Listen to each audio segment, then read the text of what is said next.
It's just a game, but nobody coming to play. I rest. Rise up though, rise up though. All my people, where you at? Rise up though. Let's go, yeah, let's go, let's up. One time, go get it, it's yours. Let's shine, come on, yeah, let's go. Raise up, that's right. Go with it, it's yours. Let's shine, come on. With each day we wake up, we get stronger and stronger. It's our time now, yeah. Cause we warriors. Cause we warriors. Yeah, let's go, let's up. One time, go get it, it's yours. Let's shine, come on. Cause we warriors. Yeah, we warriors.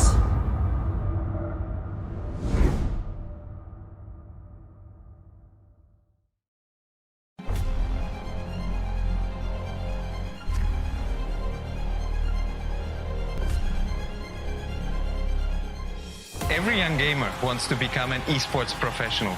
We make it happen. You just keep on winning.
Apply now at redbullcampusclutch.com.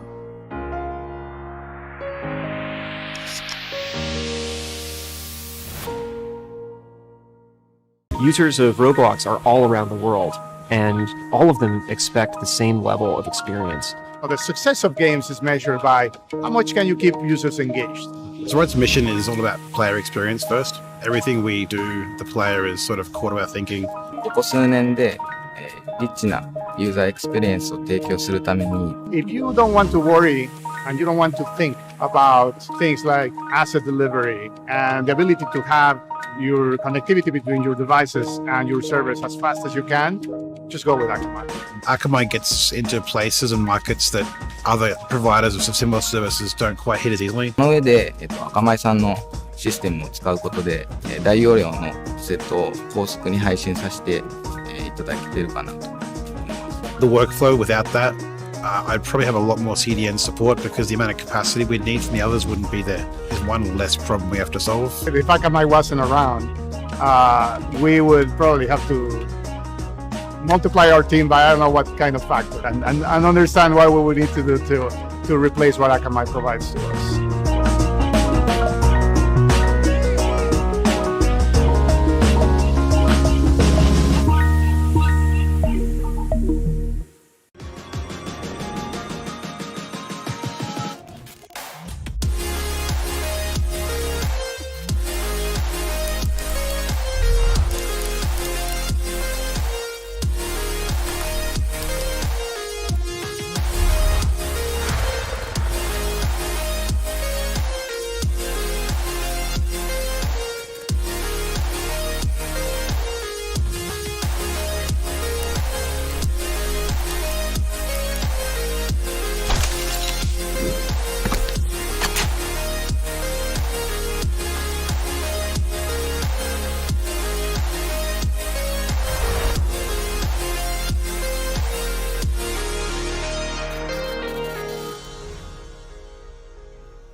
look at that mid market पे भी यहाँ पे मोहित वो अकेले W1 1 kill 2 kill 3 kill he but I think can he do it? Can he get the ace? Can he manage to kill this?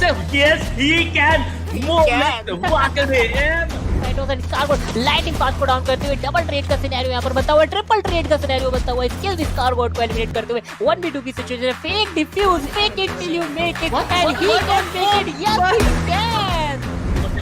निकाल दिया मेरे ख्याल से। और ये एसके रोती का जलवा वहां पे देखिए। He shot 2 people down through the smoke. This guy is insane.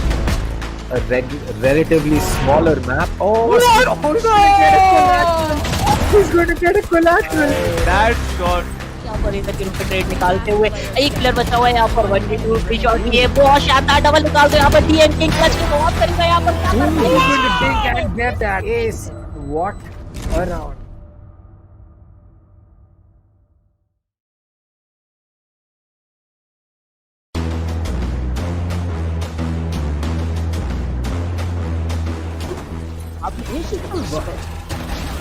तो यहाँ पे एक बेहतरीन और यहाँ पे टेम्पेस्ट यहाँ पे जो डिफेंडिंग करके दिखाई एक प्राइम एग्जांपल है क्यों हम कहते हैं कि एसएन का मैप कमाल का है but is gonna hold a very nice angle for himself. He saw one player there.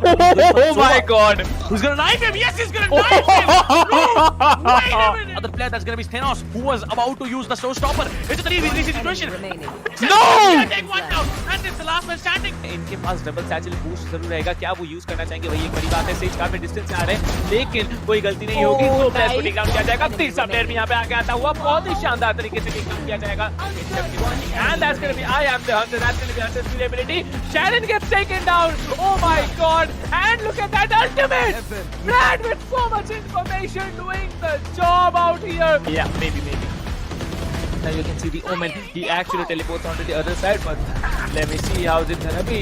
The Brimstone is caught off guard, goes for the reload. Rina needs to come up front. That's a beautiful heading. That's a double heading coming in, but now he comes up strong. 3K already. This might be another round in the hands of the defense. And a 4K for Akku. Oh my god! Akku goes on, and he builds an ace for himself. What a ace play did this guy have?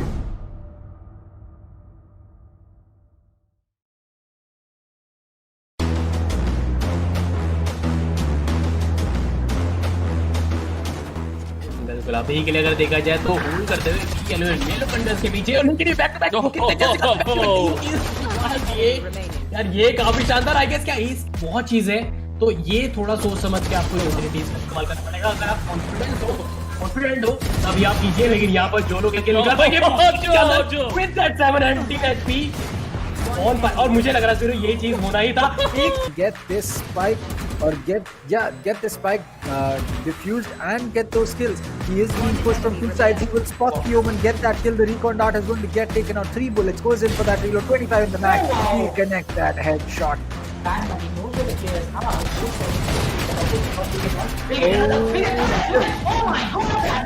Out, but now it's all down to Dino as he will take antidote once and get that kill. He'll get another one onto that. No!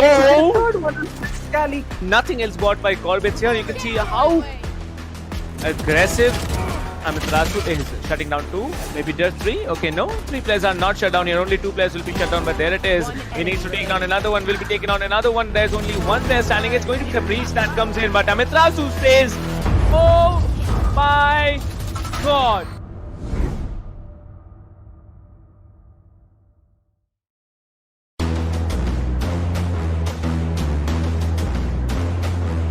You will get the kill as well. Pasha साहिल यहाँ पे एक अच्छा किल निकालता है खोली के ऊपर। आगे जाने की कोशिश है। एक चीज मुझे अच्छी लग रही है ये देख के कि फैंस भी यहाँ पे एक साथ खड़े हैं, स्टैक अप करते आपको नजर आ रहे हैं। Cactus is too spiky. By the specters you can buy the shields here, but you can see the Rina being very smart here, checking that corner where Prophet was holding, takes down 2. It's impossible for Team Playground Esports. They have been shut down all week from sight. What was that, dude? You can't do that. That is manhunt. This guy is an absolute beast, dude. Going out there. He is pretty aggressive. Will he get the kill? He will get the kill. And right now, this guy is angry. He gets 3, and he might get even more. इतना ज़्यादा matter करेगा। बाकी हमारे जो neutral ये जो display दिखाया जा रहा है वो कमाल का है। स्पोकी यहाँ पे 2 किल निकालते हुए, that is really good. Spooky यहाँ पे 3 किल निकालते हुए TOC Smokey is literally on fire. You can see the flames burning out of him and he is just ripping things apart. अपने इसके लिए यहाँ पे बढ़ने की कोशिश ले भी सकते हैं, ऊपर कितना रीलोड होती है किस ले लेंगे. Smokey is smoking.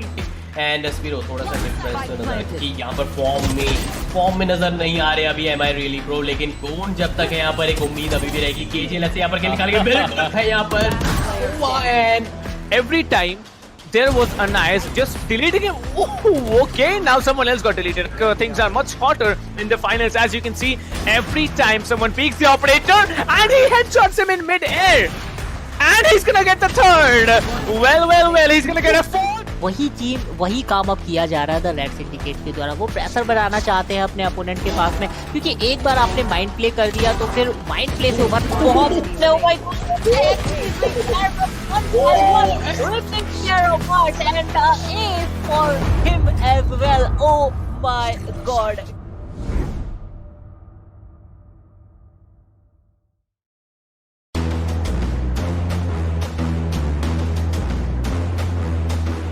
can be caught off guard, and he does 1, 2.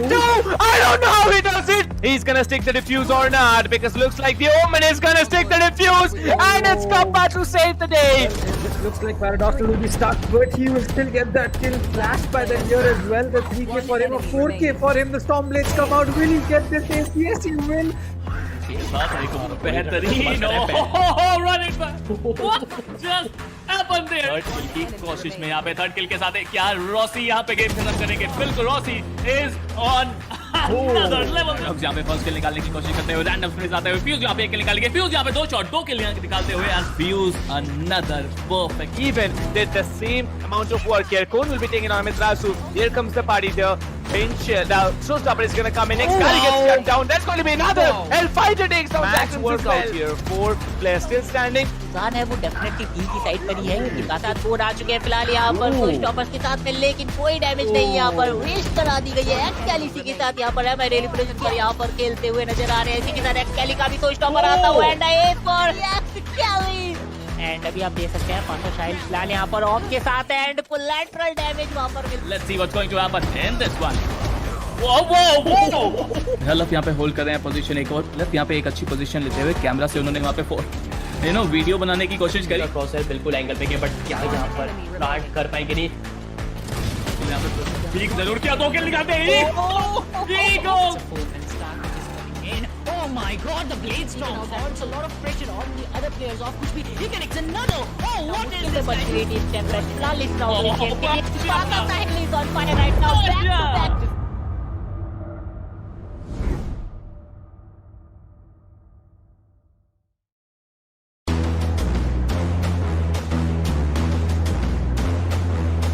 It's going to be BRC with the victory or not. Well, he gets 1. He has to get 2 more. He has just 2 bullets in that mag here. He's gonna come in, reload that phantom. He's gonna go in for that. He doesn't look left. He's dead. He's not looking left. I don't know what's happening. Well, I believe, the Sky did get some information onto B-Long as one of the initial frag that the defenders needed. Well, I'll tell you what the information the Sky got here, but Ghost will be getting another. That's a 2K for him, already going for a triple, and he's on a streak. Going to get served.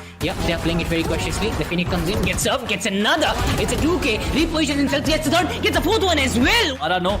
Biryani power looking fine, looking decent, but beyond एक किल straight away dismiss करके पीछे आते हुए. But will it be enough? Yes it will be beyond. यहाँ पर काफी अच्छे तरीके से उन्होंने इस्तेमाल किया अपनी एबिलिटी. ना प्लेयर्स क्या होता, पहले क्या करते थे, पहले किल निकालते थे. मैं तो डिवावर करूंगा, मैं तो डिस्मिस करूंगा. ना कर सके प्री शॉट लिए, लेकिन डब में बिल्कुल तैयार थे. बस्टर्स के भैया साथ है यहाँ पर सोच को मिला, वो डिफरेंस बनाने में कामयाब रहे हैं. बस्टर यहाँ पे और शानदार किल. बस्टर यहाँ पे 2 शानदार किल. तीसरे की कोशिश. बस्टर 3 शानदार kill. Buster this side of SkyEsports as the action has already begun. Deathmaker looking to play very aggressively. Gets another.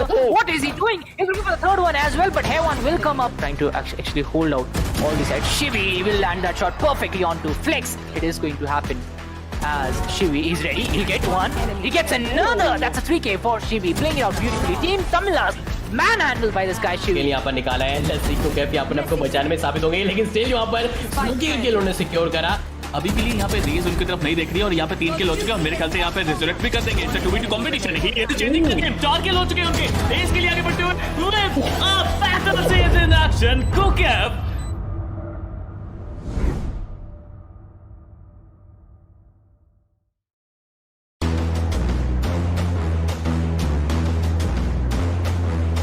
1v2. The recon comes in. They are not going to get spotted. The recon dart will get deleted with the clutch. No! Jones, he's going to be right next to the jet. And as the reload comes in, both these players are going to be running around. पे है और ये चीज आपको बहुत जरूरी करनी पड़ती है। कापा बिल्कुल तैयार थे, जंप शॉट देने की कोशिश, 2 के निकालते हैं, कापा 3 के निकालते हैं, कापा ऑन फायर। यही है ना कि आज ना लक फेवर कर रहा है ना उनका 24 HP Rossi on the back foot, Rafa with the beautiful kill there, but एक kill मिला है, दूसरा भी मिलेगा। Hellfighter trying to move in.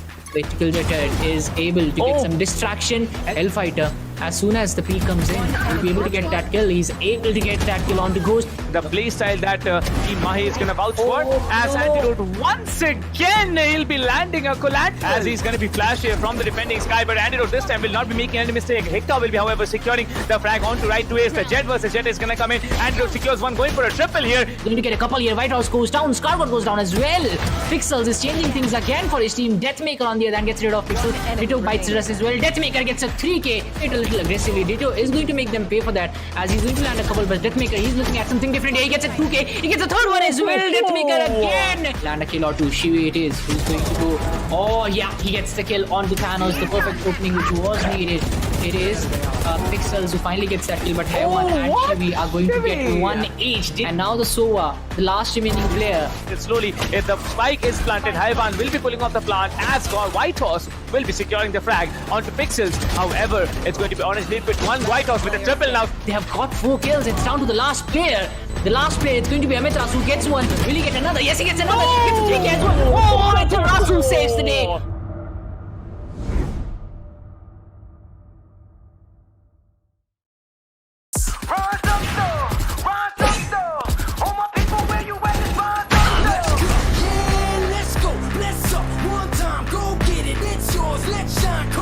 Rossi is on another level. Team Mahi has the carry. Cause we warriors. Yeah, cause we warriors. Yeah, let's go. Let's up one time. Go get it. It's yours. Let's shine. Come on. At the end of the day, it's going to come down to the game, but we are not going to back down. It's very important for us to win, for sure. I'm pretty sure my players will do it. Yeah, we warriors.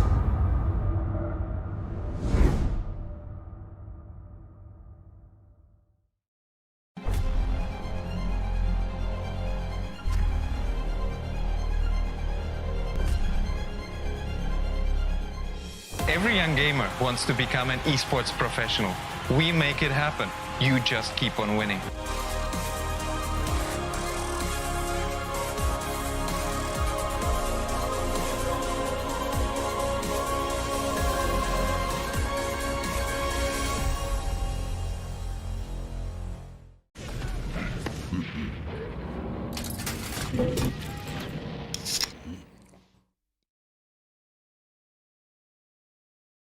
Users of Roblox are all around the world, and all of them expect the same level of experience. Well, the success of games is measured by how much can you keep users engaged. Zoroark's mission is all about player experience first. Everything we do, the player is sort of core to our thinking.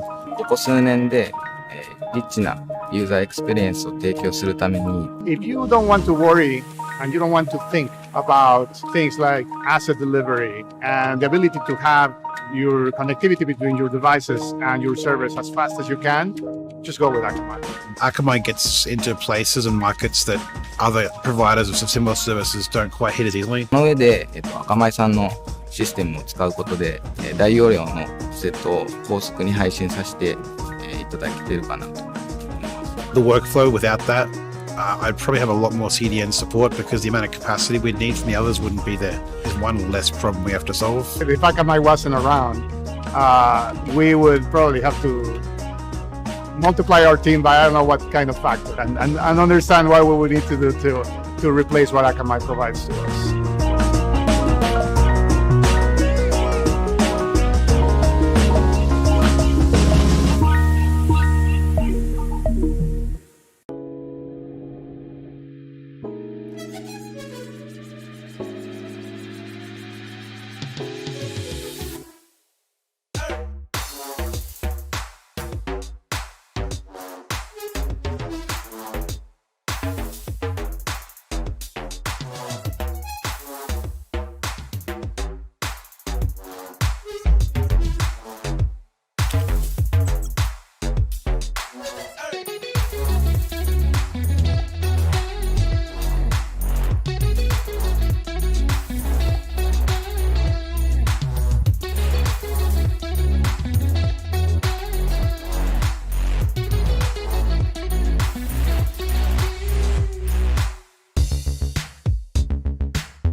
1v2, the recon comes in. They are not going to get spotted. The recon dart will get deleted with Oh, the clutch. no!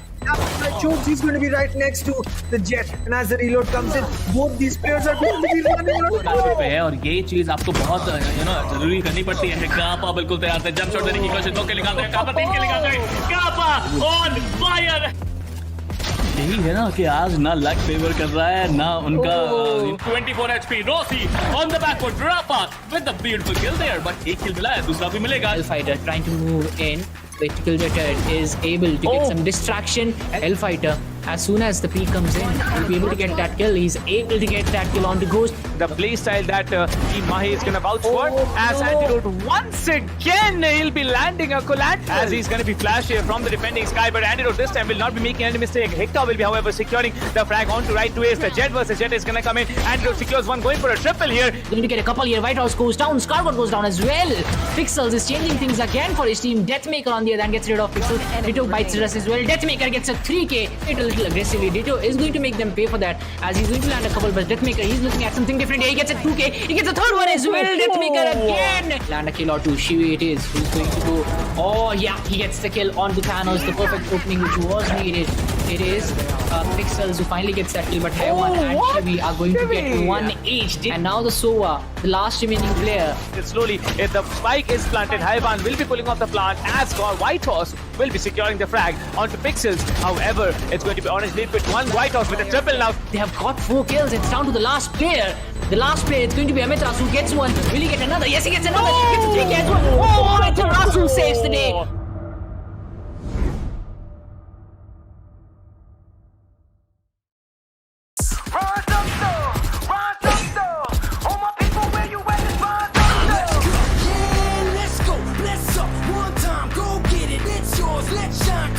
Rossi is on another level.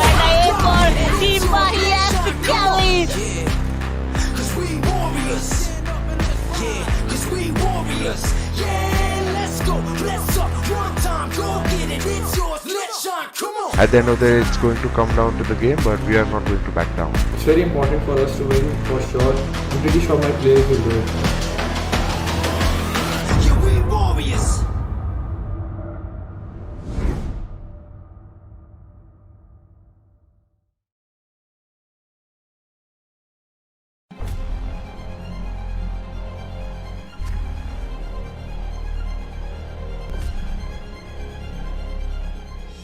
Every young gamer wants to become an esports professional.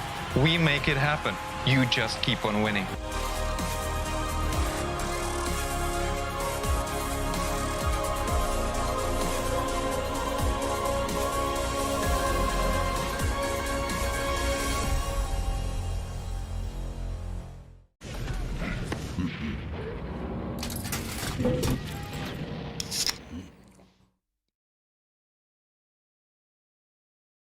Users of Roblox are all around the world, and all of them expect the same level of experience. The success of games is measured by how much can you keep users engaged. Zoroark's mission is all about player experience first. Everything we do, the player is sort of core to our thinking. ここ数年で、リッチなユーザーエクスペリエンスを提供するために If you don't want to worry and you don't want to think about things like asset delivery and the ability to have your connectivity between your devices and your servers as fast as you can, just go with Akamai. Akamai gets into places and markets that other providers of similar services don't quite hit as easily. その上で、アカマイさんのシステムを使うことで、大容量のセットを高速に配信させて、いただけてるかなと。The workflow without that, I'd probably have a lot more CDN support because the amount of capacity we'd need from the others wouldn't be there. There's one less problem we have to solve. If Akamai wasn't around, we would probably have to multiply our team by I don't know what kind of factor and understand what we would need to do to replace what Akamai provides to us.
1v2. The recon comes in. They are not going to get spotted. The recon dart will get deleted with the clutch. No!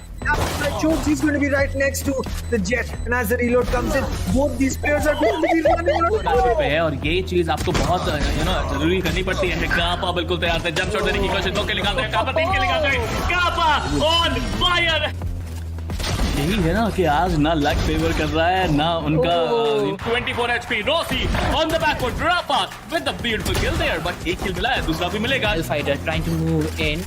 Critical Jetter is able to get some distraction. Hellfighter, as soon as the peak comes in, will be able to get that kill. He's able to get that kill on the Ghost. The play style that Team Mahi is going to vouch for. As Antidote once again, he'll be landing a collateral. As he's going to be flashed here from the defending Sky, but Antidote this time will not be making any mistake. Hector will be, however, securing the frag onto right to ace. The Jet versus Jet is going to come in. Antidote secures one, going for a triple here. Going to get a couple here. White House goes down. Scarlet goes down as well.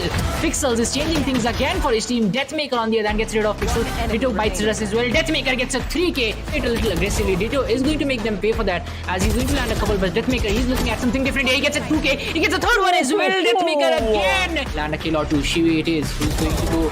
Oh yeah, he gets the kill on the Thanos. The perfect opening which was needed. It is Pixels who finally gets that kill, but Hewan and Shivi are going to get 1 each. And now the Sova, the last remaining player. Slowly, if the spike is planted, Haiwan will be pulling off the plant, as White Horse will be securing the frag onto Pixels. However, it's going to be Orange lead with one White Horse with a triple now. They have got 4 kills. It's down to the last player. The last player, it's going to be Amitras who gets one. Will he get another? Yes, he gets another. He gets a 3k as well. Oh, Amitras who saves the day.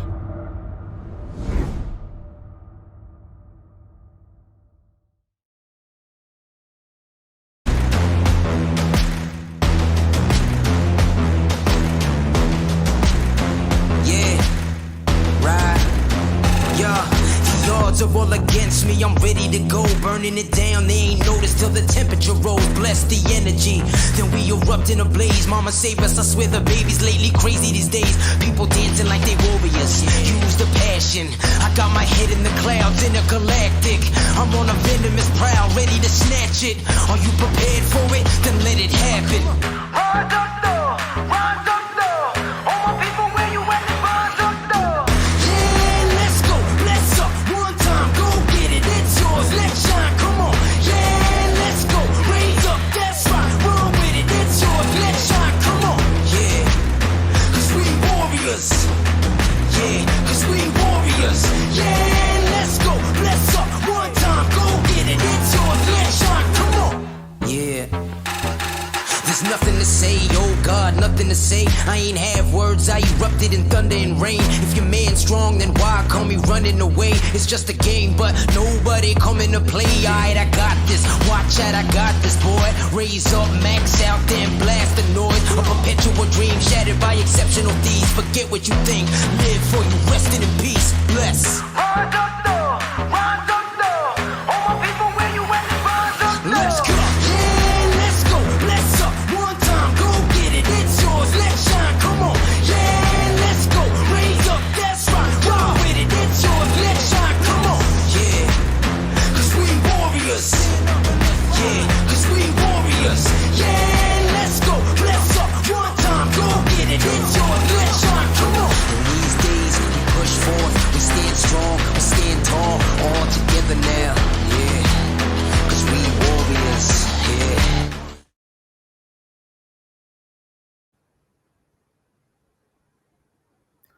Well, welcome back everyone, as this is me, Dr. Dang, and along with me is going to be CA for one of the biggest days that we have had in the ESPL India Valorant Open. This is the day of the grand finals, and today this is for everything. This is exactly why these teams have been battling it out for the past 2 months in best of threes, in best of ones, for knockouts throughout the group stages and the playoffs to reach here. And the 2 teams to reach here are going to be Team Mahi and Global Esports. Yes, you heard that right. They are the El Clasico of India.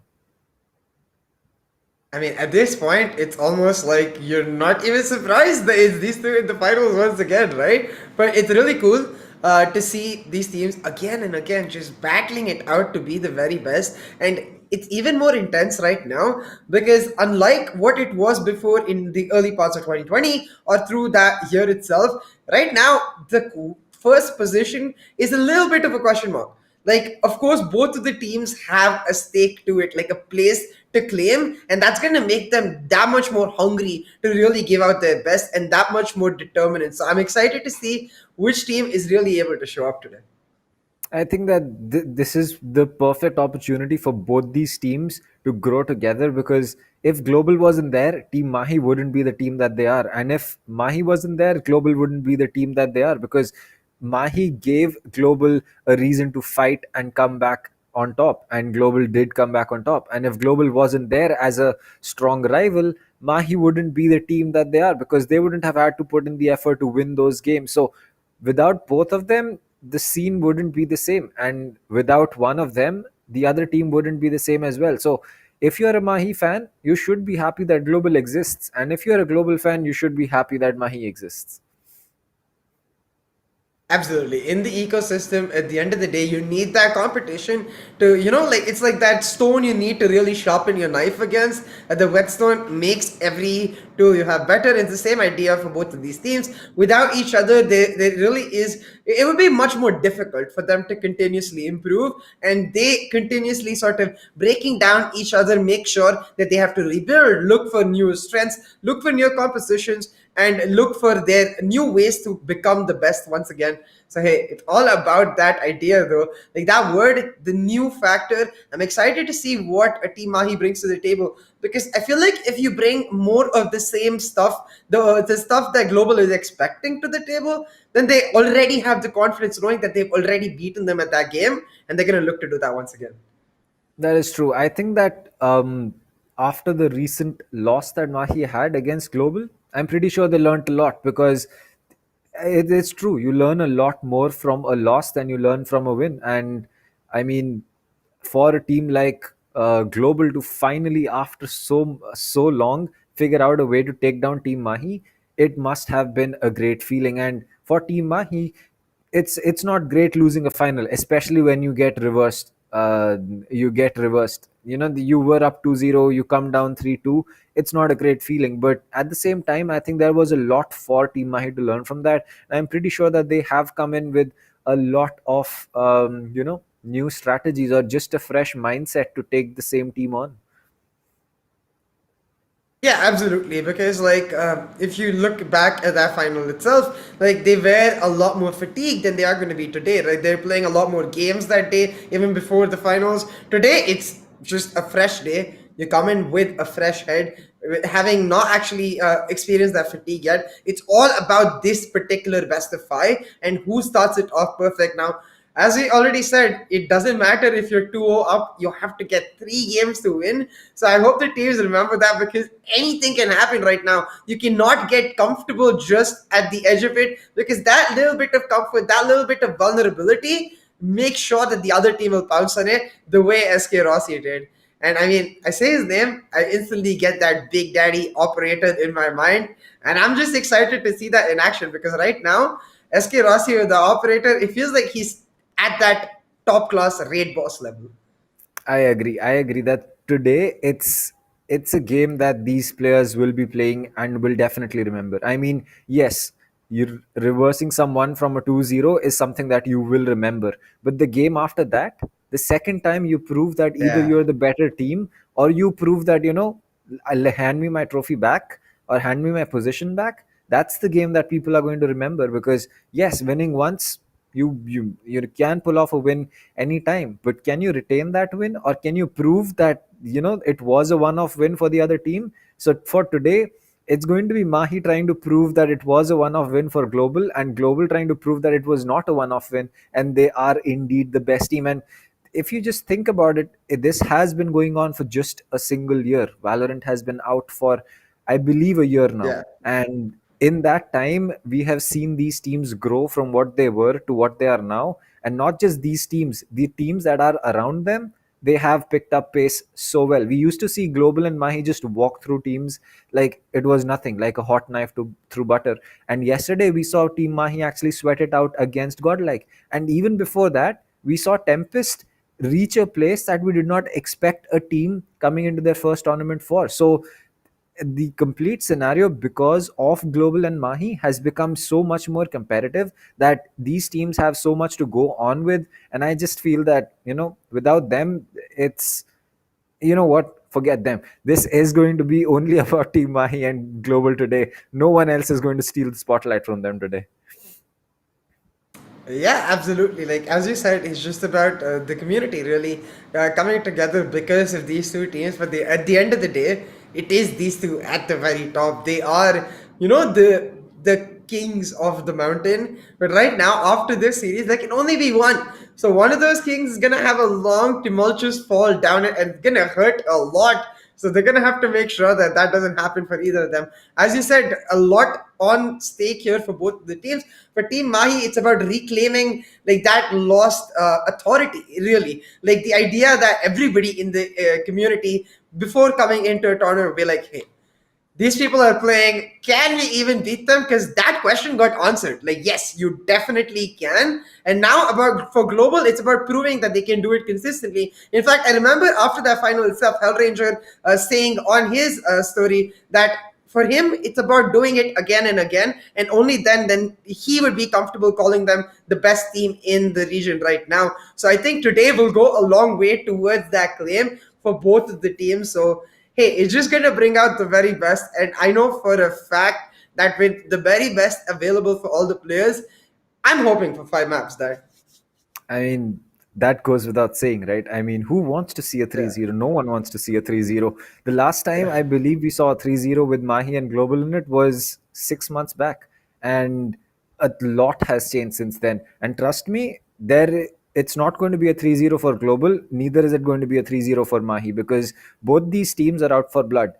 As you said, Hell Rangers said that unless they can do it again and again, they are not going to be saying they are the best team, because it's not just about Global winning a best of 5 against them to say that, what, we beat you, so now you're better than it could just be the day, it could be the map selection, it could be a lot of other factors. But when you do it consistently, irrespective of the day that it is going on with, that is when you can actually say that yes, we are the better team, we are the team that can take them on at any day on any given time and just annihilate them or take them down. And this on your screens, my friends, is half the reason that these teams are going up against, because Mahi and Global, yes, the 4 lakh first prize, the 2 lakh second prize, the third and the fourth 75,000 each, yes, these are big numbers for these teams, and yes, it's a motivation. But do you think that between the rivalry of Mahi and Global, is the prize pool really the question? I don't think so.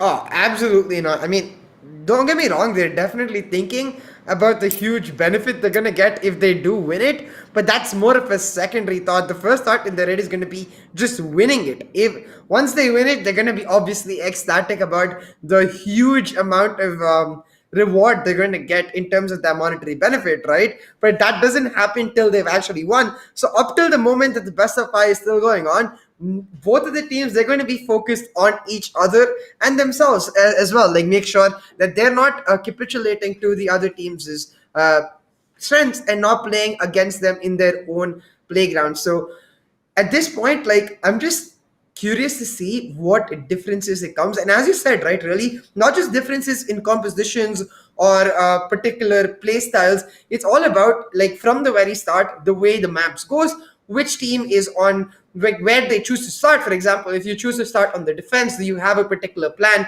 or are you choosing to save your strongest side for the second half? Like that basic pre-match preparation, it's what Global is really known for. It's what they're really good at. So Mahi, they're gonna have to try and be extremely spontaneous and try to break down that preparation for Global and really put them in a spot where they end up having to spontaneously adapt themselves, and that becomes Team Mahi's playground.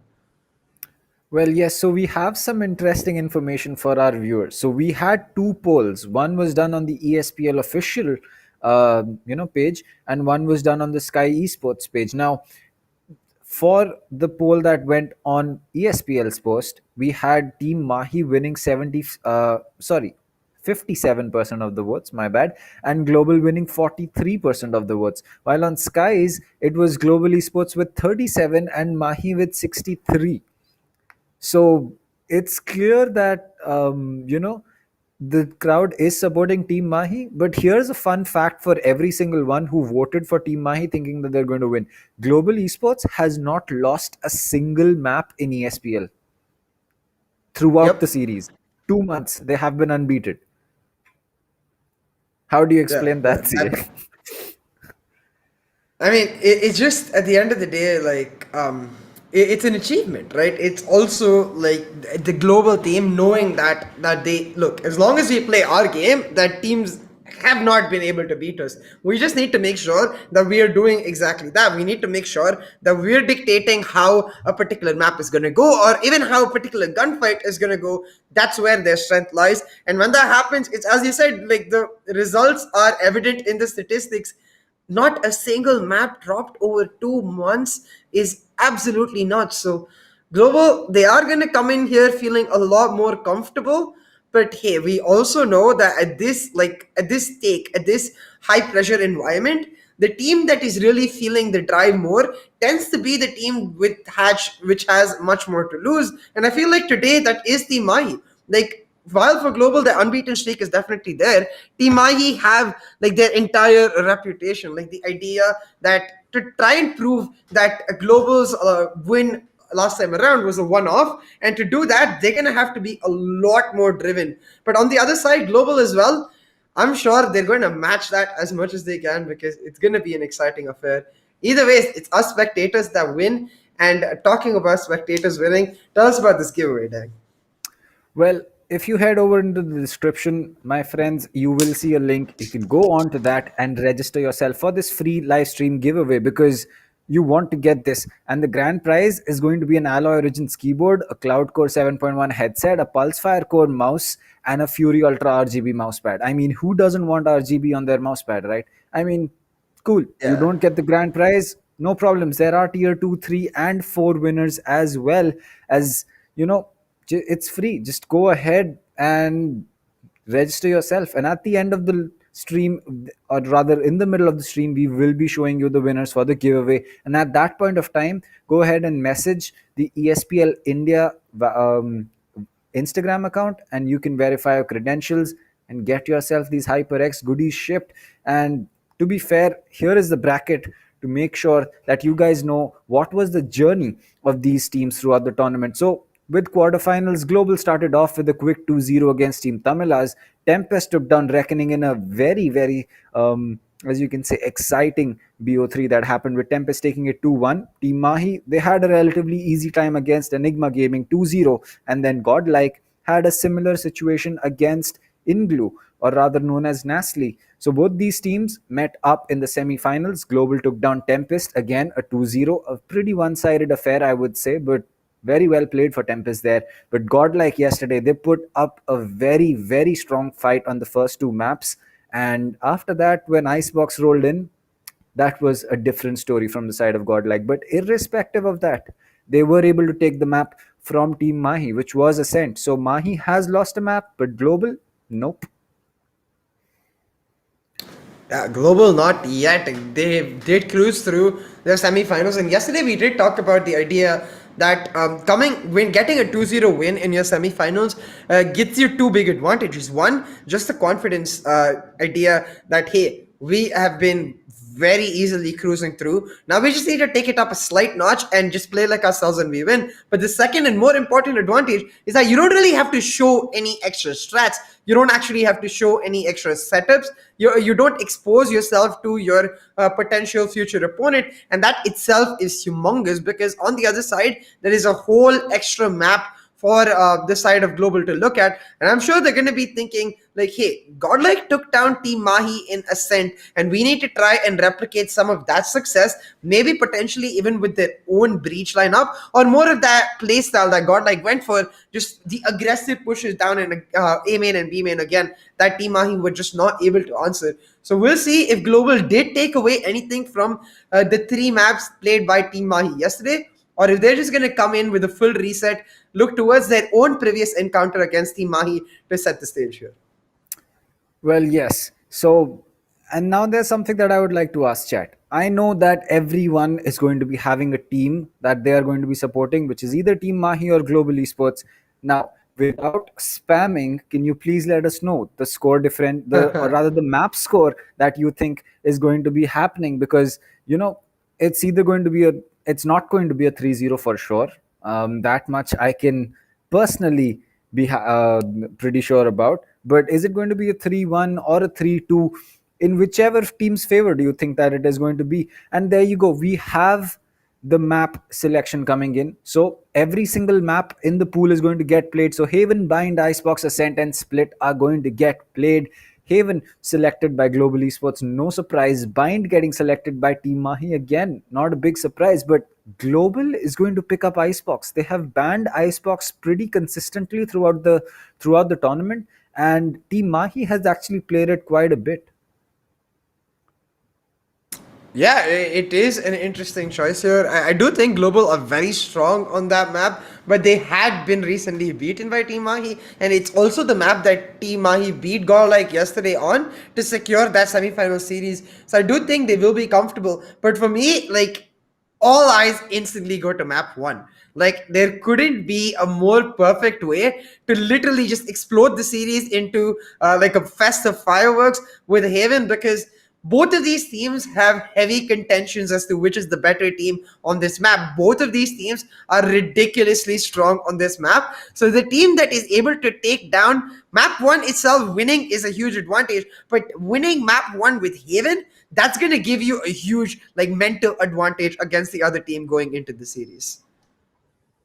Well, yes, that is true. And honestly, I think that, as you said, winning Haven is going to give them a big, not just a morale boost, but also, the confidence to take down Team Mahi on the map of their choice, because Bind has been selected by Mahi. So there must be something special that they have in store for them. Now, as far as Haven goes, Global has been winning, Global has been winning a lot of Haven, but at the same time, I think that the dominance that they have had over time has reduced, because Mahi has been consistently getting closer and closer to take them down on Haven. And I think it's down to the fact that Mahi adapts as a team really quickly. They know that, like yesterday we saw Team Mahi do it against Godlike, where they figured out that, what, Deathmaker, we can't take 1v1s against him because he's feeling it today and it's not going to work out. So they just tried to make sure, figuring out whether A or B is going to be the place that Deathmaker is going to enter, and then just set up a 3-man crossfire. And at that point, it doesn't matter if you're SK Rossi, you're Deathmaker, you're Excali, Antidote, doesn't matter. If you have 3 guns trained at you and all 3 guns are a decent shot, there's no way that you're going to make it out. Absolutely, right. That's the sort of setups that we're going to look at for both the teams, because we saw similar plays from Team Mahi as well. Like Scally with some insane clutches yesterday, and like Antidote, Amaterasu, even Hellfighter pulling out some amazing rounds. And Ace, of course, he is right to clutch basically for me. Like, all of these players, they can pull rabbits out of hats. So both of the teams are going to have to be very smart with their crossfire setups. But particularly, yeah, my eye goes to SK Rossi and thus eventually Team Mahi. Team Mahi are going to have to be very careful about which peaks they take against him, because I think you said this yesterday. While he is insane on the operator, it doesn't really matter as much which gun he is on, because he will find that one tap and he will take you down. Well, yes, that is true. And, SK Rossi on that operator, it's definitely going to be something that Team Mahi will have to play around with, because, as we said, the Rena Lear as well as smokes are going to be extremely essential for any team who wants to shut down an op player. But at the same time, SK Rossi is not just any op player. He is a very different op player. He'll change his position. He'll hold the same angle, but from a different line of sight, which you might not have thought about. So for Team Mahi, I think one of the top to-do lists that they can have today is going to be figuring out the angles that they want to lock down for SK Rossi. And at the second and on their second point should be figuring out how do they confuse that brain of Hellranger, because unless you throw doubt into his Yeah. mind, there is no way that Global is going to be faltering. As long as Hellranger's comms, as well as his communication with his team is going through crystal clear, it's still going to be the same Global Esports. So figure out a way to take down SK Rossi, and figure out a way how to confuse Hellranger. Other than that, I don't think what Team Mahi can do today to take Global down. Yeah, absolutely. Like, I think, especially considering the fact that, like, for Team Mahi, their strength has always, like, throughout the ages, like, from their early dominance in 2020, been in their ability to just sort of read the opponent really well and then adapt and sort of counter in the map itself how they want to approach the particular round or how they want to approach a particular setup. Like, that's where their strength lies. So it's sort of like an interdependent factor. Like, if you're able to throw doubt into the mind of Hellranger, if you're able to sort of bring him to the stage where he's being much more spontaneous, where he's being forced to not rely on like a methodical, calculated setup, it does not only like weaken Global Esports a little bit, but also strengthens Team Mahi. So that's where I think the biggest fight is going to be between both of the teams. Because yesterday when we saw Global, it took them a few rounds to really read into what Tempest wanted to do, what Tempest wanted to play. But after they did that, the idea of their entire game was very simple. You want gunfights? We're not going to give you that. We're going to play very defensive on the retake and punish you again and again and again. And Tempest, they are a newer team, so it makes sense that they didn't have an answer to that. But in that situation, Team Mahi cannot afford that point at all. They need to have the answers ready for Global Esports.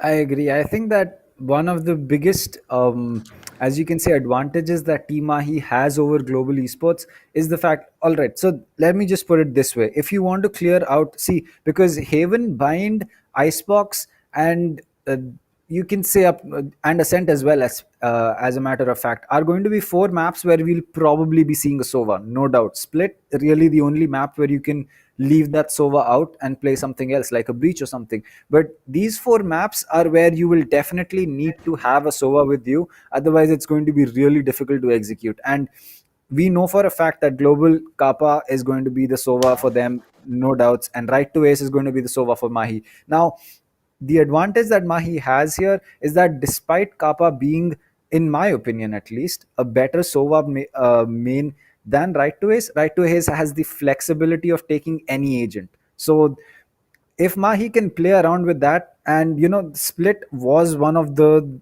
maps that Team Mahi really loved to play because they didn't have to play the Sova, and Right to Ace could be free to pick up an Omen or a Breach, and he was really good at it as well. So the flexibility that Right to Ace offers Team Mahi as that anchor who can basically shoot in any direction and still work with it is something that Mahi needs to figure out, and they need to play it to their advantage. Now, as far as all these maps will be going, I think that Global will be having a more rigid agent selection compared to what Mahi has. But at the same time, at this level of play, sometimes even that rigidity is too much for teams to play around with. Yeah, absolutely. Like, in that point, especially that you mentioned, like the Sova being an X factor on 4 out of 5 maps, I do wonder if Team Mahi can take a leaf out of Tempest's book, pull out that Sky on Haven, because the few rounds that we really saw Global struggle in was because of the way those flashes were just sort of flustering them, and how Kubrick was able to really utilize that Sky to set up his team as well. Like, of course, I feel like Tempest weren't as accustomed to that play as much, but Mahi, Ace especially, he plays that Sky on Bind. So if he's able to bring out the Sky instead of the Sova on Haven, just sort of throw a surprise into the face of Global Esports in the very first map, that might be what they need to just sort of upset the flow and the confidence of Global Esports and bring them back down to a stage where they're like, you know what, now it's just a brawl fest in those other 4 maps. And like, I want to see that sort of versatility in Team Mahi, because Global, they're going to carry over with their same comps. It's going to be Hellranger on that Phoenix, and he's looked so damn good already. But now we're ready to go into Agent Select, so we're going to find out. And instantly, no changes from either team, just the Killjoy hovered for Hellfighter. That's going to be interesting. Well, the Killjoy is something that, as time goes on, is I think really becoming a Cypher replacement. And I hate to say it, Cypher is still very strong in a lot of situations. But again, the kind of flexibility that the Killjoy offers, I don't think any other agent does. I mean, except for maybe a Phoenix, because his abilities very straightforward: a wall, a molly, and a flash, and his ultimate. uh, Killjoy just working so well in so many situations. You want to watch your flank, you can do it. You want to hold a push, you want to hold an angle for yourself that you are not covering actively. You want to play post plant, you want to play plant denial, you want to play retake, you want to play counter retake. Everything is possible on the back of a Killjoy. And I mean, Cypher still, yes, very good in those situations, but Choose oh, your there you go. agent. Hellfighter is not going to be listening, and he's just going to be going in with Oh, that Cypher. But hold as we on. make our way into map one, who do you think is this going to be going towards? Hey, we wanted to see some sort.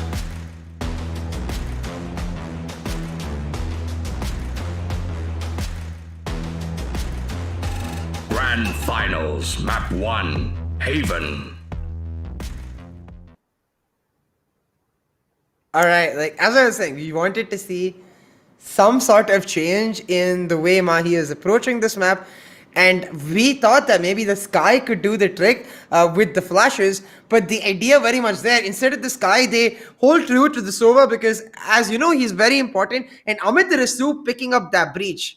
Now that's really interesting for me to see because I do think that the Haven is not as great a map for the Breach as compared to the Ascent or Split, but this is not about the particular, the strength of that agent in the map. This is about the surprise factor, and this is about how it plays into Team Mahi's playstyle because now they're pushing a lot of weight onto Antidote's shoulders. The solo duelist with that flash and dash combo, they're ready to take the fight to Global Esports.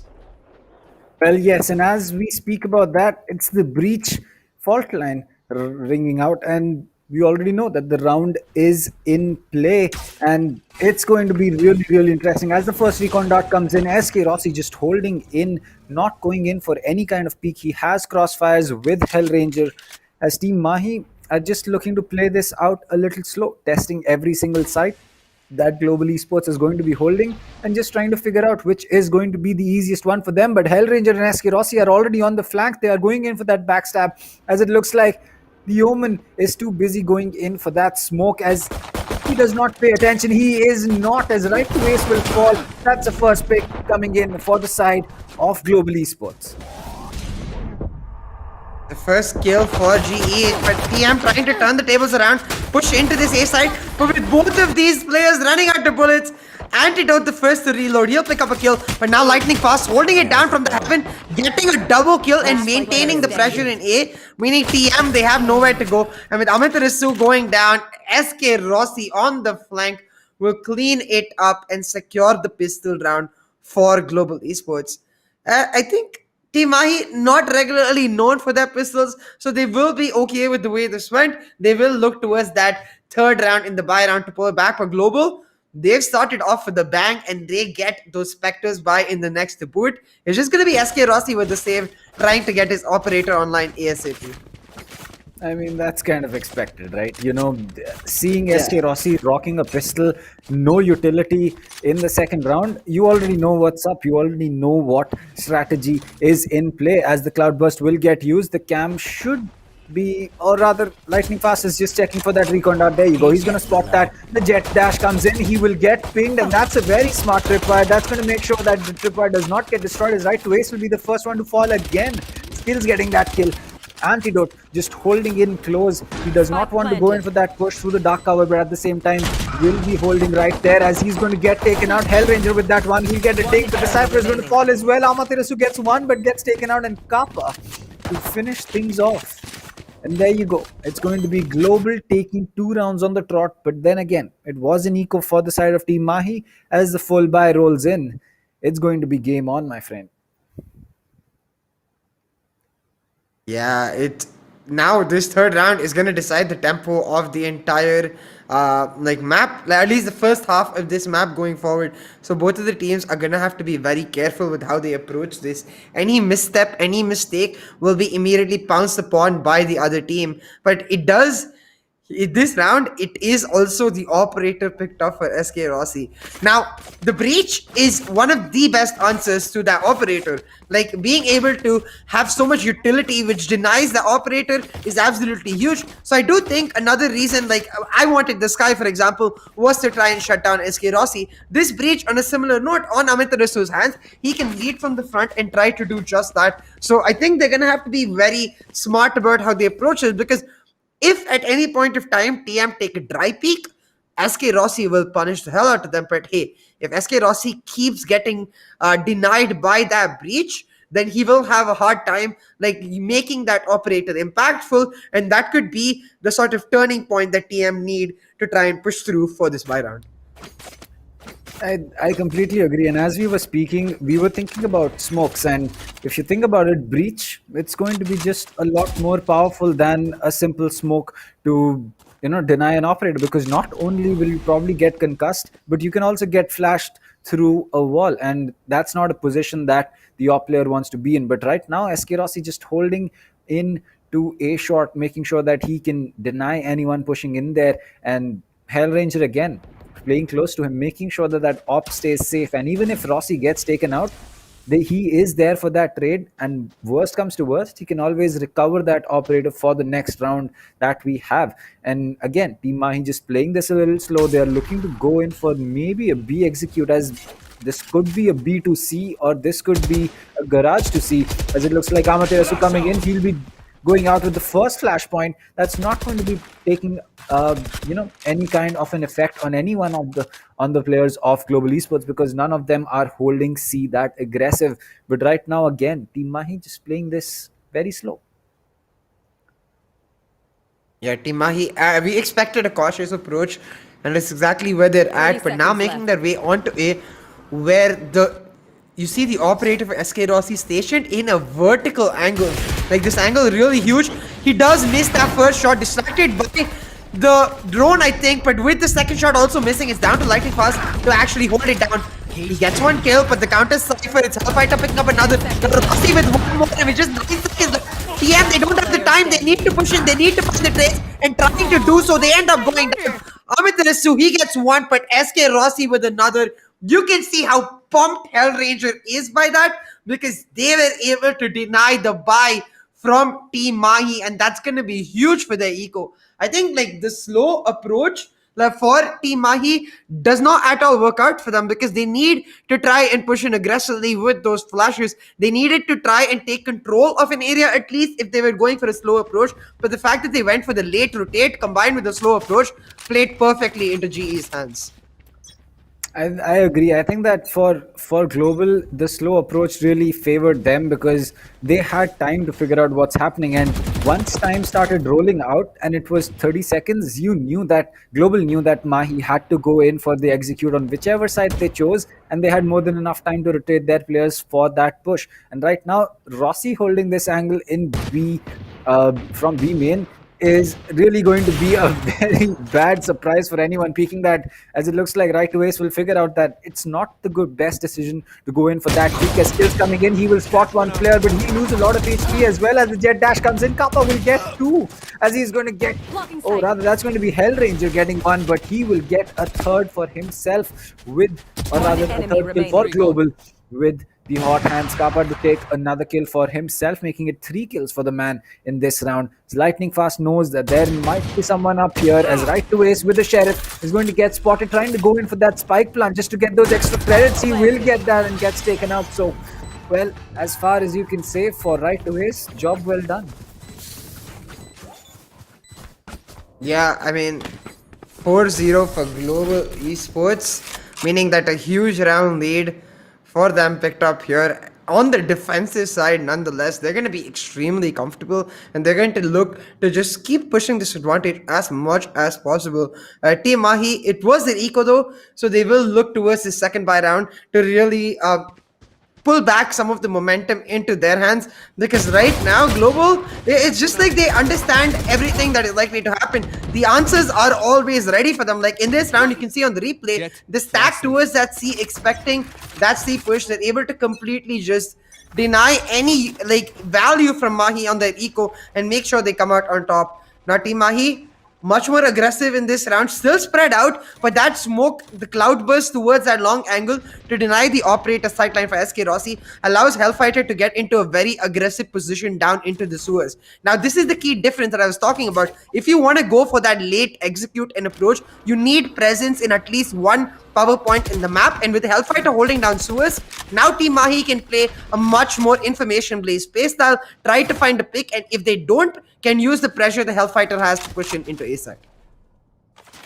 Well, as far as Global goes, they are still sitting very pretty. They don't have anything to really worry about too much just yet. As Amaterasu will be going in for that peak, and Breach, my man, you really need to figure out that please don't get taken out, and it's going to be right to Ace falling. So will the spike as the flash came in. It will be a complete blind as Hellf will fall as well. Rossi just not stopping lightning fast there. He's going to get one. Amaterasu through the Cypher cage is going to get one, but at this point, Team Mahi has lost a lot of players as the fault line comes in. The angle will get cleared, but Amaterasu is still landing that shot. It's down to Hellranger with the run it back to go in. The curveball will be coming in. That will blind Hellranger completely, or rather Amaterasu, but Hellranger still gets that kill.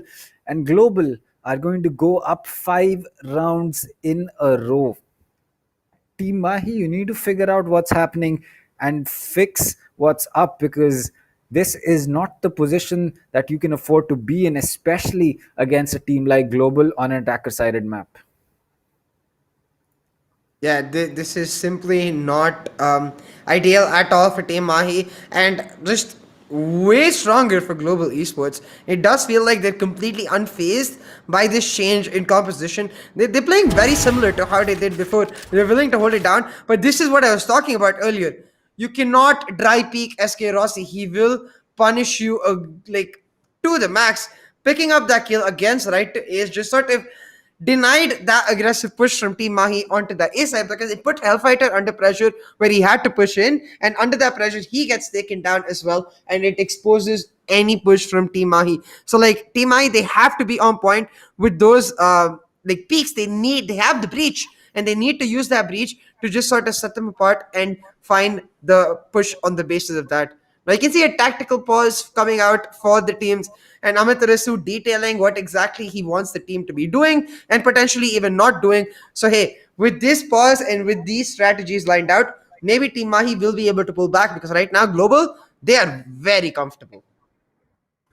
Well, Global is actually, yes, I agree, very, very comfortable right now. And I saw someone put it in chat a while back that Rossi, please switch off your light. But I guess the man is just doing, he'll do great without the light or with the light on in his room. And for Global, they're using this break to figure out more and more about what Team Mahi's been trying to do, because I don't know whether they anticipated the breach pick coming in from Amaterasu, but now that they know, they just have so much more information to go on with, as it's going to be the ultimate coming in from the side of Antidote. He needs to make sure that he can get the best out of these Stormblades. There are only 5 before he'll have to switch back to the secondary weapon that he's decided to roll with, as the Jet Dash will be coming in. So will be Flashes. He gets taken out. First lightning fast one. Hellf and Amaterasu getting one, but Rossi to shut down Hellf. And that's going to be a big pick coming in from the side of Rossi. We've seen Hellranger going in for that. Oh, he's coming in with that backstab, as Rossi will take some damage, but Rossi, the op in his hand, that's going to be a cannon. Amaterasu gets taken out. Right to Ace will still get that kill on the operator, as Hellranger coming in from long will finish things off with that Prime Vandal. And there you go. Global just not looking, it's not looking like they want to stop anytime soon. Yeah, there is no, there's no calm right now in Global. They're pushing their advantage as heavily as they can, and they're coming out on top. And like, to just sort of talk about SK Rossi for a second, not about his game, but about the light. I actually don't think he has a light on. I think it's straight up just the sunlight. So I think in a few hours, maybe by map 3, we're going to see the darkness SK Rossi that we're really used to.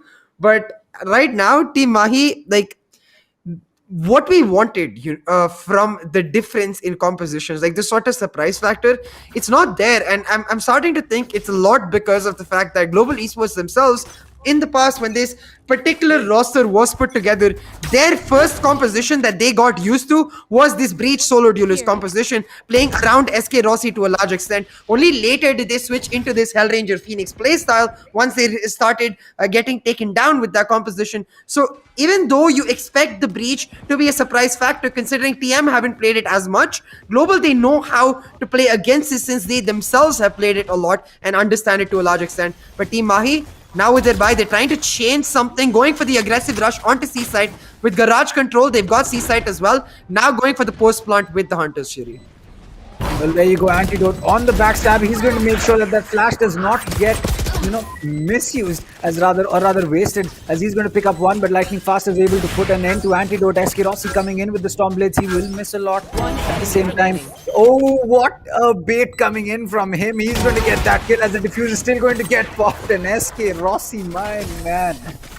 Oh boy, this... Can we stop this guy? Can we nerf him? Can we,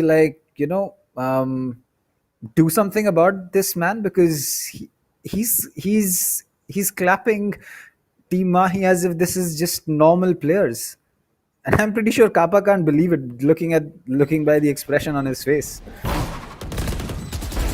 Yeah, I mean, honestly, it's nuts, of course, the way he's able to land shot after shot. But why are we peeking him here? Like, you have the Hunter's Fury in the post plant, Hellfighter on the flank as well. Look, even if your Hunter's Fury is getting faked out, it creates enough pressure for Hellfighter to just come through on the flank, and nobody's going to be looking at him. People are going to be looking at the long angle with Hunter's Fury, and he could, with the flank, take over the round. But again, the peak comes through, and again, they get punished.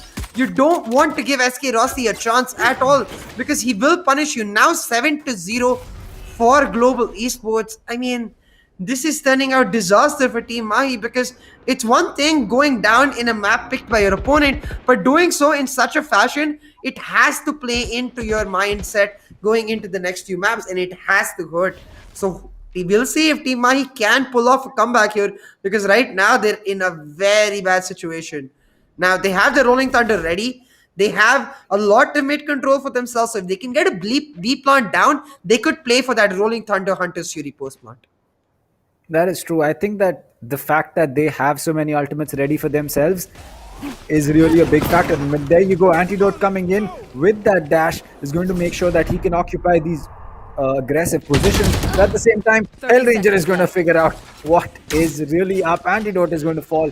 Kappa with the shock dart to make sure that the spike does not get initiated, but it's a C-spike. What a bait coming in from Team Mahi. They've completely bamboozled the side of Global Esports, because I'm pretty sure every single comm in the Global Esports camp right now was the B plant is imminent, and now suddenly it's a C-long plant and the entire team has to rotate. They're trying to go in for that plant, but this time the Hunter's Fury comes in. Two players gets... Kappa is going to get one. That's Amaterasu. Rolling Thunder comes in. Lightning Fast gets one. LF gets one, and Skills will come in from the back as the half diffuse has already been popped. It's all down to right to ace, and again Global Esports winning it out. What? It's just too predictable from Team Mahi. Like, Global understand that, hey, you have the Rolling Thunder ready because you haven't used it so far, and you definitely have the Hunter's Fury ready because you haven't done it. So the only likely place that Amaterasu should be in to pull off that Rolling Thunder, considering that it didn't really have full garage control, is that Kavi. Kappa pulls out that Hunter's Fury himself, takes down Amaterasu, and despite the Rolling Thunder coming through, the fact that the Kavi member gone, there's nobody to push through on that Rolling Thunder, nobody to gain advantage on this side, and they get punished heavily. Skills holding down the flank right now. Global, they're predicting every single move from Team Mahi and just putting them down round after round. Team Mahi, they're trying to contest this aggressive angle by SK Rossi with the operator, but all the flashes, the aftershocks, not too much avail, because he's gonna find that flick, take down Antidote. SK Rossi, the raid boss, and Team Mahi right now, it feels like they're that kid who can't get past the boss level, and they're just banging the controller against the wall.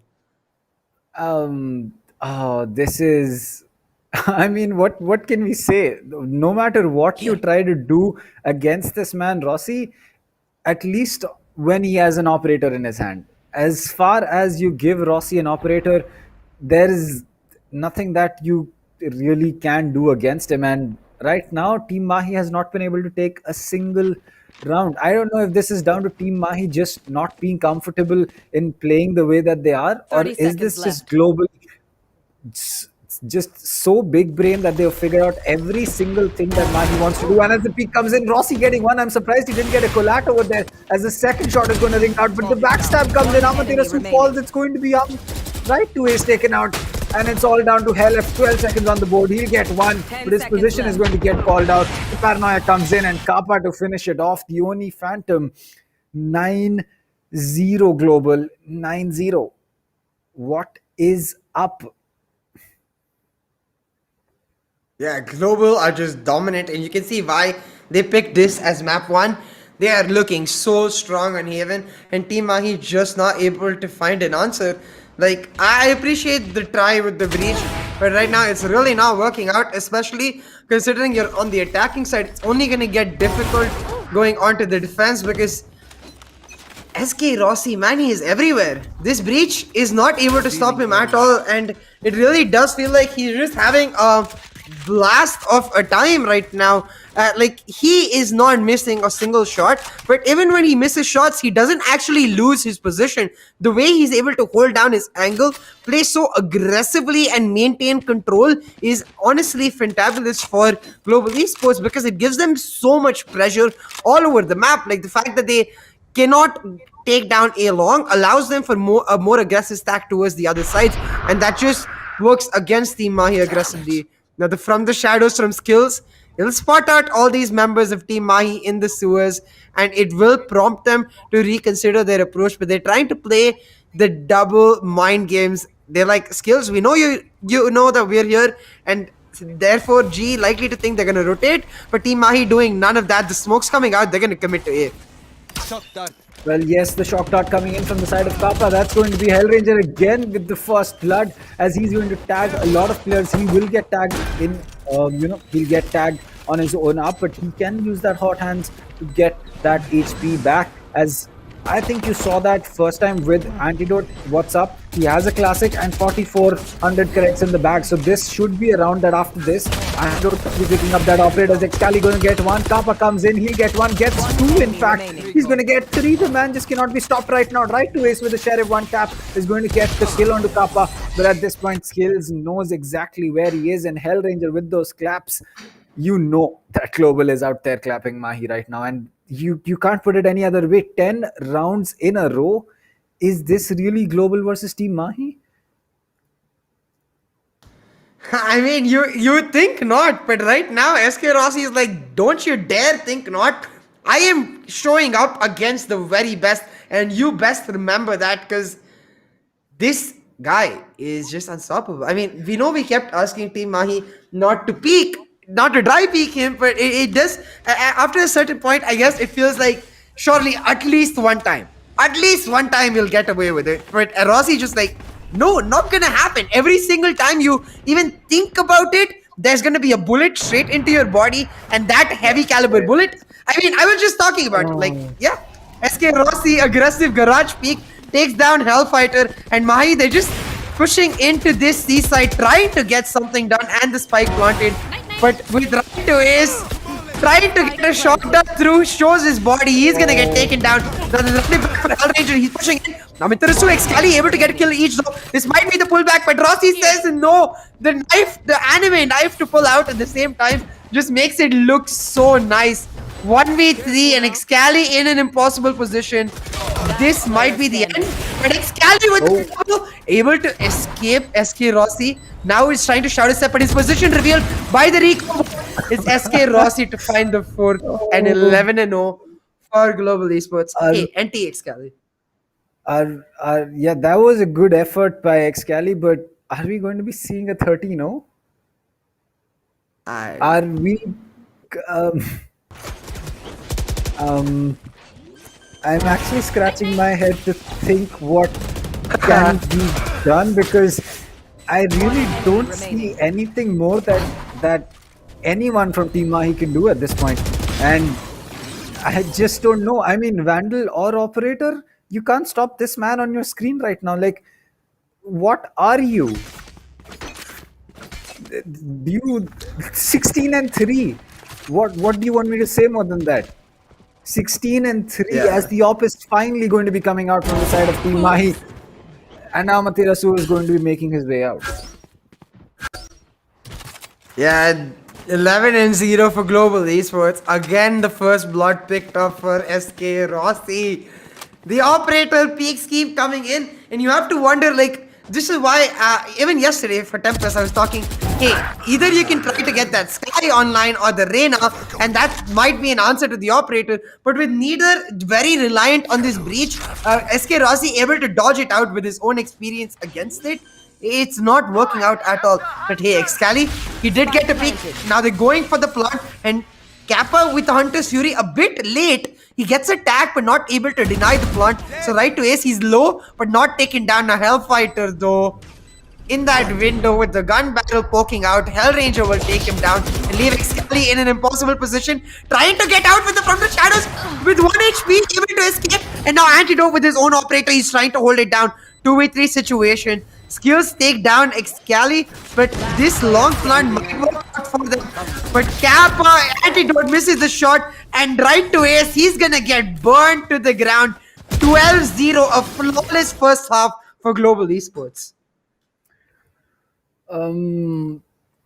Okay, so I have no words at this point, CA. I think that Global has just read Mahi like a book right now, and you know what? Scrap that book. They don't even need to use that book. All they needed to do was get the first 2 rounds and hand that operator to SK Rossi. And since then, it's just been impossible for the side of Team Mahi to do anything. And as someone's pointed it out, it has been a first blood for the side of Global in every single one of those rounds. Every single round, it's been a first blood. As all the credits on the side of Team Mahi are going to get used up, and so is Global, or rather, Right to Ace, the only one who has saved 200. Will this be a flawless game or not is the real question right now. It's not the real question whether Team Mahi is going to be taking this or not. The questions right now are going to be, will Global get a flawless round or not, as SK Rossi almost getting taken out. And, you know, it would have been a first blood for Global again, you know, the Hellranger taking down Rossi. Yeah, Global's like, we're gonna maintain a streak, take our own teammate down.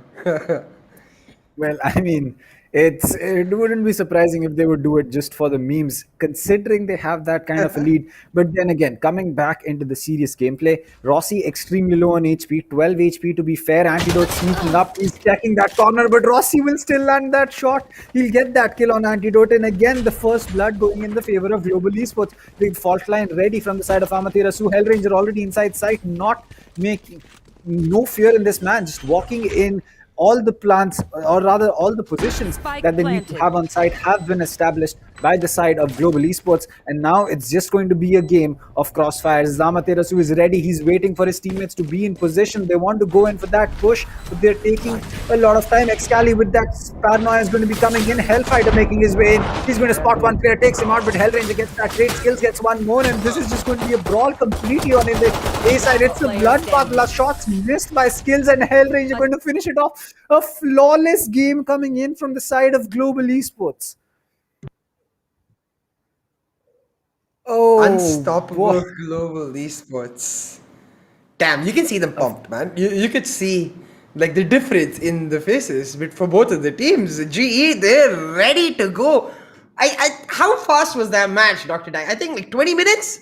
13-0 in the grand finals in first map, 20-25 minutes. I'm flabbergasted, and I honestly, I have to give so much props to GE because not only did they show up, but they showed up dominantly.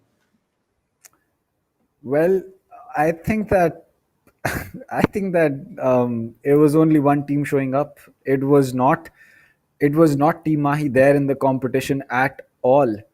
And I don't know. Maybe second map is going to be a different story, but I, I've never been in this position. I don't think anyone who has ever casted any kind of Valorant in India, especially with Global and Mahi in the scene or previously known as Velocity, has ever been in a situation like this where one team has taken down the other in a flawless. We have seen 13 ones, we have seen 13 twos, we have seen 13 fives come out from the side of Team Mahi, but 13 O's? Oh, Global, I don't know what you had today, but I'm pretty sure that if Yeah. everyone in chat is going to be scanning that QR code, I think you could be reaching that level. I don't know whether you'll reach that level or not, but you'll definitely get the wings. So please scan that QR code and order yourself some Red Bull, because if you want to play like Global, this is the only cheat code that you can use. Yeah, I mean, that or just tell SK Rossi to send us a crate of whatever he eats every single month and just, I mean, give us the diet, to become a god. Because, Yeah. I don't think any of us know how else to do it. At this point, damn SK Rossi, damn, not just SK Rossi. I feel like we give him a lot of credit, and don't get me wrong, credit is due there. But Global Esports itself as a team, they played so well. The adaptation there every single round, even in the last pistol round, the breach even though Team Mahi was a member down, in that situation, the breach is happy playing for the retake, especially on A side. Players already ready, and this is what I was talking about.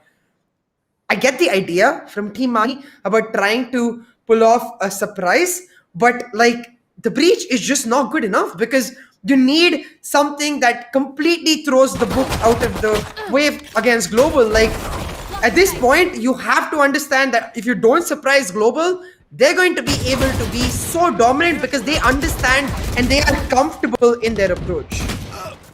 And exactly, I mean, looking at just the clip that we just saw, right? Skills taking a gunfight inside garage, Hellringer going in for that rotate from C, realizes that, you know what, my teammate needs help, throws the hot hands inside Kavi because he knows that C long is clear, and if someone dry peeks in from long, just too bad. He cuts off one line of sight that he does not need to worry about, and then just goes in to proceed, and the antidote just dashes into him. He's ready for that gunfight. Any other player, I'm not saying that, it's not possible for someone else to think about it, but the proactiveness on Hellranger's part to be ready to take a gunfight coming in from the garage angle just proves the kind of just proves the kind of game sense that the man has. And we said that in the start, unless you take down Rossi and confuse Hellranger, you are not going anywhere. And I think the breach pick did confuse Hellranger, because breach was not such a big factor for the first two rounds that came in from the side of Team Mahi and Global. It was right after that when the breach was really understood by the side of Global, and once Hellranger got the hang of it, it didn't really matter, because Team Mahi was just not able to come out with anything new other than the fact that they were riding on that wave that the breach pick would be something special. It just didn't work out. And looking at the differential in the scoreboard, you can see no first bloods from the side of Team Mahi at all. It's almost like they didn't show up. This is not the Team Mahi that we are used to seeing, and not even close. Yeah, this was absolute dominance from the side of Global. You can see it. 0, 0, 0, 0, 0 first bloods for Team Mahi. Every single round, first blood in the favor of Global Esports. And that's almost something, that's something you never want to see with a breach composition. You want to be the ones controlling the pace. You want to be the ones telling the other team where they want to fight, because that's what the breach is strong at. That's what the breach tells you what to do. But this is why, I'm just not, I think, I just don't feel like the breach is that strong on Haven, because there is the side too big and the corners too long for a breach to really be effective. It's why you see a lot of international teams too, for example Team Liquid pick up the Sky, not the breach on Haven, because she offers a lot more range in terms of how you want to pop the flash. The Sky flash can go all the way towards that small stack of boxes on A long and flash SK Rossi directly in his face, and you can try to punish him on the basis of that. But with the breach, you have to guess. and you have to try and find out where he's going to be. And it also plays into the fact that GE, they played this breach composition on Haven itself before. So even though it took them like a couple of rounds to really properly get accustomed to remember exactly what the idea behind the comp was, after those few rounds, it didn't feel like they even got sweaty for a second. It was literally like a breeze, a walk in the park for them. And the fact that it was so clean on top of that, I'm just going to say maybe Team Mahi come back in the second map with their own pick, because right now, a 13-0 is an insane start to a best of 5 series. I mean, a 13-0 is an insane start to anything. A best of 3, a best of 5, just any Yeah. map in general. And Team Mahi, please pick up one of these. You need to show up for the second map, because it's one thing losing a map, getting dominated. I mean, there are teams and there are games where we have seen that a 13-5 does not really represent the scoreline that was there. Maybe it was a much closer game than that, and one team was just able to lock out more rounds than the other. Sometimes the 13-10 also does not seem like that. It's sometimes the 10 rounds that the other team takes, the one that's losing, were just rounds that the other team messed up and they were able to capitalize. But here, the scoreline actually represents what happened. That 0 represents Team Mahi not showing up at all, and the score shows that, the score shows it, and the gameplay. What do I say? I just say that Team Mahi, this is not something that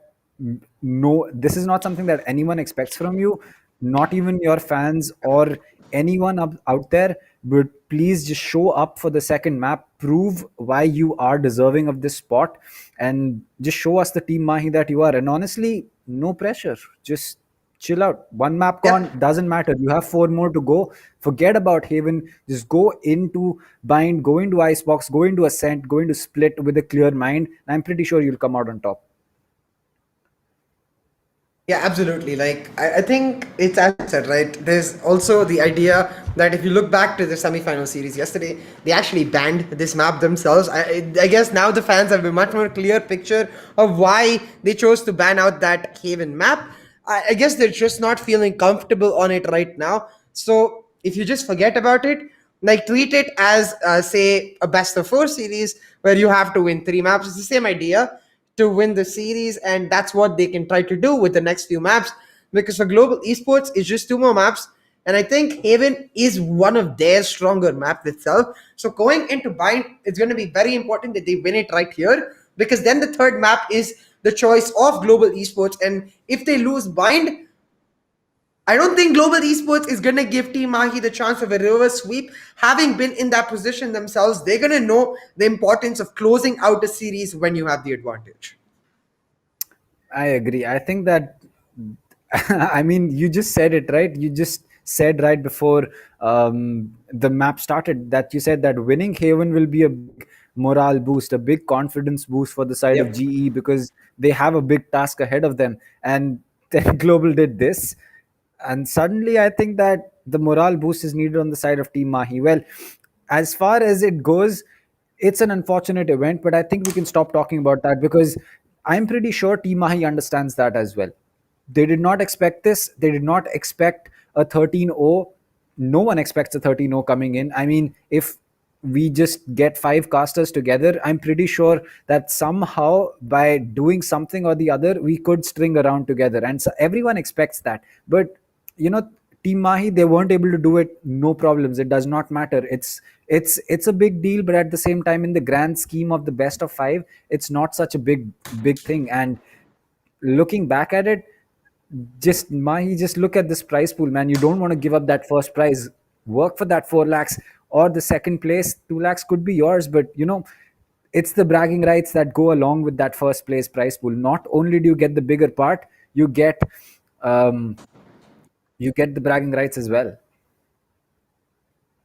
Yeah, absolutely, right. I think for Team Mahi, it is going to be just sort of forgetting this ever happened, and I think they are capable of doing that. Like, we have seen them in the past pull themselves out of very bad situations, as well as like run it back in the worst situation. So I don't think, even though a 13-0 might be new to them, I don't think being a map down is new to them. So I think they're just going to look at it as go to the next map, think you're just 1-0 down, and try to take it with a fresh perspective. But the one thing they can't forget is you need to shut SK Rossi down. Like, I feel like we can't say it enough, because the last time Global Esports did reverse sweep against Team Mahi, it was him just sort of popping off in one map, and then in the next two, he was unstoppable. There was nothing they could do. And I have to wonder if the same thing is going to happen here. He popped the hell off right now in map 1 itself. So if he can carry over that form into map 2 and 3, then what real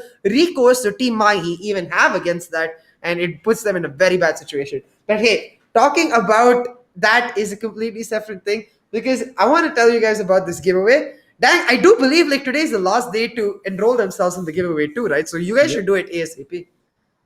Yep, that is true. As far casters, we can't we can't go in and register, but everyone in chat can head over to the link in the description and register yourself for that. But it's going to be it's going to be an interesting map coming through. It's going to be Bind coming in. So Bind was where Godlike did eventually lose the plot against Team Mahi, because Team Mahi was able to take the win on Bind, and after that it was just Team Mahi all the way on Icebox. So two maps coming up where Team Mahi has performed really, really well in the past, or rather yesterday. So I think that Team Mahi is still going to be in the grand scheme up to figuring out how they can take down Global. But the start that Global has had, it's just so much to take in, and it's honestly going to be very, very difficult for Team Mahi to come back from this. But I think that if they put in their mind, they can do it. As for Global, there is nothing that you have to do. It was a perfect win. It was the perfect play. Counter-stratting Mahi completely. 13-0.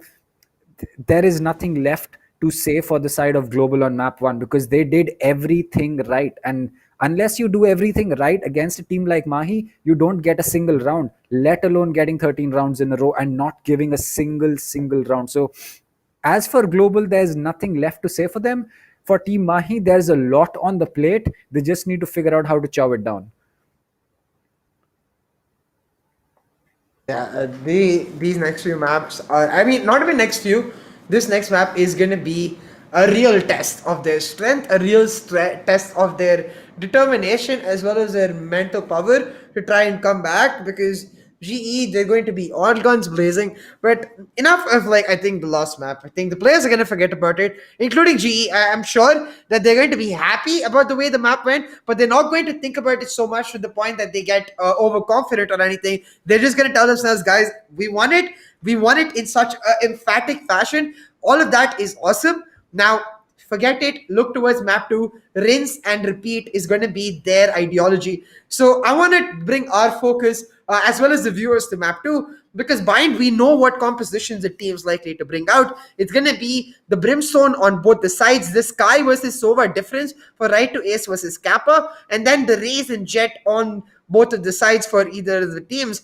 The key difference is going to be, I believe, Cypher for Lightning Fast, and then the Killjoy for Hellfighter. So, like, I do prefer Team Mahi's composition in that picture, but Global have beaten them before and they can do it again.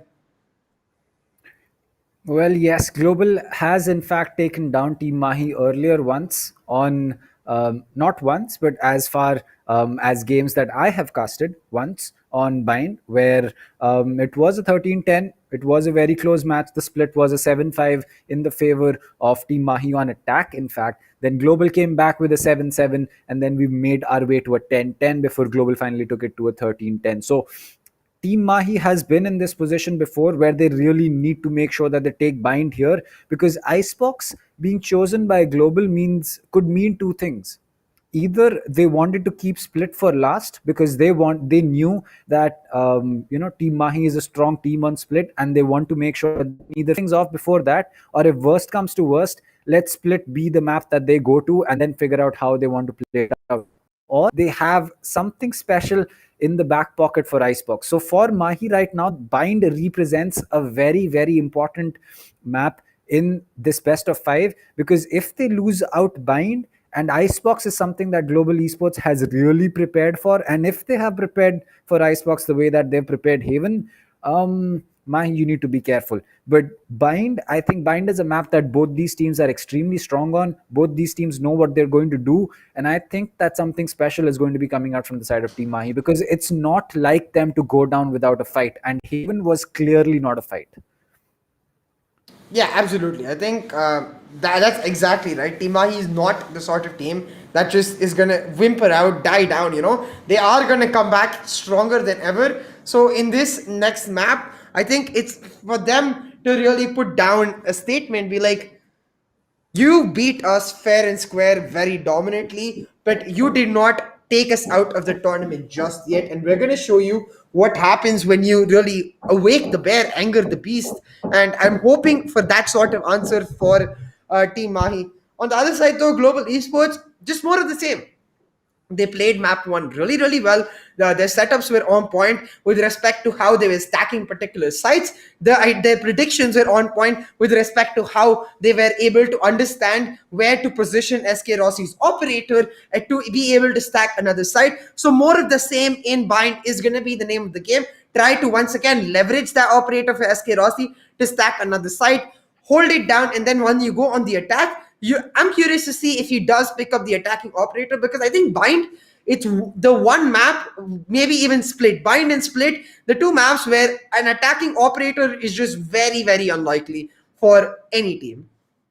I think not just for an attacking operator, but I feel for even as you can say, a defensive operator. I mean, yes, Rossi on an operator is a completely different story when you talk about the weapon or the agent in general. But on Bind, after the nerf that came in for the op, we have started seeing a lot less of it, simply because it's a lot more to invest into it and a lot less that you get from it, especially on Bind, because there are very few angles that you can lock down, and they're very easily isolated, especially when a team knows that an angle is being held with an op. There are very few angles that you can successfully hold. But then again, who am I to tell anything about it? Because, Rossi will just figure out a way to shoot through three walls and take you down on default plant. Yeah, absolutely. I mean, I'm trying not to just talk about SK Rossi at this point, because it feels like, have you ever played Mortal Kombat, Dang? Like, after a certain point where you never are able to cross a certain stage against that big 8 armed guy, and you're just like, how do I do this? And you just have no answer. It feels like for a normal person to play against SK Rossi. Don't get me wrong, Team Mahi, they're not a team of normal people, they're professional players. Yep. But as someone who simply can't imagine what you would do in that situation, it becomes very difficult. Like, obviously, I'm talking about the mechanical aspect. Like, theoretically, there are many answers. You could bring out the Reyna. I've been asking for this pick since yesterday for Tempest in the semifinals, because she's a very simple answer. Like, the Lear, it just denies the viewpoint altogether. Like, Rossi has to shoot it or has to have someone in the backup to shoot it, and that itself is enough of an advantage. Like, forcing Hellranger to always be there to back up Rossi reduces the impact of the operator in the rest of the map, where you can't really stack up the other side anymore. You have to protect the operator, and that sort of like minute thing is what you need to really unsettle SK Rossi a little bit. Try to take him off that operator, bring him back to the rifle fight, and then maybe you can win that battle 1v1 against him. I agree. I think that, and talking about that Reyna, Excali is a player who is very deadly on that Reyna, and why not pick up that Reyna from the side of Excali? Because we know that Antidote is going to be that Jet player. There's no real doubt about that. Will Team Mahi bring out that triple duelist lineup that they have? Because a Reyna, a Phoenix, as well as a Jet can be really, really useful on a map like Bind. Not to mention that you have right to ace on that Sova, and then Hellfighter can be picking up a Cypher or a Killjoy. Well, the one downside of that would be that you would not have smokes on Bind, and that is a very dicey lineup that you can say. So we could be seeing a Phoenix getting switched up with, say, Amaterasu picking up the Omen, because against Godlike on Icebox, though Amaterasu went 4-16, you cannot emphasize the importance of the smokes that he got out. And as you've heard from the man himself, Sova, if you can't do too much with your gun today, it doesn't matter. There are other ways to help your team out. Yeah, it's absolutely true. Like, this is not just a pure gun game, right? Obviously, the guns are a very, very important part of the game. In fact, even the main part, but you are able to really give value to your team even without that. You can rely more on the aspect of just being much more prudent for your team with those abilities to be able to pull it off. Now, Hellfighter is going to be the standard picks for both of the teams, but I do notice that Phoenix picked up for Hellranger. So it is that Phoenix change up with skills on the Brimstone, and you see the Sky for right Ace, Race for Excali, and the Brimstone for Amaterasu himself.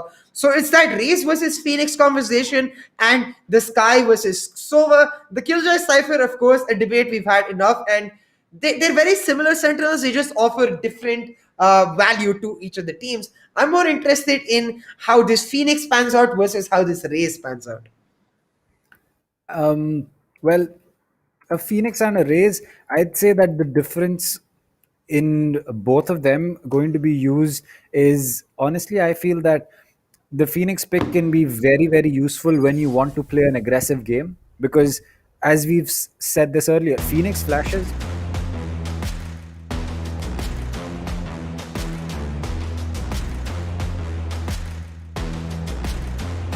Grand Finals, Map 2, Bind.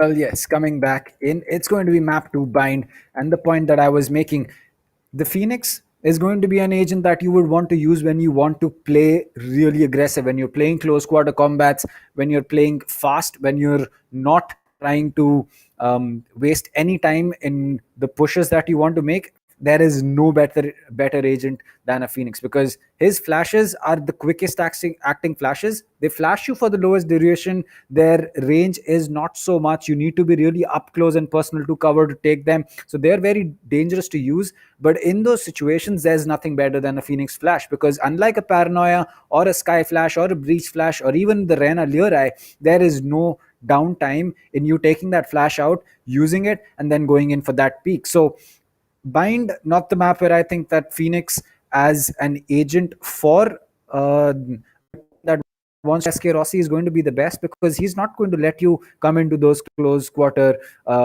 combats. He's not going to let you sneak up on him. He's always going to be holding those long line of sights, and that's what makes him so deadly. He's at ranges where you can't take a gunfight with him without having that magnified scope consistently and win it. I mean, you can't win against him at all, but consistency is still something that's very important. Yeah, absolutely. Like, the consistency factor is what Global Esports really have going for them, right? Because again and again, they're finding these small advantages that are going a long way for them, helping them in the long term with not just respect to the game itself, but the way they've been improving as a team over the past 3 months. They've made these small goals from time to time and improved upon them from piece to piece. Like, if you look at Bind, a very sound example of the same, where it wasn't considered their strongest map at all. They've brought out this composition with Hellranger on that comfortable Phoenix for him, and skills being so versatile, able to pick up a controller in that Brimstone, really helping the team through. Now you can see Team Mahi, they're on the attack. They've left the Killjoy on Hellfighter on the lurk, but SK Rossi chasing him down. He's gonna take him down, and that sort of play, that's only confidence can bring. But Team Mahi, they're looking to punish that. They're able to use all the pressure the Hellfighter brought onto himself to take shot control, and now going for the push right to Ace, holding the flank. He'll find another, and now in a 3v3, the Team Mahi got the plant as well as the spike. They just need to hold on to their positions, wait for the retake to come through. Well, Hellranger is ready for that retake. He's just waiting for that molly to get finished, but Amaterasu will be coming in, and Hellranger comes in from the back. He picks up two. The Sky Flash comes in. The molly will get dropped from the side of Hellranger, but the advantage is clearly in the favor of right to Ace. He has that light shield. He has spotted the barrel. He'll dink him once and he'll finish him off. And finally, after a map and 14 rounds, we're going to be seeing Team Mahi pick up a round for themselves. But still, the first bloods have all still gone in the favor of Global Esports. Yeah, the first bloods making sure that Global Esports able to sort of just use the pressure that they created to push in aggressively. Like looking at this retake, TM in a really good position, but like Hellranger has so much pressure here that it does mean that he has to try to find kill after kill. But right to Ace, having all of his utility, just make sure that Team Mahi able to pick up the round. The flashes, giving the blinded call, making sure that Hellranger can't push in to free through that Shower's angle. Despite him picking up a double, Team Mahi, they pick up the round for themselves, and this is a very good answer. But SK Rossi, what the hell was that flash? Gets in there with a nasty right click, takes down Amaterasu. But the backup ready for Team Mahi. This is the sort of difference we wanted to see. They're ready to find the trades for SK Rossi's kills, and they pick up the advantage on the basis of that. Now with A side completely open, it's going to be the truck default plant. And with the Rays ready in their team, as well as the Killjoy, they have a very comfortable post-plant position. Well, right to Ace knows that a flank should be coming in, as he will get information from his flash that he has indeed blinded someone. Well, there you go. Another Hawk out is going to be coming in, and that is going to make sure that Global will just have to wait a little longer before that retake works out. But as looks like Kappa peeking in, he's going to get taken out. Antidote knows exactly what is happening. The spray comes in through the smoke. Excali picks up one. It's all down to Lightning Fast now. He has to go in for that. He has to get taken out. Well, there you go. He will give himself up, as that's the only way that he will be getting the credits that are needed for the full buy coming in for the side of Global. Now, I believe that this map is really going to show us why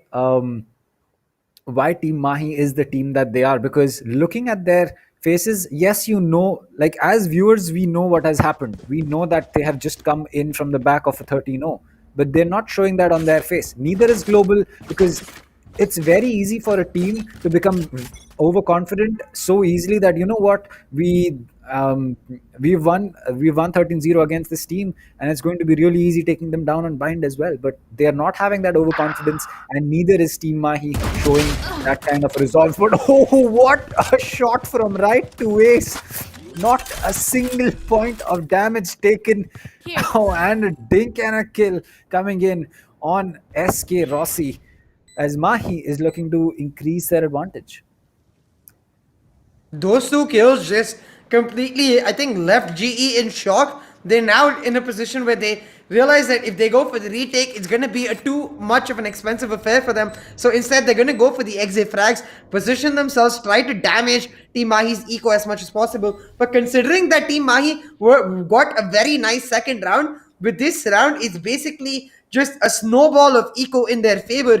A 3-0 on bind on attack. What is going on, Dang? Like in map 1, you saw Global Esports just run away with the momentum. Right now, Team Mahi, it seems like the beast has been angered. The bear been awoken, because they're doing the same, running away with it. They show that Haven, not their map, they weren't that comfortable with it. But in their own pick on bind, they can be just as dominant as though Global previously was. Exactly. I mean, I clearly remember myself saying that, over time, Global's domination on Haven has become lesser and lesser. And, Team Mahi has come really close to beating them. And then that happened. And I was just thinking to myself, should I make any kind of a prediction for bind? Because I really don't want to jinx anything for Global or for Mahi. Because it looks like Global is just going to be running in to get that ultimate orb for SK Rossi. He'll get that. The Stormblades come out, and that was the reason that they used up a Brim Smoke for as well. Now, Lightning Fast, he's playing that close. The Jet Dash has already come in, but does he know about this? In the back, as Antidote will be coming in, he'll spot the player, but Hellranger will be the one to get the kill this time. The Stormblades come out, and SK Rossi will get silenced this time. Kappa with the Shock Dart, not connecting with anyone. And there you go, the Trailblazers are going to be coming out. Lightning Fast will get spotted. He'll still get that kill for himself, as the smoke is going to be clearing up. The Owl Drone will spot, and right to Ace will get taken. No, he's going to get that Owl, or rather that Wolf, right in place, as Excali will get taken out. The Molly the lineup is going to miss. but Lightning Fast is going to get right to Ace's Hellranger finishes it off. And on Amaterasu, half the defuse has been finished off. There you go. It's going to be Kappa to finish it off so that he can get his ultimate as soon as possible. And Global Esports picking up a round. Yeah, without the half defuse, I don't think they would have had enough time to pull off the round. So the fact that the half defuse did go through from Kappa, very well done by Global Esports to pull it back.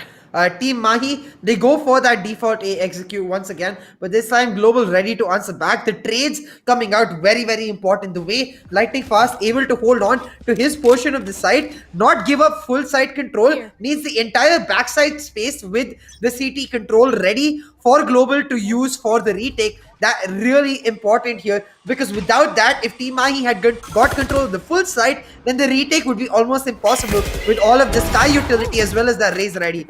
But with that round win, SK Rossi now has got his operator, but Anti ready with the pre-fire, finds the headshot, takes him down. Anti taking down the operator, opens up this hookah angle for Global Esports. So operator strike coming up, they're getting skills to walk into their hands, and that's exactly what's going to happen. Hellranger trying to contest, but Hellfighter comes in through the back. The kills going through in the favor of Team Mahi, and now with the heal ready in their hands, they're going to find the rotate onto A.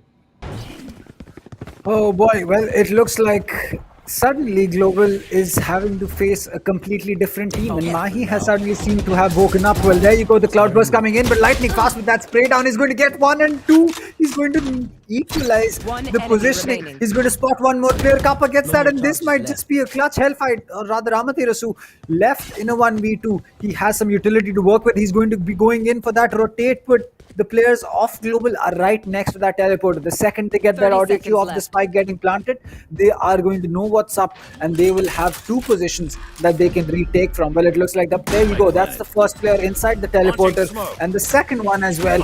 And that's going to be making sure that Amaterasu can hold down this place very, very safely. He's going to drop a molly for safety as the players look to drop in. He's playing this from long. This is not a plant that he will be able to defend very easily if both these players go in, but he knows that no one can push him as long as he's at this position. The drop comes in. Kappa knows what's up. He's going to be checking the corner. No, he's not going to be checking that corner as it's down to the Cypher. He's going to stick that diffuse, but Amaterasu playing this smart. He's going to come out on top. Half the diffuse has been completed. Lightning Fast connecting the shots when it's needed, and the smart play coming in from the Cypher will land Global Esports another round on the board.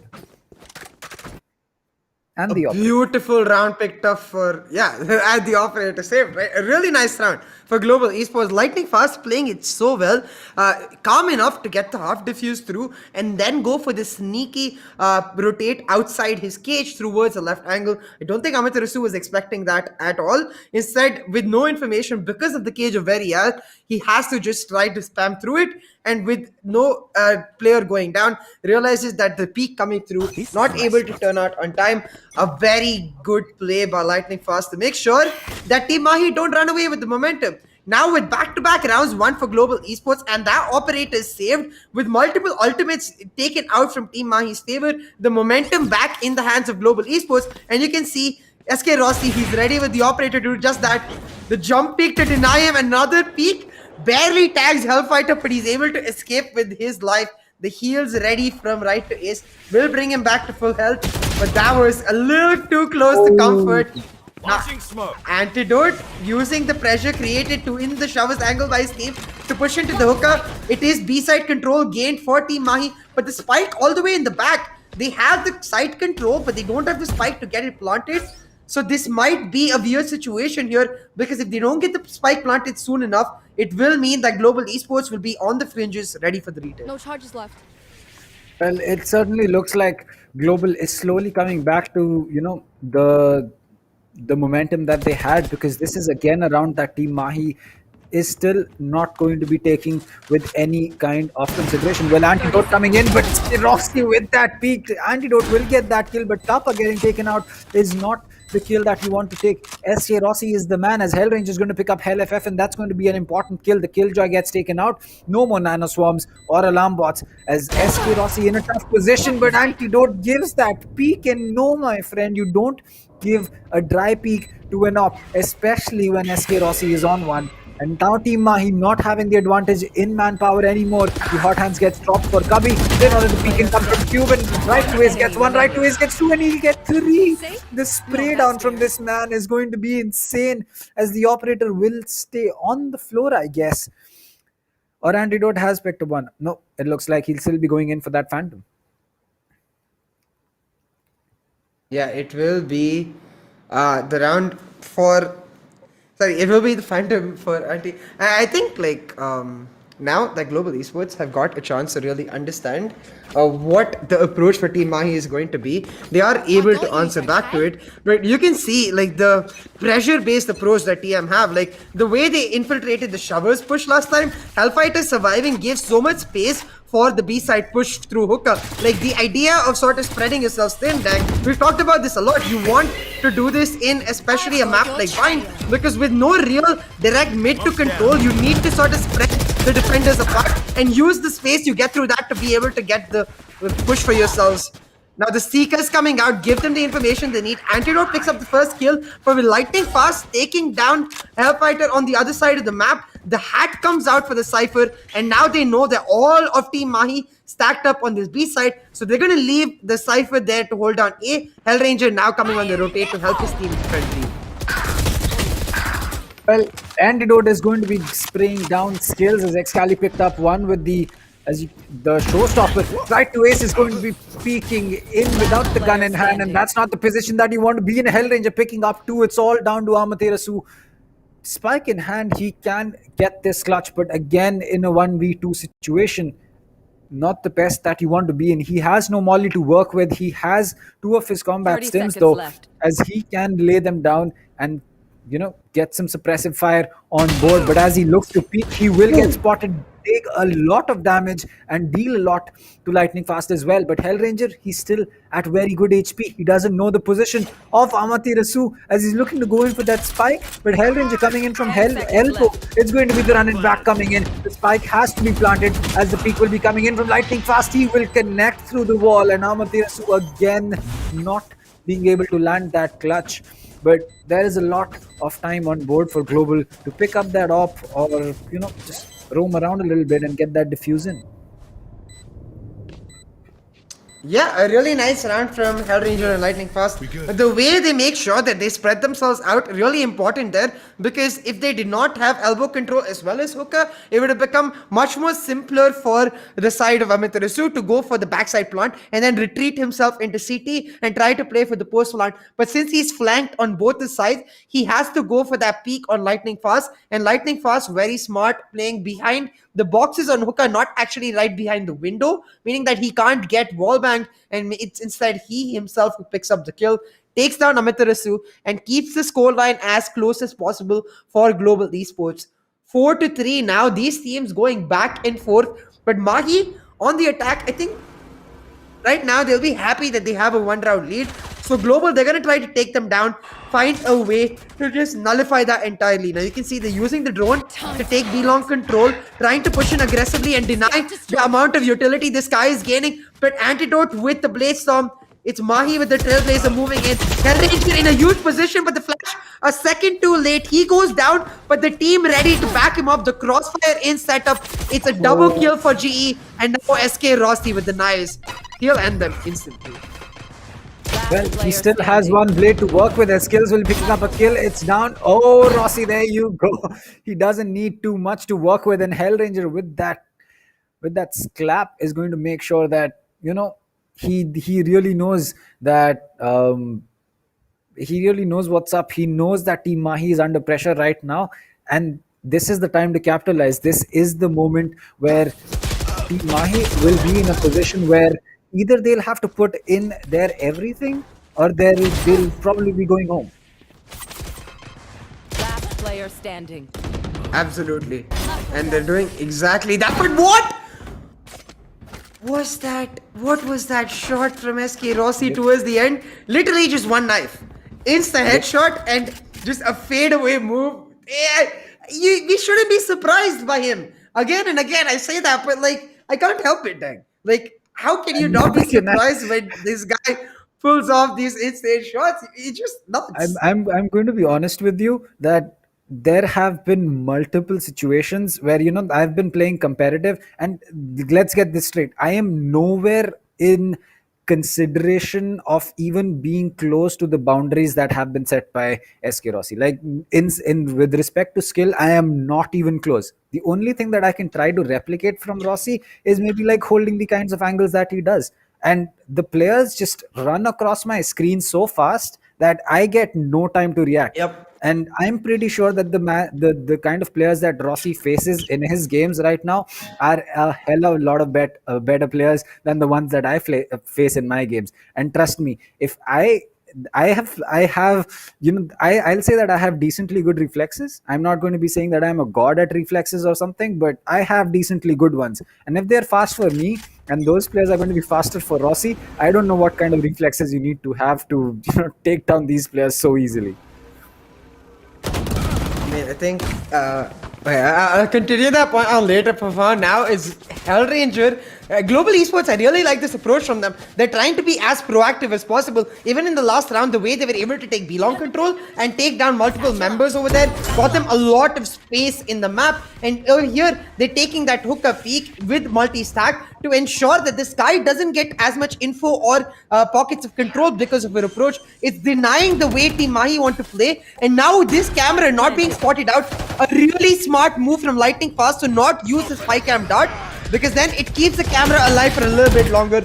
And now Excali forced out because of the orbital strike. The Killjoy ultimate gonna come down for Team Mahi, but SK Rossi just diffusing it. Well, there you go, SK Rossi. No way. Oh my god. Last player standing.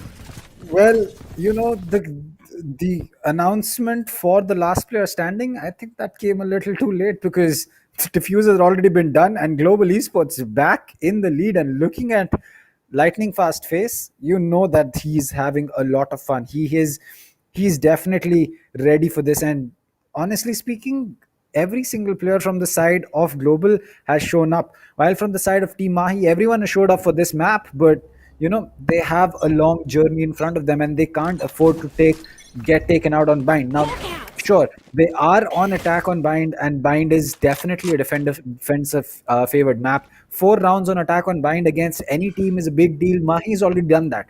So once the defense rolls in, I'm going to be expecting a lot more coming in from their side. But after coming in from that map on Haven, you want to make sure that you just have a much bigger advantage. You don't want to take any risk, as all 3 smokes are going to be used up by Amaterasu. Hellranger coming in with the run it back. He's going to tank all that damage with 40 HP on the man. He's going to be 1 bullet, and there you go. The run it back will get reset, as it's going to be down to Amaterasu to make sure that the orbital spike connects, or rather delays the progress coming in, and that is exactly what it will do. Team Mahi get the spike down, but SK Rossi, he's ready with that operator, and the show is going to be in his hands as he's going to pick up Hellfighter right now. It's going to be Rossi one more. It's going to be Kappa rather one more, and that is going to be the position that Amaterasu is going to be in. He'll get caught out. It's all down to Excali. In a 1v3, he'll pick up one. Oh boy, he's in a 1v3. He's going to get one more, a triple kill for this man. He's on the ace right now. He has 2 satchels to go in for that boost. His position called out. He'll go in for that peak. Miss some shots, not connect enough. And SK Rossi is not someone that you deal with that way. Global will be taking that round as well.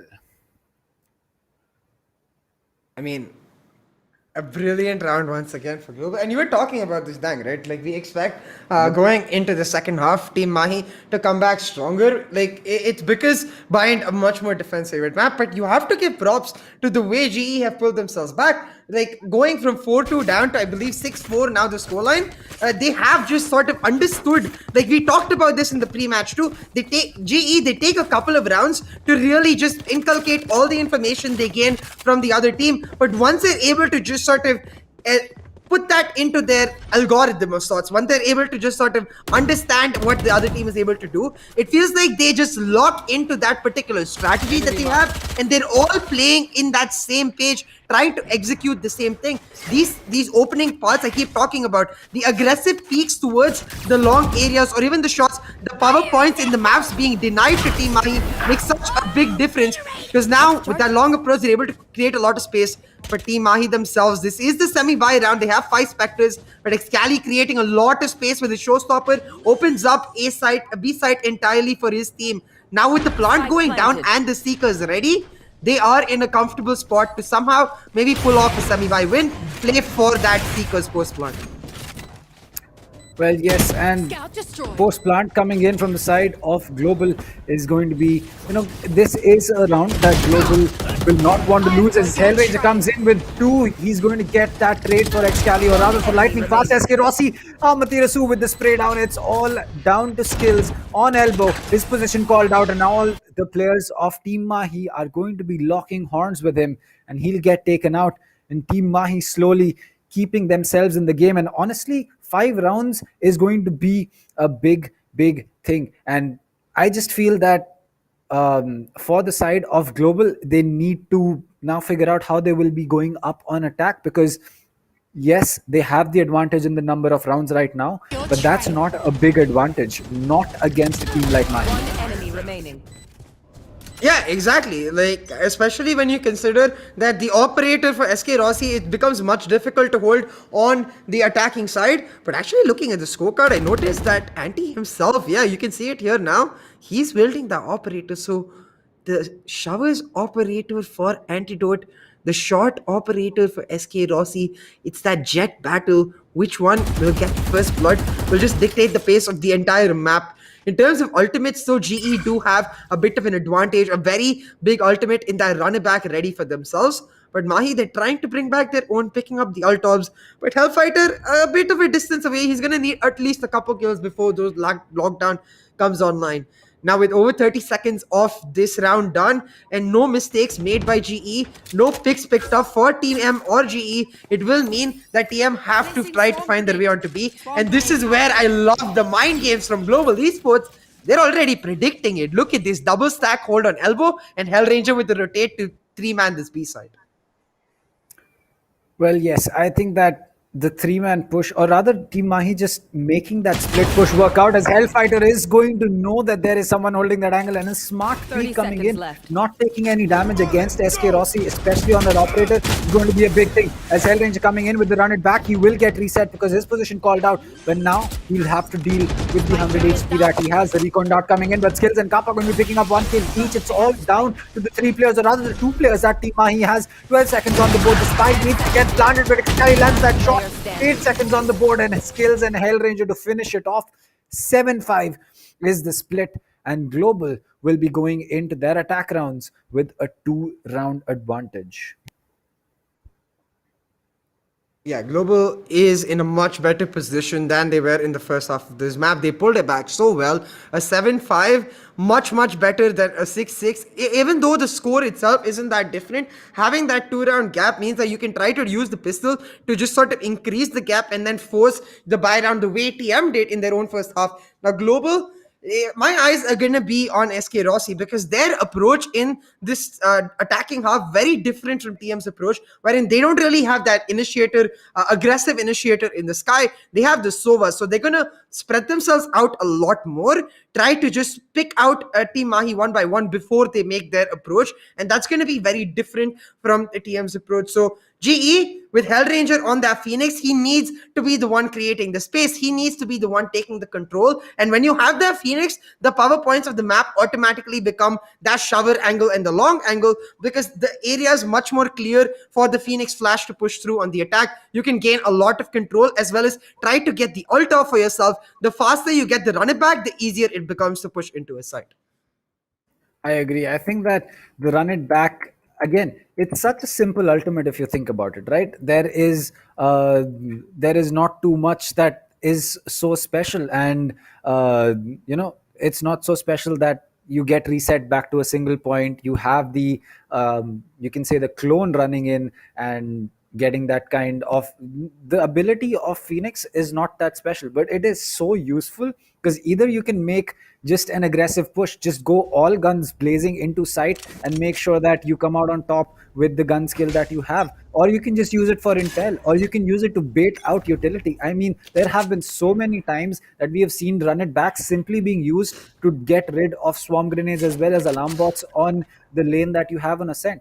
Well, Ascent is going to be a long while off because right now it's Bind as the pistol round rolls in for the side of Team Mahi on defense and Global on attack. This is Team Mahi's map to take. They have only 2 rounds to deal with, and it surely seems that on Bind at least, they are a much better team than what they were feeling on the map of Haven. As Antidote will get spotted, he'll use the dash to make sure that he can fall back, use the cloud burst to cover his out, and right to waste with the cover coming in. He's going to flash. The Wolf is going to be coming out as well, and that will make sure that he can concuss he's going to be concussing Hellranger as well. So the rotate is going to be coming in from the side of Team Mahi, and I just feel that Global and Mahi, this is going to be a complete brawl.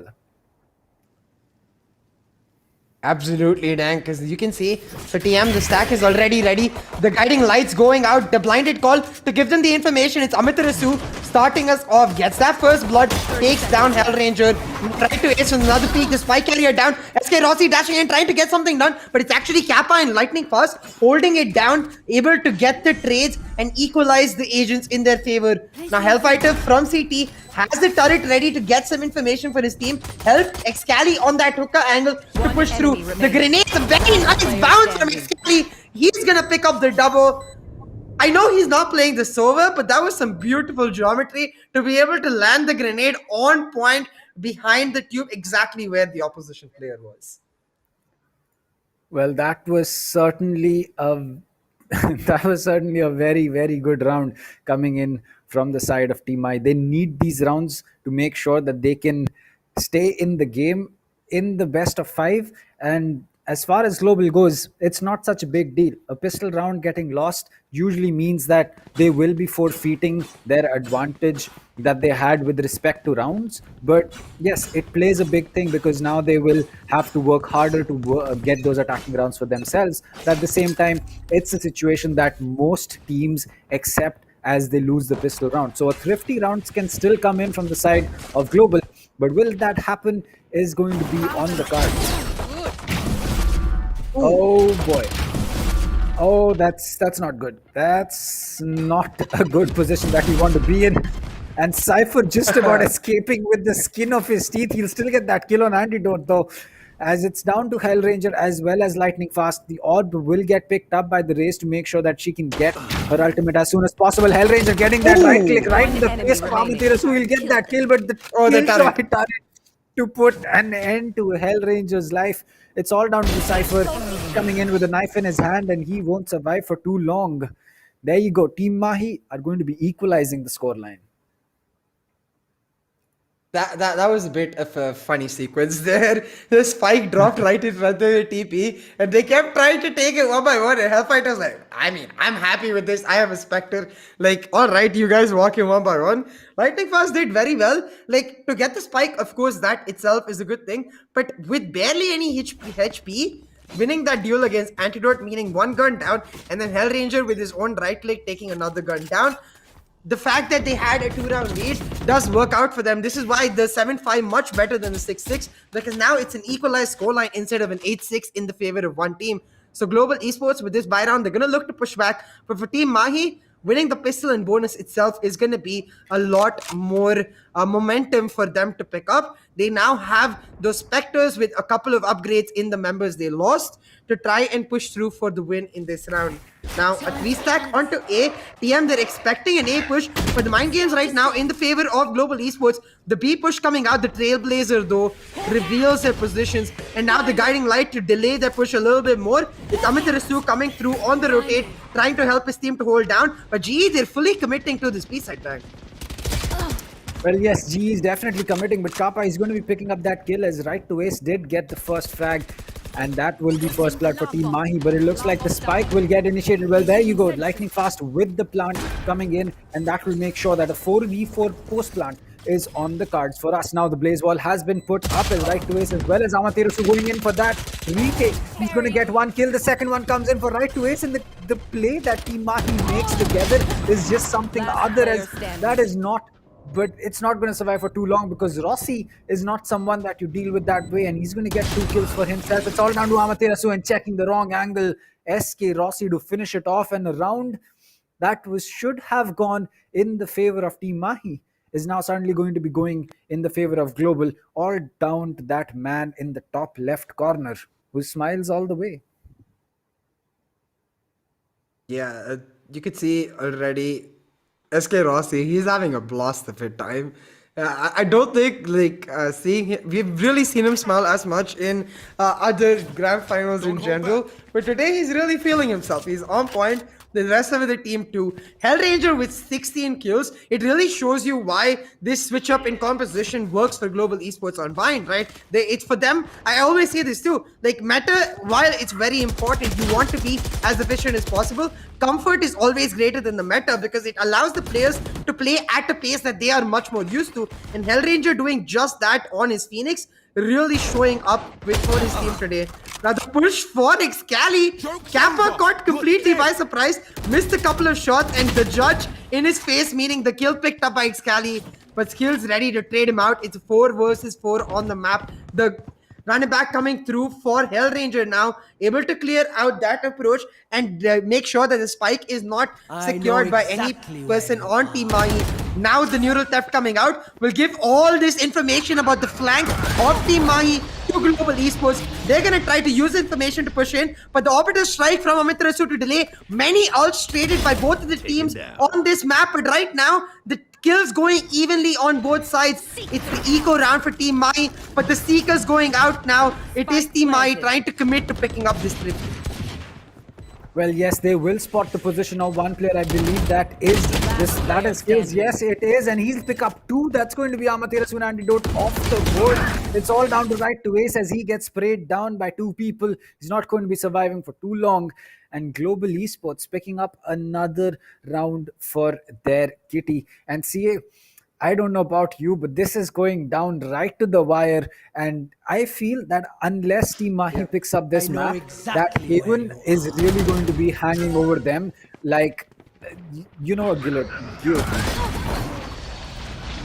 I mean, it's also the point we were talking about earlier, right, Dang? Like, given the fact that Icebox was picked by GE themselves, they're sure to have some sort of plan ready for it itself. And that's, even if it's not exactly a plan that phases TM, it's going to play into their minds because of how Haven went. They're like, wait a minute. And that sort of hesitation, that sort of just like pause, it gives GE more than enough time to just take it over. So, as you said, TM, they need to pull off this round.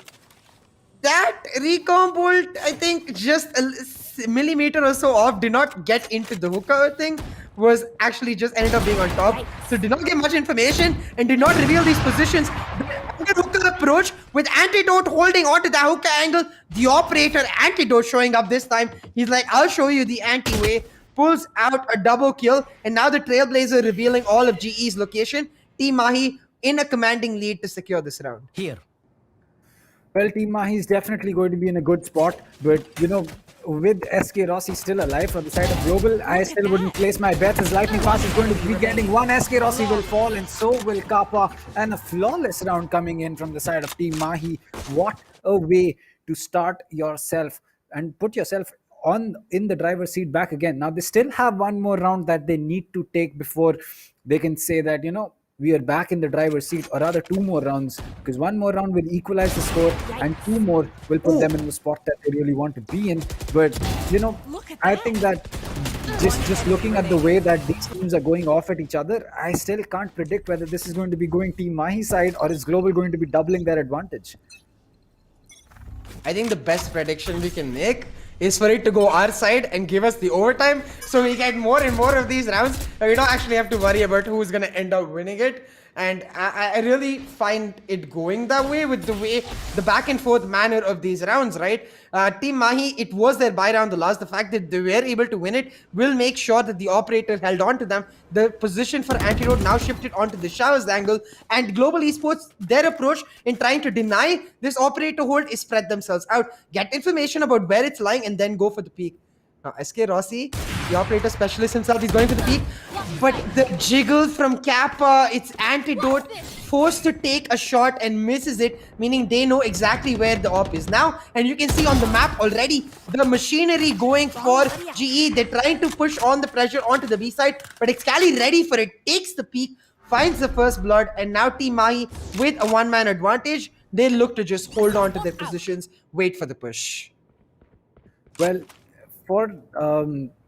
I think that Team Mahi is a team that can really thrive in this kind of situations. Lightning Fast is right around the corner from right to ace, and no more Sky for the side of Team Mahi. The recon dart comes in. Excali will get pinged once. He will spot the player, but the spray down comes in. He will drop the spike for himself as well, but he's not checking the other corner as Lightning Fast has just snuck up right next to him. Will he get Amaterasu? 10 No. seconds left. Oh, Lightning Fast. The trigger control was good, but the positioning that he was in was not the best. And as the time runs out, Team Mahi will be taking this on time alone.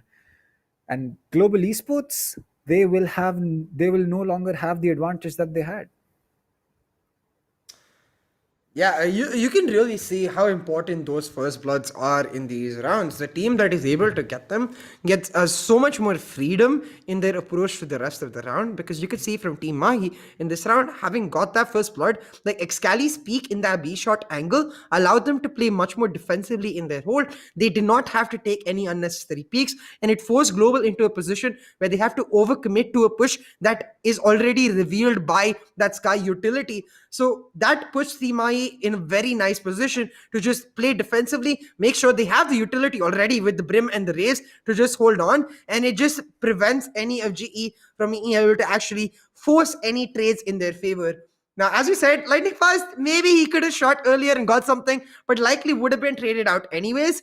0 for 1, obviously not as good as a 1 for 1, but I think it would have ended up in the same result. So not as impactful.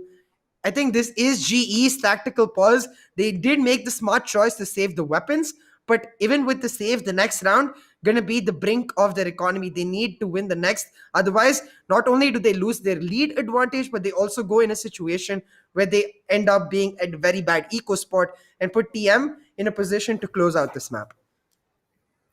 Well, yes, I think that the tact timeout coming in from the side of Global is also going to be an advantageous position for Team Mahi, because it's going to give them time as well to understand, because it's not been a perfect map for them. It's not been as if they've not had to ask the questions, but looking at Global's economy, they're going to go in for a force on some of these players, and if this pays off, it will be a big thing, as Atlas will be holding that operator. SK Rossi coming in, he will spot the player inside but miss all of his knives, and the right click not working out. The volley coming in from Amaterasu, who will spot Hellranger, and the spray down is perfect. He's going to get two. The force fire really not playing into the favor of Global Esports. It's all down to Kappa in a 1v5. He is going to be spotted out, smoked off, and he's really not going to be in a good position, as Kappa will pick one up. So no flawless round. Amaterasu does not care about that, because Antidote will be picking up that frag and the round for Team Mahi, as they're back in the lead. And I don't know about UCA, but I am about to bite my nails off. I'm making sure my nails are nowhere near me, because I don't want to be in that position where it ends up being like, hey, all I have for lunch is just some skinny, dry skin for myself. But I get what you mean. Like, it's so nail biting right now. Like, the intensity of the action is so close between both of these teams, and in that particular round, that A shot hold by Amaterasu was brilliant, because the approach from GE put down the orbital strike in lamps, force the A shot angle, and just sort of take the side for yourself. With that lamps control, you can then play very comfortably for the post plant. But the fact that Amaterasu is there right next to that push, the molly from him perfectly timed to just deny that push, that molly single-handedly with his approach, nullifying that orbital strike, making sure that Team Mahi able to take the lead. Now this round, once again, a buy for Global Esports, but they barely have any money left in their bank. I saw a couple of 200s, I think a 1-0 also. So right now, GE, they are just drawing out the very last of their balances from their bank, and it will mean they need to pull out all the stops. But you can see TM, a very calculated approach, leaving that Sky in a very defensive angle in B, where she can play with her utility to get info on hookah, the operator down in B long, allowing for a 3-stack with the Killjoy, Molly, and Raze all in A, meaning if you try coming down any entry to A, you will get bombed, burned, and like just nano swarmed all over yourself. So these seekers, this utility, as you're talking about, GE, they can't push into either side. Well, yes, the right to waste will be picking up that kill, as it's going to be Excali to pick up another one for himself. SK Rossi right on his tail, as Excali does not know that someone is in the back. He knows. Oh boy, Excali with the 3K and antidote to finish it off. 11-9 for Team Mahi. It does not look like they want to give up this map at all. The team, or rather the best of 5, is back in position, my friends. Zexcali, the man right here, completely ignoring SK Rossi as if he's not present, then flicks around 180 degrees to get that kill. That's something that not a lot of players can do.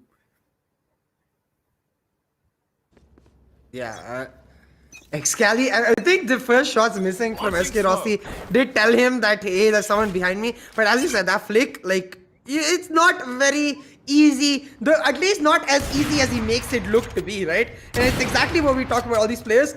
Now, whoa, that shot at the same time as the dash, if that had hit, it would have been crazy. It actually did land. SK Rossi taken down very low, but it going through a wall meant that he was not taken down altogether. But hey, no Sky available for Global Esports, meaning no heal available for SK Rossi. That health disadvantage will be present throughout this round. And TM, they don't really lose much, just the aggressive positioning of Antidote.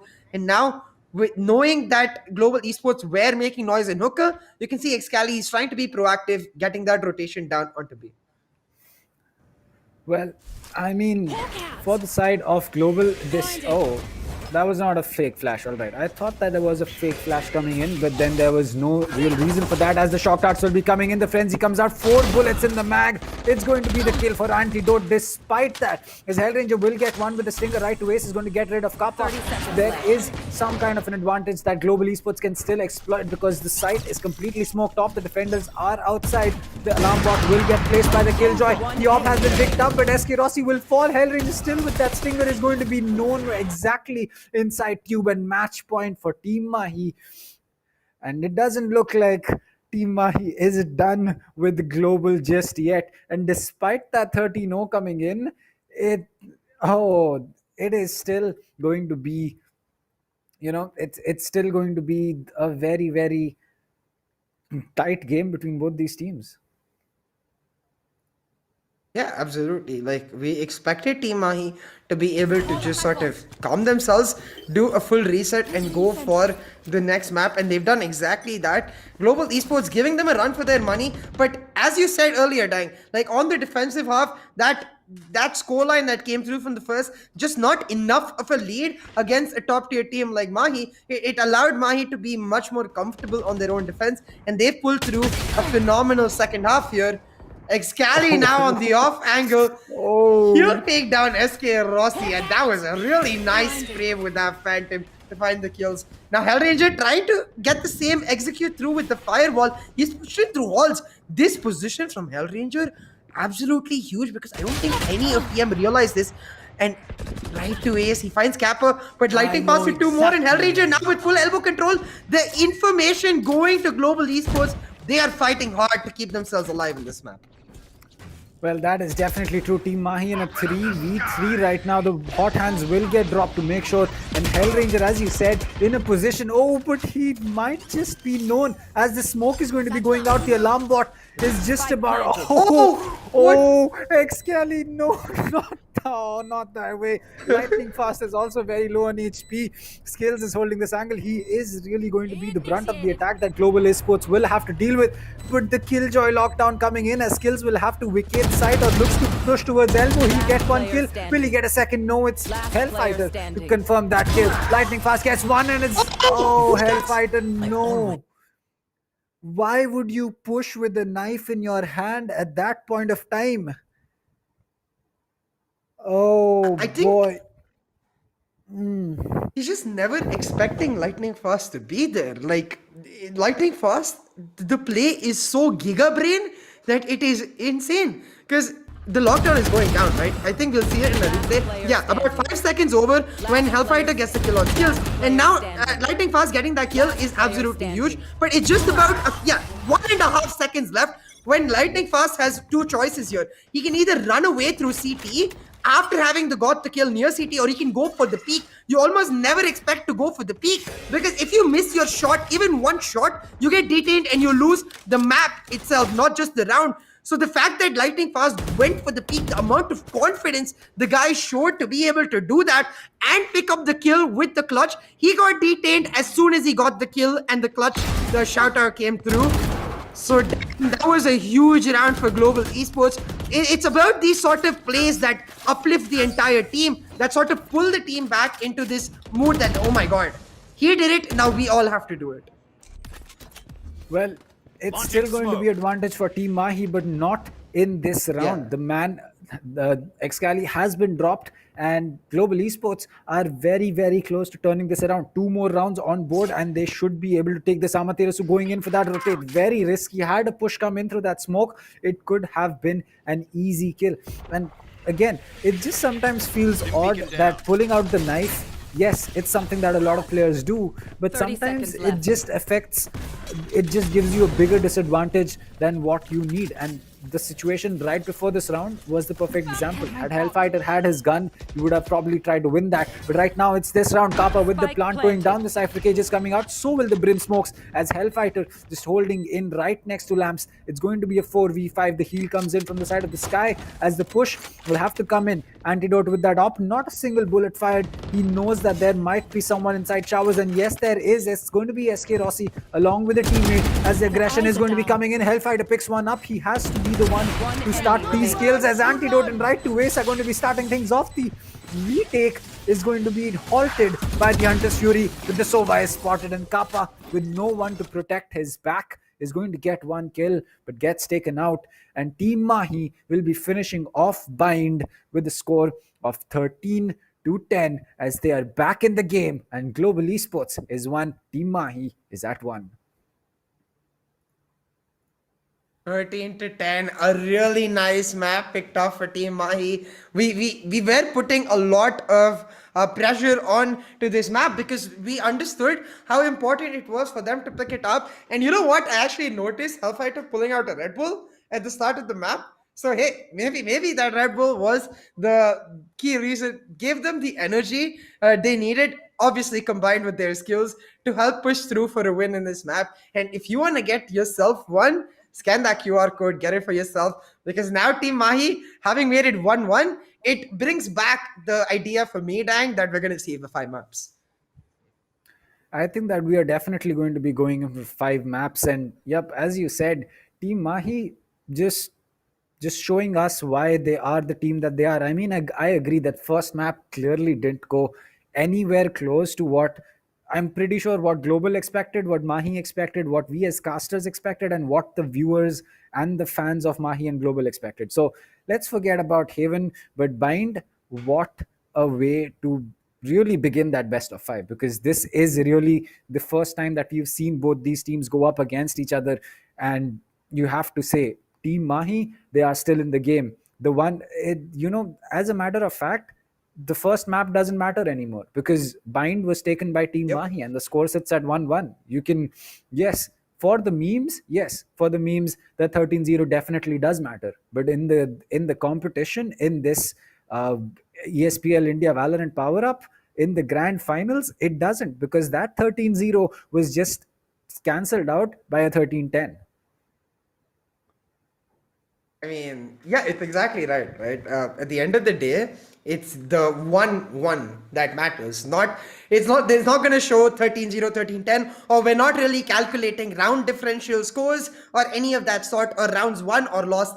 It's map 1, map lost. So for both of the teams, 1-1, map 1 each. It means that both will go into that third map, and Icebox is going to be so spicy now because it's a very weird map. Because on one hand, GE, they were the first team in India to really make Icebox one of their strongest maps. They were the first team in India to adopt that Icebox and make it their ace in the hole. But very recently, Team Mahi picked up the composition that GE themselves play, that Sage Killjoy, and beat them with it. Then they also beat Godlike Esports yesterday in the third map to win it. So for both of the teams, there's a lot at stake here. If GE are able to show that they had a plan coming in place to take down Team Mahi, it would be huge. But if Team Mahi able to take down Icebox, take the lead in the series after the 13-0, I mean, at that point, I feel like we should just stop making predictions.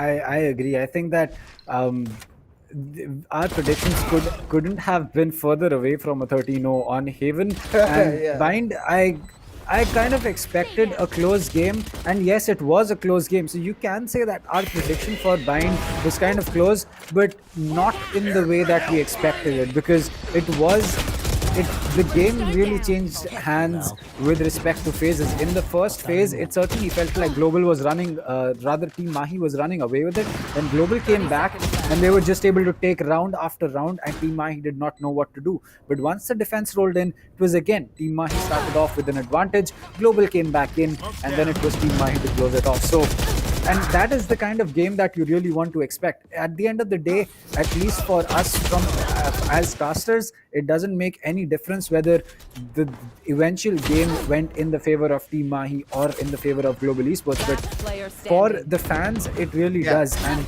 for both these fans, it's a very, very interesting way to, see the map pan out. And especially when it is so back and forth, you really can't predict what's going to be happening, whether it's your team taking that win or it's not. Imagine the same kind of thing happening on map 5. That's really what all this audience is here for. Yeah, absolutely. And like talking about the fans, right? I think a key factor of teams being able to pull off such long stints where they're playing really well is because of the fans. But at the same time, I would like to tell them like, hey guys, both of these teams, they are the very best in our community. And irrespective of who you support, you want to be looking to support the community. So support your team. Don't bring another down or don't bring another fan down, because at the end of the day, we're all spectators just trying to have a blast of a time while watching two amazing teams in action. So bringing each other down just sort of spoils the mood for a lot, and you don't want to do that because your teams wouldn't want you to do that. But dying back to the map, 13-10 for Team Mahi. Going into Icebox, do you think we're going to see mirror compositions, or do you think GE has something up their sleeve?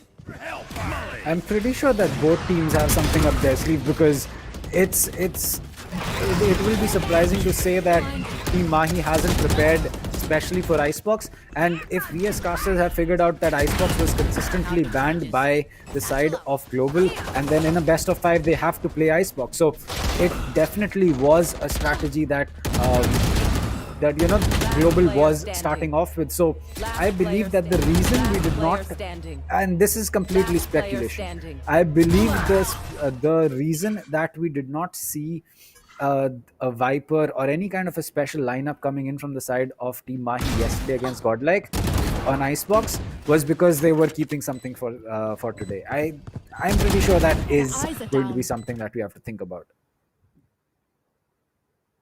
Yeah, absolutely. Like it is like as an analyst especially, like I'm really excited just to see how we can break down the minute plays between both the teams, like lightning fast play, for example, in this round, or even the way GE was setting up in multiple rounds and the way Team Mahi was answering back. It's a back and forth game. Like it almost reminds me of a chess game, the way it's like I will try to take pressure here, but I will give back pressure here. And these teams, they're willing to just sort of sacrifice one move to try and take the big advantage in the long term. And that's something that is very unheard of for me in most teams besides these two in the community. Like we generally see teams relying on basic default strats or even just gunfights to try and pull the win through. But when it comes to this El Clasico, when it comes to Team Mahi versus Global Esports, it's not about those gunfights. It's not about those default setups. It's all about those mind games. And that's what makes the map so damn exciting for me. I agree. I think that Bind really showed us the competitive nature of both these teams. And as far as Icebox goes, I'm really excited to, see what is in store for us, because Global hasn't shown off that map.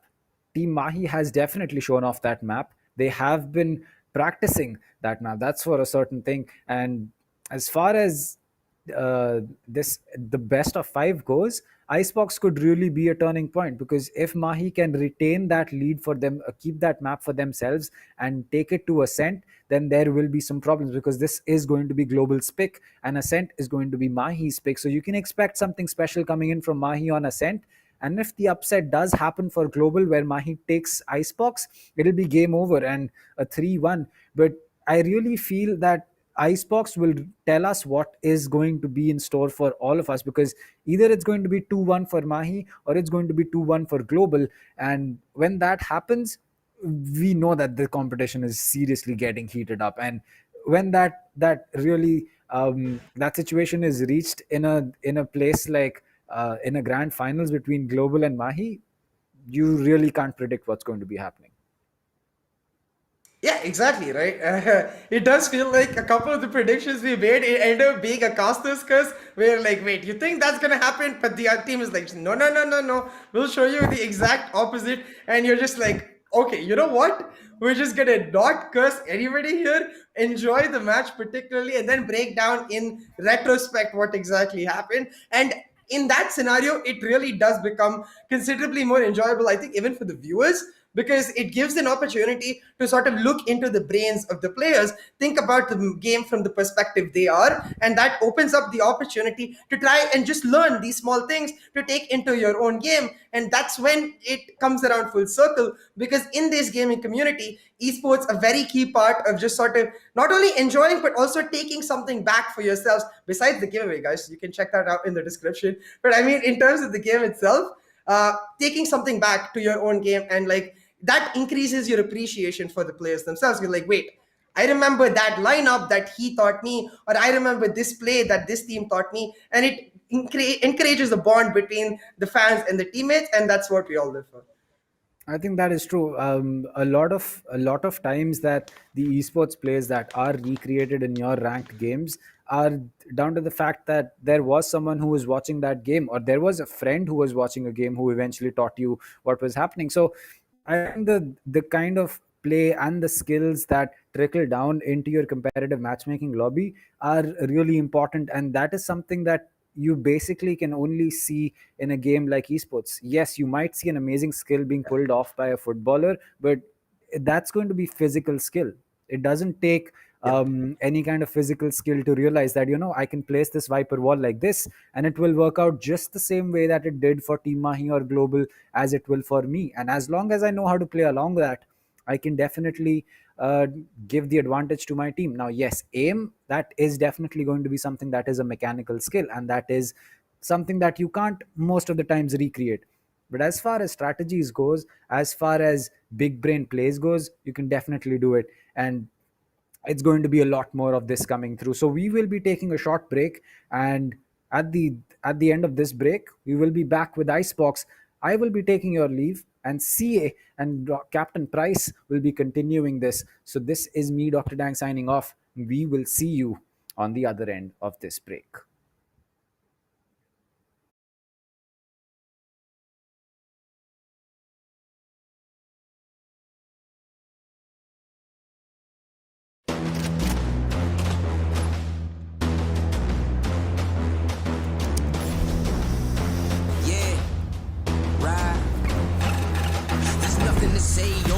Nothing to say, I ain't have words, I erupted in thunder and rain. If your man's strong, then why call me running away? It's just a game, but nobody coming to play. I bless. Rise up though, all my people where you at, rise up though. Let's go, yeah, let's go, let's up, one time, go get it, it's yours, let's go, come on, yeah, let's go, raise up, that's right, run with it, it's yours, let's shine, come on. With each day we wake up, we get stronger and stronger, it's our time now, yeah, 'cause we warriors, Cause we warriors. Yeah, let's go, let's up. One time, go get it. It's yours, let's shine, come on. Cause we warriors. Yeah, we warriors.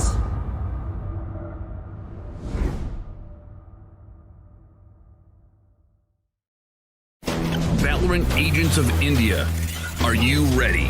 The ESPL Valorant PowerUp series is a tournament open to players of all skill levels. Whether you are an agent with competitive experience or not, this series is meant for you to test your skills and have fun.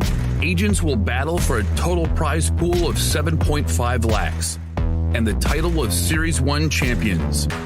It's time to power up. Let's break down the tournament format. At the beginning of the tournament, there will be 4 open qualifiers. In the qualifying rounds, players will go through a best-of-1 single elimination, battling their way up the ranks. Those ranked top 16 onwards of the qualifiers will face single elimination in a best-of-3 match. The top 4 teams from each qualifier will earn a spot in the group stage, resulting in a total of 16 teams. These teams will then be split into 4 groups, with 4 teams per group. Teams will then compete in a GSL format, where 2 opening matches are played. The winners will then battle in the winner's match, which will determine who tops the group. The losers will battle for survival. The victor of this match will then battle the loser from the winner's match to determine who progresses further in the tournament. The 2 teams from each group move on to the playoffs, where 8 teams will compete via sudden death, single elimination, in a best-of-3. The quarterfinals and semifinals will be an exhilarating battle of skills, wits, and strategy to win through a best-of-3 elimination process. And finally, we reach the grand finals, where our final top 2 teams of the series will battle for glory through a best-of-5 elimination. Valorant Agents of India, will you and your team be the one that reigns supreme? It's time to power up.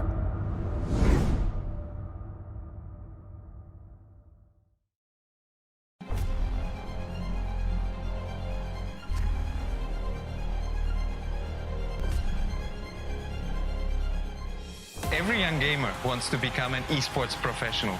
We make it happen. You just keep on winning.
Apply now at redbullcampusclutch.com.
Users of Roblox are all around the world, and all of them expect the same level of experience. Well, the success of games is measured by how much can you keep users engaged.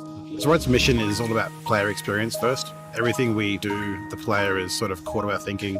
ここ数年で、リッチなユーザーエクスペリエンスを提供するために If you don't want to worry and you don't want to think about things like asset delivery and the ability to have your connectivity between your devices and your servers as fast as you can, just go with Akamai. Akamai gets into places and markets that other providers of similar services don't quite hit as easily. その上で、アカマイさんのシステムを使うことで、大容量のセットを高速に配信させて、いただけてるかなと。The workflow without that, I'd probably have a lot more CDN support because the amount of capacity we'd need from the others wouldn't be there. There's one less problem we have to solve. If Akamai wasn't around, we would probably have to multiply our team by I don't know what kind of factor and understand what we would need to do to replace what Akamai provides to us.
Well, welcome back to the ESPL Valorant PowerUp. Now, this is going to be CA once again with you. Well, that's not me, that's him. And I am going to be Captain Price back here on the English desk. Third match, 1-1 scoreline. what an evening this is being. Like, it's almost predictable when we are coming into the grand finals, when it's the two best teams in India performing, an equalizer already getting drawn after the second game. I believe this is what the audience and we all are here for. You know, the funny thing is that this was the first map GE dropped in all of the ESPL tournament. And that itself, like for both of the teams, is quite a feat. Like on one side, Global Esports not dropping a single map till the grand finals all the way, a hell of a factor. But for Team Mahi, the fact that they're the ones after the 13-0 to get them to drop a map, it's going to give them some momentum. So I know both of the teams are going to come into Icebox like pumped and ready, full on game faces and like serious mode on, because right now into Icebox, like this is a strong map for both of the teams. It's not like Haven or Bind where one team might not be as comfortable as the other. Icebox is where the real test begins. It's where like the tempo of the rest of the best of 5 is decided. Well, I'd say personally, Global, I don't think they ever performed onto Icebox, but Team Mahi, they have had, I believe, total of 3 maps that they have played, and they have secured victory in all of those 6 maps. So I believe that's going to be a little bit of a beneficial factor coming in from their end. However, Global, the way they had taken down Team Mahi in the first map, it was so amazing to watch. Who would have thought, like, in the first game, it's Team Mahi, the best team, the almost, the 2 best teams in India coming in. Like, it's not almost, we all know they are the best, but still, 2 best teams coming in India. Like, I don't know how to put it. It's so amazing to watch from one perspective, but the other side, they're almost like shattered into pieces, but they came up strong. They came up stronger on Bind, which was a map where previously they had been taken down by Global, and now they need to fight it out on Icebox, as this is going to be the third map. Now, it doesn't matter what they have done till now, because when the equalizer in the previous map had come in, it's basically a best of 3 now. Whoever secures the next 2 maps, maybe the next one and the third one, they will be moving on. But yes, the predictions, as we all are thinking about it, if it's a 5 map rounder, I'm not going to be shocked at all, because it's the grand finals. It has to be the best of the best competition that's coming in. Yeah, absolutely. Like, I think having talked to a lot of these pros too, like their mindset always is, we take it map by map. We don't really worry about the next few maps or the previous few maps, because it's very important to get that mental reset down before you're really going into such a high stakes environment. So for both of the teams, that's going to happen. Like Global, I think they will be a little disappointed after the end of map 2, because they were very close to pulling it off.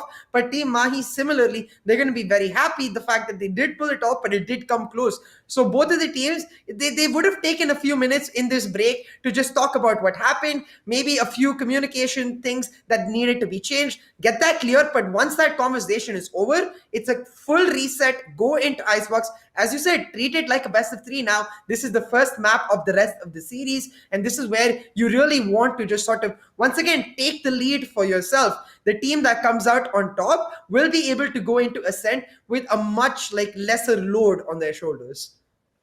But I don't think they're going to be, actually decreasing the load. As you said, as you rightfully said a few moments ago, that the teams here that are performing, they will be taking it down map by map. And what we have seen in the previous 2 games, they really want to take one step at a time. They're not about the mentality that, 3 maps, we take it all at once. Well, it's not the thing. They're going to focus on map-wise. And what are they focusing on, if not the prize pool and the title of the Series 1 champions? Well, 7.5 lakhs at stake. We already have the 3rd and 4th place teams. Both of them are going to get an equal share of 75,000, but whoever comes as the runners up in this particular grand finals will get a share of 2 lakh rupees, and the winners will not just be getting a share of 4 lakh rupees, they are also going to claim themselves the title of the ESPL Valorant PowerUp Season 1 champions from India. They are going to be the undisputed, undefeatable champions in this particular tournament. However, I'm looking forward as to which team is going to come out as the victors, as both of them, they have been absolutely showing up a big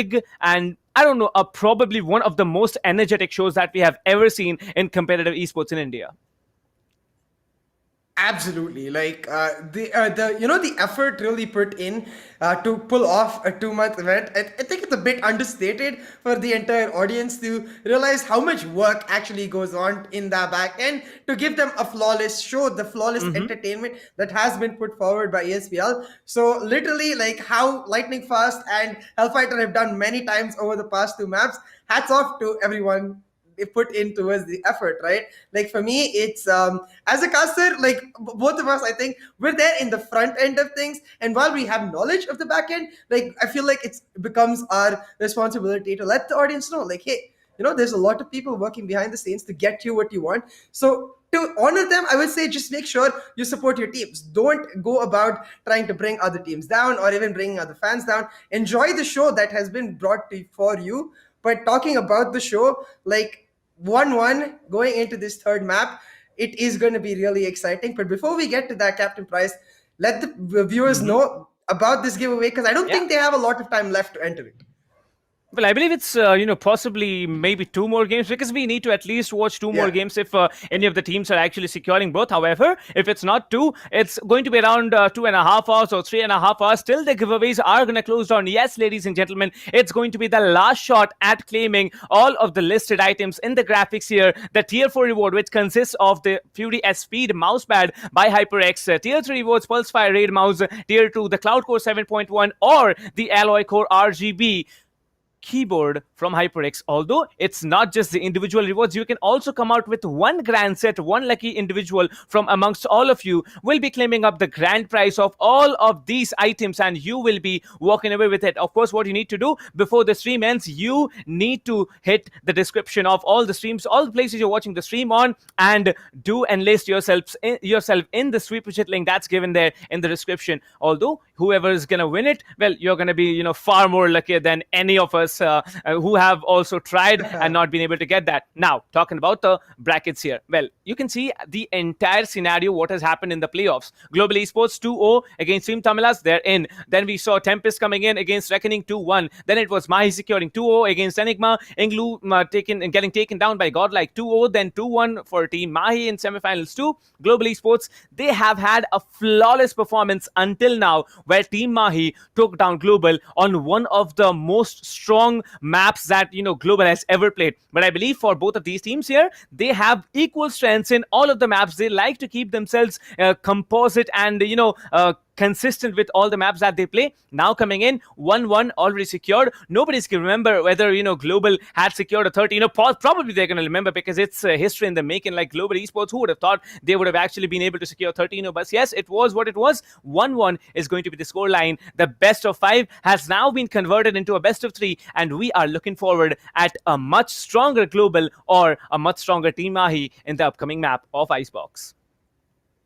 Yeah, absolutely. Like, I think for both of the teams, the experiences that they have had in the first 2 maps, while it's not really going to concern them, it is going to make them stronger. It's like a bit of warm-up done for either of the sides, and also a bit of like, not just, I don't mean mechanical warm-up, more of the communication warm-up. And I feel like that's a factor that goes very understated for a lot of the audience. Like, you have to realize that to be able to give the callouts on point, even a second's gap can result in a lot of issues in that particular round. Like saying Asuas a second later can mean that the person not going for the peak a second later and him going down. So the idea that both of the teams, after 2 maps, they'll be ready. They'll have that synergy really flowing, really going through, and making sure that with that ready in their hands, it really is going to come down to just pure nuance edges, like these small advantages that the players are able to create through either outplays or through just like insane mind games between the IGLs. So it's going to become very exciting and very spicy now. So if you're enjoying it, make sure you hit that like button wherever you're watching, like however you can, show your support to this stream, and make sure you get the subscribe button on too, because there's a lot more of this stuff coming on. Well, that's true. It's just February, and like it's the last day of February, and we are already having one of the biggest tournaments ever happening in the Indian region, thanks to ESPL and all the partners, along with the SkyEsports, Talk Esports, PFG Esports. Then there's going to be HyperX as the peripheral partner. There's the tech partner, Akamai Technologies. But yes, after all, it's not going to be all the partners and the sponsors getting the tournament going. It's going to be the teams, and the top 2 teams in India. They are doing a fascinating job. Moving into Icebox, the attackers, it's going to be Global. Team Mahi once again on the defender side need to be careful not to give away more rounds in the first half, because the more rounds they give off on the defender side, it's going to be easier for Global to take them down once they switch over. I'd say a 4-8 scoreline in favor of Team Mahi. Securing a 4-point lead would be a good particular map, but still, both of the teams, they have the potentials to even take the rounds on the attacking half, and I'm really looking forward for a 6-6 or an 8-4 scoreline in the favor of Team Mahi, because this map, like I said, Team Mahi, they have played it so many times into the tournament, but this is going to be the first time that Global actually faces Team Mahi on this tournament, on this particular map right here. Yeah, absolutely. But it is curious that they picked that map itself. So I do wonder if, normally you just expect mirror compositions, being the Jet, Sage, Killjoy, Omen, as well as that. Wait, what am I missing out? Jet, Sage, Killjoy, Omen, as well as the Sova picked up for both of the teams. So just to round it off, but at the end of the day, I think Global, they're the sort of team that has these cards up their sleeve, that has these rabbits they can pull out of their hats, these nifty plans that they might pull off. As you said, we haven't really seen much of them on Icebox, and that can be interpreted two ways. It could be taken as a disadvantage because not much experience gain, but it could also mean an advantage because not much exposure in terms of what they actually can bring to the table in this particular map. So I want to see which way Global actually treat it. If they can surprise Team Mahi, maybe, as you said, that first half really important. If they can take the lead in the first half itself, maybe it'll go with their way. But for Team Mahi, I'm expecting a much more stable lineup. That exact composition with the Battle Sage Excali is going to be exciting. Well, I'm really excited to see as to who will be playing the Sage onto the team of Global. Whether if it's Hellranger or if we are about to see, Skyrosi come out as a Battle Sage, I don't think that's going to happen because the Jet mains, well, it's going to be Antidote and, Skyrosi on top of those Jets there. However, we all know that there can be two picks coming in from Excali in this particular map here, whether it's going to be the, Reina, the Empress coming in, or it's going to be the Battle Sage. You never know what the teams are planning. They might be having some discussions at this point as to what agents they are going to move on with, but yes, we're going to see it on the screen once it gets started. However, I believe the Killjoy, a very phenomenal agent coming in on A side and not being able to do much onto B side, is something that both of the teams, if they are willing to go for an agent selection onto Killjoy, need to be working out for. A Cypher on B side is absolutely great. However, on A, the Cypher is equally functional as to, it would have probably been on the B side. Mid control, let me tell you, this particular map has so many points of entry onto mid. You might just be walking off onto mid onto boilers, or you might be going under tubes or through it. There are multiple locations where you can breach through onto mid and probably just go A or onto B side, because it's a clear path if you actually walk under tubes. But then you need to be careful as to whom you are leaving around in mid, or there's going to be the wall coming in from, the Sage onto the tubes, and she's just going to be watching around into the position under tubes. Well, that's the perfect scenario that can be coming in. The attackers, however, they will be having a little bit of a trouble in this particular map, as there are very few points of entry onto the sites. But if they are willing to commit mid, I think they can pull off an insane number of rounds on the attacking half as well. Yeah, absolutely. To compensate for those lack of entry points, ideally you want to see the attackers spread themselves out, force the defenders to really play against the size of the map, where they have to cover a lot more portions than the attackers really do. And once you spread them out, you can try to force a particular site, like within B site itself. If you have spread them out and there's only one defender left on B, pushing forward 4 versus 1 gives you that isolated advantage on that particular site. And using that, you can then play for the post plants, because that's where Icebox gets really strong. There are a lot of lineups for the people who have put in the time to pick it up. As you said, the Killjoy, the Nanoswarm lineups are insane. If a Viper comes through, the Snakebite lineup, or if for some reason we see a Brimstone, I don't think it's going to happen, but the Molly lineups too. It's that vein of thought, the idea that there are so many ways the teams can really show their creativity. Now, going into agent select, we don't have to wonder any longer. It is that battle stage picked up for Excali. And with skills locking onto that stage as well, we can just safely say that it will be the mirror composition on both of the sides. I'm expecting Lightning Fast to pick up that Killjoy and Hellranger to go onto that Omen. Both of the teams with the exact same composition. Well, really true. Lightning Fast, he's going to just select onto the Killjoy. I believe he's going to lock in a few more seconds here. Yes, there it is. Hellranger will be locking onto the Omen. It is going to be a mirror composition. And by the looks of it, from what we have seen yesterday, in case of a mirror composition coming in from the other team, Team Mahi has been quite phenomenal in the performance. Remember, in the first map that we had against Godlike, their Team Mahi, they were actually taken down when the composition was not even. But when Team Godlike Esports, they came in the next two maps, they had the mirror composition. Team Mahi, they did a great job.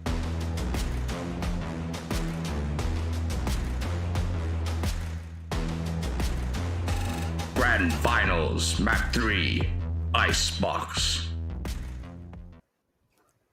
Well, Grand Finals, Map 3, if it is not the Fantastic Five, and I don't know how to say it, you know, the more Fantastic Five or the other Fantastic Five facing off each other, right away, Samitrasu, Hellfighter, coming in from the side of Team Mahi, and Skerosi, Hellranger, Kappa, Lightning Fast Skills, everyone's gonna be there. This is what we have been waiting for a long time. 1-1 already secured. This is going to be the third map, and we're gonna get started with the pistol round of the first half on this particular map here. Yeah, the pistol round, very important. We saw this from Team Mahi yesterday. Like, the way they were able to get the snowball eco going, get the operator online really early was very important. And with players like SK Rossi and Antidote on both of the sides, the team that gets that early advantage gets the operator too. Now, looking at Global Esports buy, I actually noticed 4 light shields, so a much more tankier setup for Global Esports here. They're looking to play for aggressive pushes and trades and then try to convert that into the site itself. Now onto this B side, they have taken control of this yellow angle, and with that they will try to push into the side, but with that turret giving so much information to Hellfighter, the rotations already ready for the side of Team Mahi. The slow ops coming out from both of the sides, the recon board now, the shock dart now ready for right to ace. The plant going down with the wall, it's Skills trying to get it through, but the Nano Swarm is set up to deny the plant. All of GE, they're getting tagged down really low. Kappa with Valley and EHP and SK Rossi, but despite the low health bars, it is GE, get the first blood. Now Amaterasu with the trade, 4v4, Team Mahi ready for the retake. Enemy tag. Well, indeed, I believe this retake might be possible, but it looks so difficult because, you know, once the post-plant scenario comes in, the attackers really have a good time holding the post-plant position. And by the looks of it, you can see Hellfighter, he's going to be aggressive, taking down one. Kappa will be securing another trade coming in. The Omen needs to be taken down. There's only going to be the Jet standing, and Skerosi very beautiful positioning at this point. If the wall breaks, he can just take them down together. He walks in, however, Hellfighter will be changing things up, and it's going to be Hellfighter securing the last frag and securing the first round for Team Mahi. Team Mahi off to a very good start on the defender side. I'm really looking forward as to what Team Global Esports have to answer for when the full buy comes in into the third round, because we have seen there have been force buys coming in all throughout the entire tournament. Whichever team they win the pistol round, they will be winning, or they might be winning. I don't possibly want to say that they will be winning, because I have seen eco rounds getting so phenomenally getting taken by both of the teams here. And coming at this point, the first round has already been claimed by Team Mahi. Let's see what Global have in stack up their sleeves for the next particular round.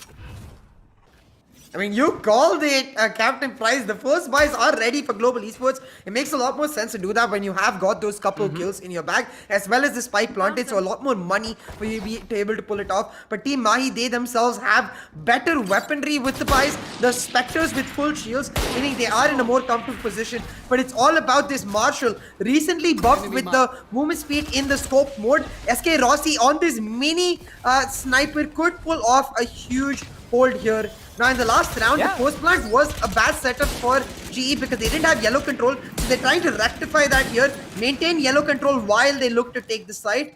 But with no space gained towards the default area and a lot of time wasted, this could be the cue for GE to rotate out of this site, go back to A.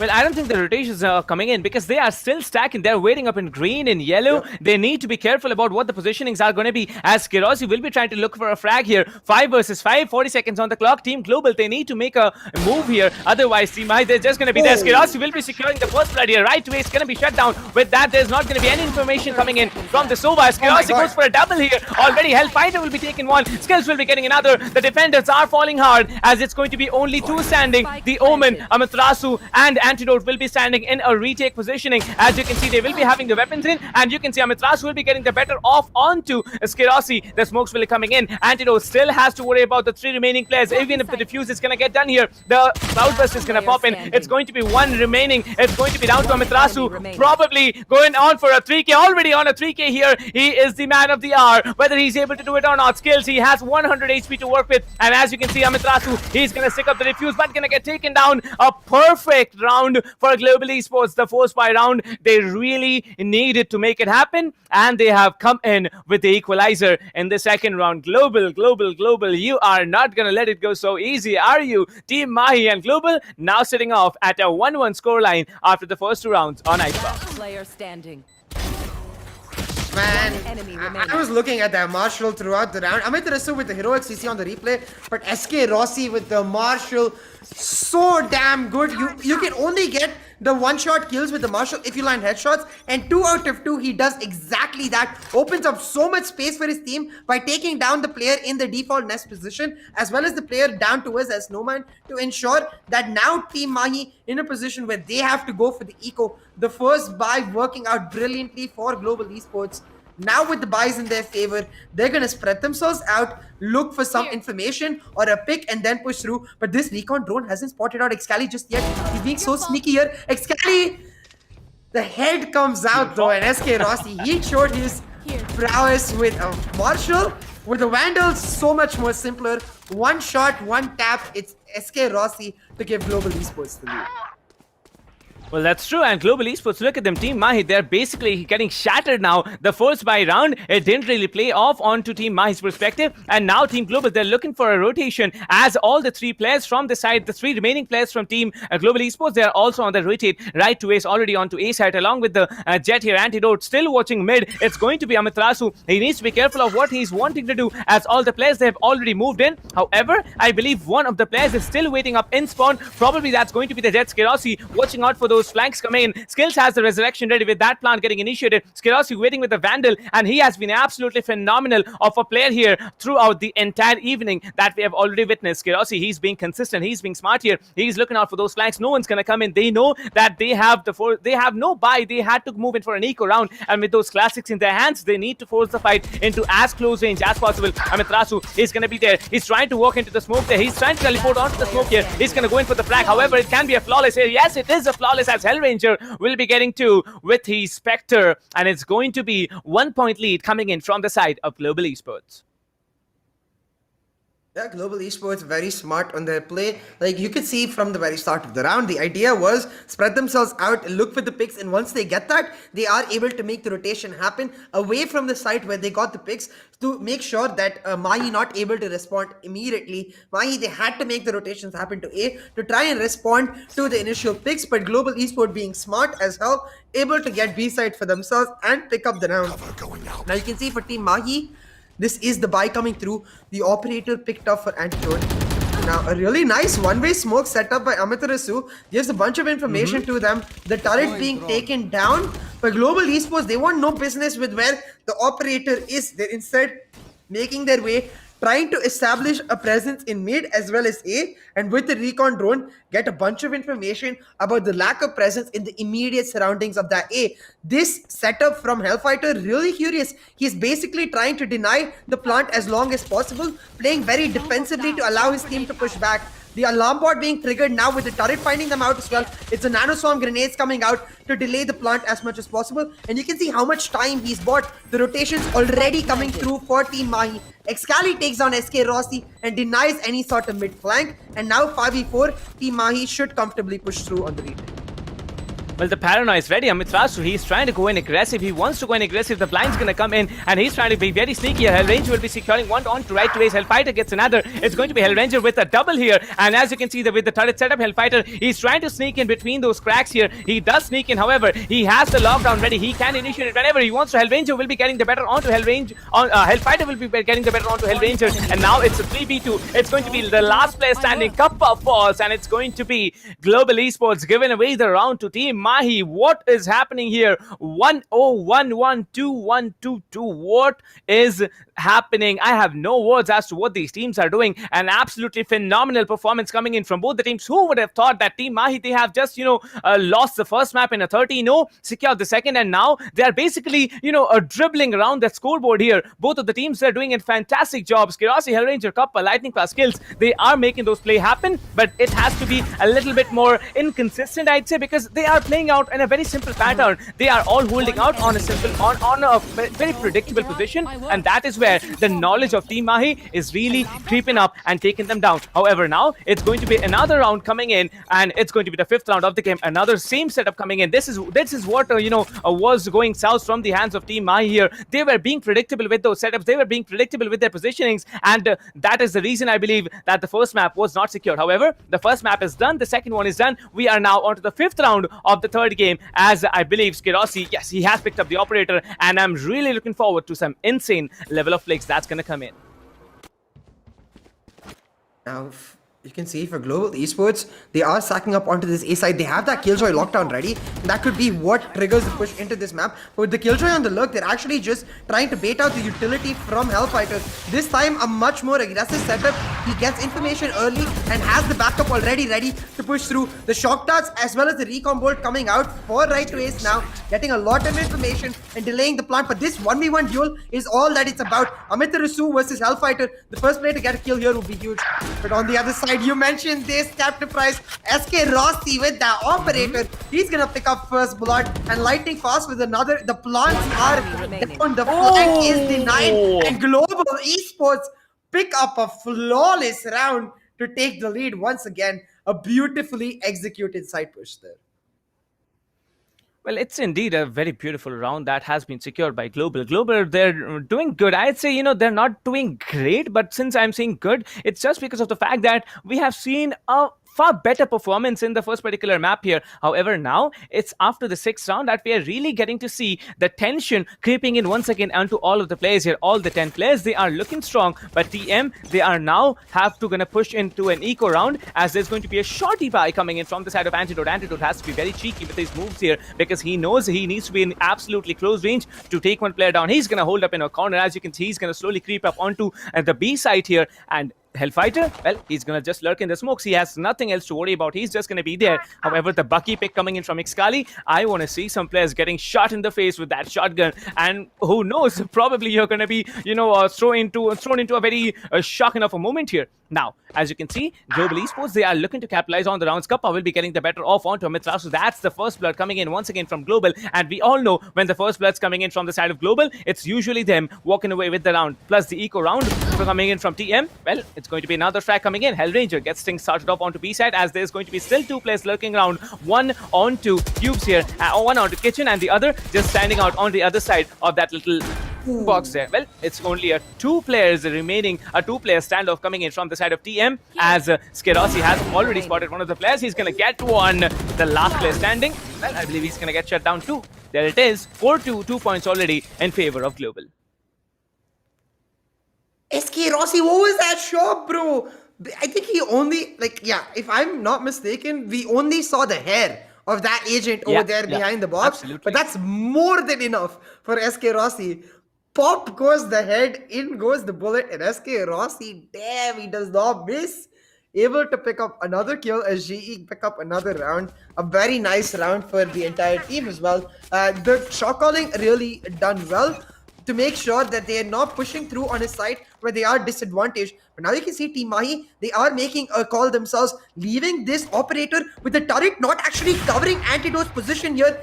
Does go for the peak and will get his position reveal. Has to back off, but the gamble for Team Mahi not paying off, as all of Global now stacking onto this B side. They're looking to make the push happen.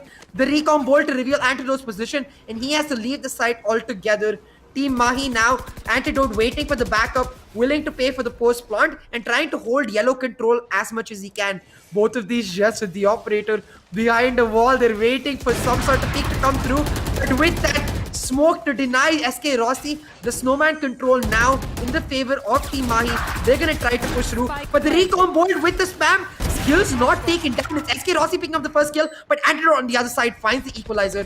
4v4, the Sage ultimate ready for Team Mahi. They can push through all the way there, get that revive through on their player as a bait, not really as a revive itself. It could be huge, but with the Killjoys both popping their ultimates, it is Amrita Su being revived by Excali, but SK Rossi, he picks up a double, Ranger with another, the lockdown's being destroyed, SK Rossi losing his mind with the fourth. Can he find a pure operator ace? It's right to it. Oh my God! Take a bow, you are a beast.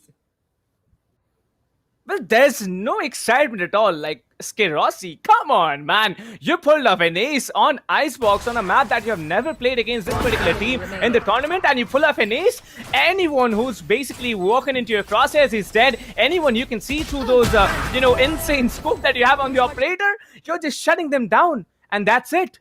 He is absolutely. I don't think it was an ace altogether, because there was a resurrection coming in. I believe one of the players who was taken down by a different player. That's why the ace didn't come in. I believe it was a 5k. But yes, a 5k in this level of the competition in the grand finals. Who would have thought that he could have possibly made it happen? I mean, yeah. It wasn't an official ace, but yeah, a pentakill, I guess, definitely still on point for SK Rossi. And a pentakill to secure the 5th round as well for Global Esports. We wanted them to come off on the attacking side very strong, and they've done exactly that. Now with this A-side push, this is all just to bait out some rotations. It's lightning fast and Skills trying to move in. They picked up 1 kill already. Now looking for the other on Excali, but Excali doesn't land his shots. Had only a Sheriff, so fair enough. Skills ends up taking him down, and Global Esports doing brilliantly. These two Sentinels creating a lot of pressure onto A, which means they'll go for the plant over there.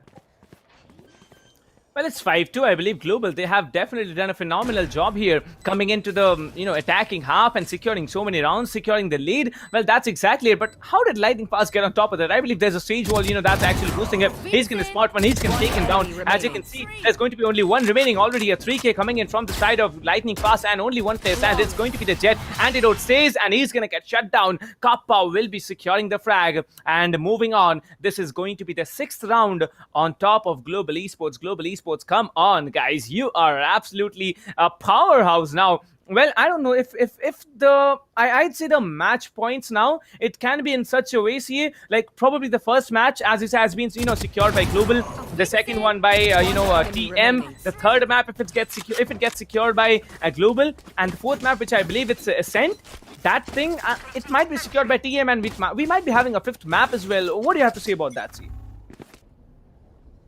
I mean, I want 5 maps, so yeah, I'm 100% down. I want to see as much as I can of both of these teams. But in this particular map, GE in full control. The last round was the eco of TM though, so they're going to look towards this to try and take down GE here, pull back some momentum in their favor. And you can see some information coming through.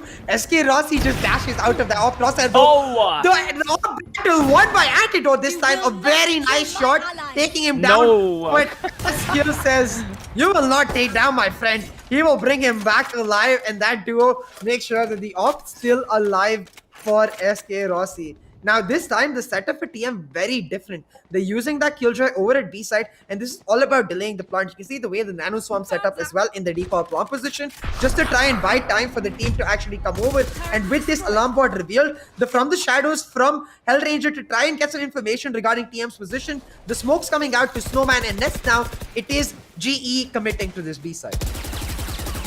Well, I believe the wall coming in from the side of, Global, they're absolutely doing a great job here. Skills, however, will be getting the better off on right to his Excali. He's coming on with a beautiful flank. He can go for a double. He's looking for that trigger discipline. He takes down one. He takes down two. Maybe no. Okay, he takes down two. But Rossi, he's going to be just a whisker away from taking down the second player as well. As you can see, the Killjoy and the Jet to make a play happen. Antidote needs to pull off those insane level of flicks. We expect him to. As you can see, he's just going to peek off the corner looking for the Sage. He will be getting the Sage. That's 3k already for him. him. It's going to be Hellranger. He needs to secure the positioning. He's coming up from behind. They have no information as to where the player is standing. Now they have information. Hellranger now surviving on with 53 HP. Antidote, he has picked up the Phantom for himself. He's going on for that frag here. However, the defuse is going to get successfully done, and it's going to be Hellranger. Okay, I didn't see that coming, but the operator needs to be secured. It was, worth a play coming in from Antidote, trying to shut down Hellranger. But I believe now, Antidote, he's just better off with the operator coming out in close range with the Phantom.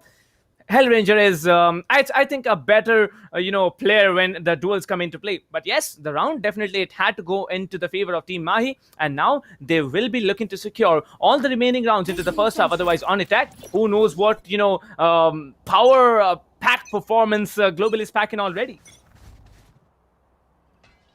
Yeah, a very nice round picked up for Team Mahi there. The operator was safe towards the end by Hellfighter 2. So Antidote now can go for this aggressive play, able to get some information, pulls out the classic to try and find the shots, but has to dash out of the way. The dash is used by both of the jets here, meaning they are quite vulnerable, but it does put the defensive jet usually in a better position because she has the better angle. But look at this position by right to ace. The recon bolt won't even reveal his position. He's able to spam through the wall, and this piece could be huge. Gets a headshot, but it's just a Spectre, so won't get the kill. Instead, it's SK Rossi taking him down. Now, for a 2-for-1 trade in the favor of GE, but Lightning Fast left really low, so the opportunity definitely present for TM to push back, and that's exactly what's going to happen. Amitarasu takes out skills. SK Rossi, though, finds the return onto Hellfighter. He's in a very vulnerable position, but since he's picked up 2 kills, his tailwind is back online. This off battle is huge. The peak going to come through. No, it's inside Amitarasu from the top with the 4K looking for his ace. Amitarasu.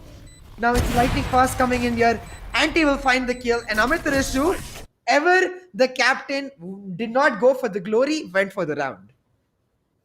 Well, I believe that's why he's considered as one of the best IGLs in India, right? So, like Amitarasu, he needed that round. His team needs a round, and there he is. He's standing out there, pulling off an insane 4K. Like, I don't think Skerossi actually predicted the position of the Omen there coming in from the side of TM, and that's exactly where the round changed. Like, remember this play, Hellfighter, he just walked into the crosshair of Skerossi. Skerossi was looking onto the position of the Omen, but he had actually managed to climb up on the wall, and he had secured the 4K already. And there it was, the opening had come through. Antidote picking up that last frag onto Lightning Fast, and we have the round. Well, it's definitely a 6-4 now. 2 more rounds coming into this part of the first half of the game here. I'm looking forward to a 6-6 scoreline now. As if it's an equalizer, then it's going to be far more interesting thing to watch as to what the second half is going to be. Hellranger, now he's going to be calm. You can see by the looks on his face, he's going to be very, very patient and also tense at the same moment because he knows the value that this map is packing. If you're walking into the next map already securing 1 point for your team, that's massive, that's huge. You're going to be able to shove the other team into a particular corner and going to be able to do more. But as it is, the operator is still going to get picked up by Global Esports, and it's going to be Skerossi with the heavy duty of that, cannon of a weapon that you possibly have. 5v5 on the map. A very aggressive push coming through from Global Esports. But the wall, this wall from Excali, not really what you usually expect. The kitchen wall usually happens. But you can see this time the setup was to get the wall down onto A with the turret covering that kitchen entrance. You can see the Nano Swarm set up as well. GE, they're trying to push him, but they denied. But still, Lightning Fast, he wins the duel, picks up the first kill, and through the paranoia, picking up another. Now, right to ace with the spam of his own, he's able to pick one up, but Kappa with the trade is GE with a 2-man advantage, leaving Amitarasu in a very sticky position. Left and right, with him being swarmed on both the sides. He'll get taken down. And Antidote, he has to save this op. Well, he needs to save it. There's no option. Like, it can be a 4K, but, based on the number of players that's left and based on the quality of those players, like, imagine you have Hellranger standing, you have Skerossi. Probably now he can be claiming the title of the best opper. Well, Hellranger is going to just walk into the crosshairs of Antidote as his position is going to get given off as well. The round definitely will be going on to the hands of Global, but... well, I don't think Global's coming in for the hunt, or they are. Well, it looks on the minimap that they are actually looking in for him as the jet is going to come in. Skerossi right in front of him already looking for it, but Skerossi is going to say otherwise. The operator is going to get snatched. Well, it's not going to get snatched. It's going to be dropped from the side of TM. I don't know if he's going to go in for another buy, but by the looks of it, both the teams here, they're doing a phenomenal job. 7 already in the hands of Global Esports. They are looking out so strong. They know the value of the map, and they are absolutely playing that way. Amitrasu, however, I'd give him the credits for some particular rounds, but then when you need him at his utmost best, he has to be there as well. It cannot be the situation like you pull off an insane 4K, a total of a round, and then you're not able to do it, because still he's going to have to be very, very significant. I missed a little bit onto the scoreboard. I'll be coming back with the analysis on top of that. However, now it's Kerossi once again pulling off onto frag of Excali. Well. Can this guy be stopped? I don't think this is possible at all. And there's going to be the lockdown coming in from the side of the Killjoy onto the attacker's side. And it's going to be the Hunter's Fury that's going to come in. However, the Hunter's Fury is not going to find anything. Oh, it's going to find the lockdown. That's for sure. The lockdown is going to get taken down. But still, Global, they are willing to go in and take A-side control as quickly as possible. Ultimates traded out, but the lives not the same. Excali going down, it's a very big loss, because now you don't even have that resurrection to work with. And considering the fact that Team Mahi had to trade out their Hunter's Fury for the lockdown, Global Esports have the Hunter's Fury to their advantage. Now, this is a mixed buy for TM because of their eco being broken, so they need to find some sort of pick to delay the plant as long as possible, because now GE with not as much time left, trying to go for the push. Now Amitrasu, you can see from the shadows, he's trying to get information, and that actually I think caused a lot of distraction, because the push happening right to Ace, able to get the kill. The recon bolt to delay the spam from the side of TM. The spike does end up going down for GE. They have enough time to get into their post plants, but they're leaving this Sage in a very scary position here. If they don't check that, she could take him down. But Rossi, one and another. What are these quick scopes?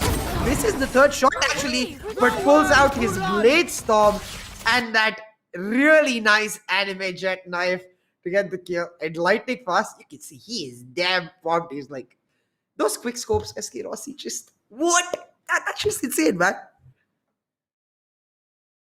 I don't know, see, like, this guy, he needs to be stopped. There has to be someone stopping this guy every round. Antidote, he was able to take that frag, one particular round, but there it is. He pulls off an insane 3K and a 4K every round that he's there. Like, I believe the Jet Antidote, he was also using the Blade Storm, but in the end, he was not able to pull off with the results, and that's exactly where TM is falling. Skirossi, he's not at all concerned about the way he's playing. He's just playing the game. He's just chilling. He's just, using the operator to its utmost best. And now, coming in from the side of Global, they have secured more than enough rounds to move into the second half. As I'd probably present my judgment now, but Team Global, they are now moving on to the defender side, and on attackers, I want to see how Team Mahi is being unpredictable, because on the defender side, they were being very, very predictable, using the same setups onto the Killjoy, using the same positions to peek through, using the same one-way smokes from Amitrasu's end onto B Green. Well, those are the things that Team Mahi need to change up at this moment. Otherwise, Global, they're going to just study it. They can just study it. They're going to come into the next round and take away that round once and for all. And that's exactly what the scenario is. First half down. Now it has to be a far more better game coming in from the side of TM, as 4-8 is a scoreline from which any team is capable of coming in. Now, Skirossi, we all know this guy with the operator is phenomenal, and with any weapon he can be phenomenal too. But now coming into this particular round, the pistol round, one of the most important rounds into the second half. You win this, you can either move in for a force buy, or you can, lose this and win and move in for a force buy also, as Global did, and they did manage to secure that round. Well, we are about to find out what's going to happen. Yeah, and looking at these pistol round buys, Global going for 3 light shields, similarly for Team Mahi. The key difference is though, while there is one ghost on the side of Global, there's a ghost and a frenzy for Team Mahi. So slightly better weaponry, meaning more investment done as well, while Global invest into the utility. So we'll see if the weaponry comes up on top or the utility for either of the teams, because right now this pistol round is exceptionally important for both of the teams. For Global, it's a chance to take the pistol and try to get the double digits with the force buy. But if Team Mahi able to pick up their pistol, then it gives them a chance to get their own bonus round through, reduce the scoreline difference to 8-6, and then try to push through on the basis of that. Like, both of these teams, You can see that they are feeling the pressure right now.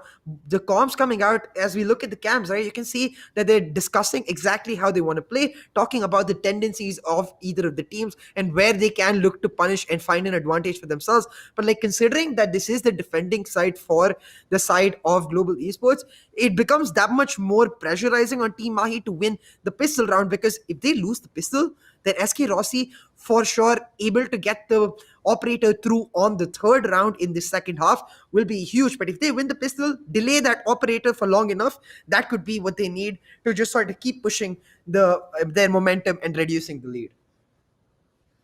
Well, I'd put this another way. You know, we just saw that in the first half of the game, in spite of losing the pistol round, there was Global coming in with the force buy, and they had secured the second round. And now, I believe, even if at all Global is losing this round, they're gonna come in with the force buy. And look at it, it's going to be Hellfighter coming in with the frenzy, and it's going to be Antidote onto the coast here. I'm looking forward as to the siege wall coming in from the defender side onto Tubes. However, Skills, he's just lurking around. He's playing Kitchen. He has to be there in Kitchen here. And he's going to just come in on the other side of Antidote. Now, Antidote, he's not aware of the Sage's position. He's going to just walk past him. Well, he's going to spot him or not, as it's going to be Skills going in for that Sage here. Excali getting taken down. Skerossi, that's a very, very important foul. Antidote also getting onto Skills. This is going to be a 2 versus 4, where the Killjoy is going to also walk into the crosshair of Antidote. And the last player standing, it is going to be Kappa to do a hefty work. The spike hasn't been initiated, so it is possible. However, Right to Ace will be saying otherwise. And Right to Ace, look at him. He's,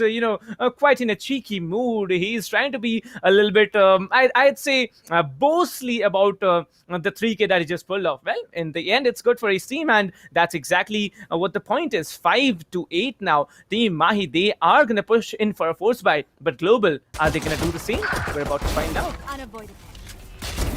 Yeah, a really nice execute from Team Mahi there. A pincer movement, taking mid control with the smoke and using the dash from Antidote to push in aggressively into side. Skills did really well there, sneaking in and picking up a kill. But the fact was that he was being flanked from both of the angles. So he gets one kill but gets traded out instantly. And now the buy is coming through for Team Mahi. As you said, Global, they're capable of the force, but since they have such a big lead, they have no real need to go for that force. Instead, they're going to go for the full save, look for that operator and full buy in the last round. But Hellranger getting a little too aggressive, moving forward with that pistol, gets caught on the rope and taken down. And Excali from the belt with another. It's Team Mahi now with a 2-agent lead with a lot of pressure created in A. They can look to force the site, or they have more than enough time to go for the rotate. Either way, they are in commanding control of the way this round can go. Ooh. One enemy remaining. Well, it's good, right? Like, one player has been lost. Skerossi is still alive. He's trying to go for frags, but Antidote, he's going to say otherwise. He's going to return the favor onto Skerossi. But I believe Global, now they have the, economy to buy an operator for Skerossi. And if Skerossi is not buying any utilities and still coming in with the operator, I'm not going to be shocked at all, because he has been, like I always say, phenomenal with his performances. His performance, it has stepped up every particular round. And by the looks of it, Skerossi, he really wanted to put up a show. He didn't pick up any weapon. He was playing with the classic. He can actually move on with an operator. Well, he's not going to buy one. Instead, he's going to come in with a Vandal. And let's see what magician of work he can do, as this is going to be the 15th round of the game. Probably the 7th round for Mahi or the 9th round for Global. This is going to be a very sneaky position that, Skerossi is holding along with the Raze. However, on the, the Killjoy. However, on the other side, as you can see, it's going to be Right Ways who's going to get shut down. Skerossi in the paranoia would have to be a little bit more, I'd say, crucially timed as to Skerossi. His position of hiding, it's a very, very beautiful one. Lightning Pass, however, will be finding one onto one. The other, Excali gets one. Skerossi will be getting another. The frags are keeping on coming. Skerossi, this guy, he needs to be nerfed as quickly as possible. And now the rotations are going to come in as Hellranger, he's just snuck up on the back of Amaterasu. Amaterasu not aware of the position that he's going to walk into. However, Hellranger, his position, well, it's a very, very smart one. The Sage, however, just lurking around beside Kitchen is a position that you do not want anyone to walk into his crosshairs. But let's find out what the 2v3 scenario in favor of Team Mahi has to offer. Global Esports do have that man advantage, but I don't think they actually know where any of Team Mahi is, and that lack of information could work. But this man advantage is what they need to try to maintain, and they're doing exactly that. spreading themselves out, refusing to, take the aggressive approach, rather holding defensive sidelines, waiting for Team Mahi to commit to a side is exactly what's going to happen. I think Excali just putting up the screens wall to deny a sort of push. They have no idea Hellranger is here. The plant going down for Amaterasu. If he can stop the plant, it would be huge. But the plant in the backside, meaning does not happen. And Excali with a clean shot to take one down. But SK Rossi coming through. He'll find the trade. Now 1 versus 2. Cali versus XK Rossi and Skills. Has the heal ready, Cali, to get himself to full health, but knows that if he pulls it out at the wrong moment, could end up taking down. So he's being very cautious about his approach, expecting a Raptors angle. He turns around at the wrong time here. Turning back now, the duel Sage versus Sage. It's Cali with the kill. Cali with the flick! Clutch! Holy shit! I mean, Excali there. I don't know exactly. Really showing that. off. That would be my way of seeing the round. Yeah, it's all right. It's all right. We're having fun, right? Like, I know some people are gonna be hello casters, but it is what it is, right? Excali, an insane level of a round coming in for him. He's the man of the hour, and he's just, showing, yo, I did it. The Kali is here, and it's so I don't know how to put it through, but GE forced into an eco round. It needs to be, I believe, a bigger play at least that we can expect from Global. Global now just 1 point away from Team Mahi catching up onto them. Has to be more careful as it's an eco round. And the Hellfighter, as you can see, he's not going to walk up into that little position of the one-way smoke coming in from the side of Global Esports. The rush, however, probably is going to be on the mid, as 3 of the players I can see is still lurking around. The Sage, Excali with the spike, still holding up here. Skiros will be securing one onto Amaterasu. This guy needs to be nerfed as quickly as possible. They have the Vandals and Phantoms, but Skirasi with the Stormblades absolutely pulling off one frag. Well, for a double already. Hellfighter, how does he do it? For a triple now. He's a madman at this hour. Global. The spike has been dropped now. Already a 3k for Skirasi, and I don't know how to put it through. See, over to you. Oh my god, my emotions are a mess right now. This is a roller coaster. These plays coming through from both of the teams really just giving us a spectacular match here. This was the eco for Global Esports. But SK Rossi with his Blade Storm single-handedly turning it around, flipping the script, now looking for more. He's pushing in. He's on his ace. If he takes on right to ace here, it would be perfect. But Antidote over the other end will clear up one kill, and right to ace with another. The spike still exposed to, and right to ace really low. Will get revealed. SK Rossi picking up the 4th. Now 1 versus 2. It's Antidote versus SK Rossi and Hellfire and Lightning Fast. But with not much time left, he's gonna push in. Antidote, he finds SK Rossi, but Lightning Fast, smart plays. Just runs away, knows that there's no way there's enough time for Antidote to get the plant, and will secure the thrifty round for Global Esports. I'm just wow. The first clutch by Excali there, the flick was just insane. And then this round by SK Rossi, we're gonna see it right here. I don't even see Amaterasu properly, but he's just okay, I'm gonna get headshot, and then 2 more right here. Just one taps, instant, 1 left click, 1 kill over here, 2 left clicks, another headshot. Damn, SK Rossi. Remaining.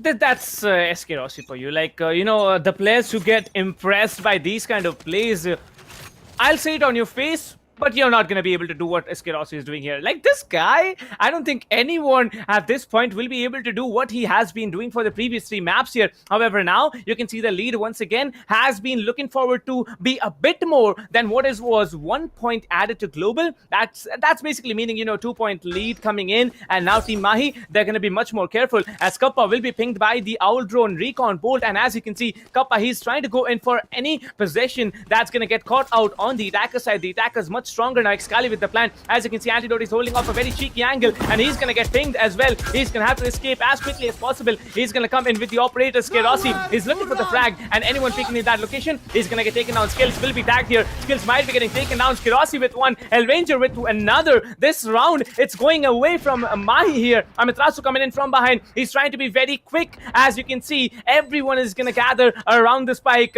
coming in from the other side. Amaterasu, he knows there's not going to be any frags coming in. Right twist will be getting one. It's down to the last player. It's down to Amaterasu to come in and save the day. But TM, as the defuse is going to get done, he's looking for those frags. He's going to go for one, but no. Skills will be saying otherwise, and Global will be extending the lead now to 3 points. Global, hence the name Global Esports. They are definitely playing on a different level today, and Icebox is turning out to be their grounds after securing the 3-point lead in their favor.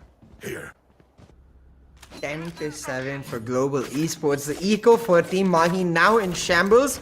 They have the opportunity to still go for that eco round here, then look to play from that 11 round mark if they end up losing this to try and pull it back. But Global in such control. Team Mahi, they're trying to force onto this A side, leaving Amitarasu on that Omen to try and find some pressure with his lurk. You can see Global though, they've left this A side completely. They're willing to play for the retake, and that might be an interesting call here from Global. But Team Mahi, they have no idea about this. They're very cautious. They don't know the A side completely open, so they are playing very, very slow here, and that might mean their downfall, because Team Mahi not pushing into the side allows Global to get this Rafters position for Hellranger, and with that Rafters position, he can cause so much damage. Now the drone coming out from right to Ace. The smoke's coming out for TM, screens and Rafters blocked off. In they go, the wall comes down and the plant as well. Excali with the plant, meaning now they can go settle into their post-plant positions, and they have some really nice post-plant positions. You can see the lineups for the swarm grenades already ready for Excali. He's thrown it onto the spike. He has the turret ready as well. Now setting up the alarm bot. They have full control. This retake going to be very difficult for Global Esports. Well, I'd say 10-7 is a beautiful round, but still Antidote, he's going to return the favor onto Kappa, and as you can see, Antidote, he's going for another. However, Hellranger will be shutting him down. The Operator now proven to be very phenomenal. 4 players still stand. Starts spraying down through the smoke, will be getting one. Skills will be getting the revive onto Kappa as well, and this is absolutely a bloodbath. There's not going to be the defuse coming in. It's going to be a lightning pass who secures a 3k and saves the round for Global. Enough time to pull away the defuse, and Hellranger looks to be so happy by another round getting collected onto their scoreboard now. 11-7, 4 rounds lead already secured. What is happening? Global Esports, they are being so very dominant in this particular map, being it on the attacker side or on the defenders. They are being so very unpredictable. Like, as I said, as CS said rightfully before we started off with this map, that this can go 2 ways. Either Global Esports, since they don't have so much of knowledge getting showed out from their team's end, they're going to be phenomenal, and that's exactly the scenario that is happening. Moving into the 19th round of this particular map here, looking forward to probably another round from Global, because the way they are playing, they're not willing to stop. And Skirossi once again on the Operator, he's trying to get another initial frag and get things started from the perspective of Global Esports. That retake from Global was so clean. Like, the reason I said it would be difficult is because it becomes very hard to force the gunfight through that narrow angle on A, but they're able to just make sure that a triple man stack goes out because of the cloud burst blocking the view of the spike, forcing TM to peek, and the fact that they have the better weapons, they play that very, very well, getting the trades through before they go for the diffuse, meaning that the nano swarm setup completely rendered null, and they're not able to get much value out of it. Global now just 2 rounds away from being able to pull it off, but Antidote, aggressive op angle, picks up SK Rossi and takes down a key factor in the defense. He's causing so much pressure over here, but look at the mini-map. Team Mahi with their own mind games, while they cause all of Global to rotate onto B, they're going to waltz into this A side, take free control for themselves. Well, yes, it looks like the Killjoy is standing, and there's going to be Antidote shutdown. Amitarasu, he's going to be coming in very sneaky now. The wall is going to come in from the side of Excali as well. One of the players, however, he's still there. Killjoy, he's going to get taken down, and with that, you can see the revive is going to come in. It's going to be a double probably from the side of the Killjoy, but no, there's going to be the lockdown that gets popped off from the side of the defenders. The defender lockdown is very sneaky. Lightning Pass will be getting another, and with this, I believe the rounds are going in. It's going to be Excali just standing. He comes in. He will be, okay, it's going to be Hellfighter who's standing. He's going to be coming in as well as he gets detained. Well tried, Hellfighter, but that perfectly timed lockdown and the repeat coming in from the side of Lightning Fast. Well, it's definitely a match point now for Global.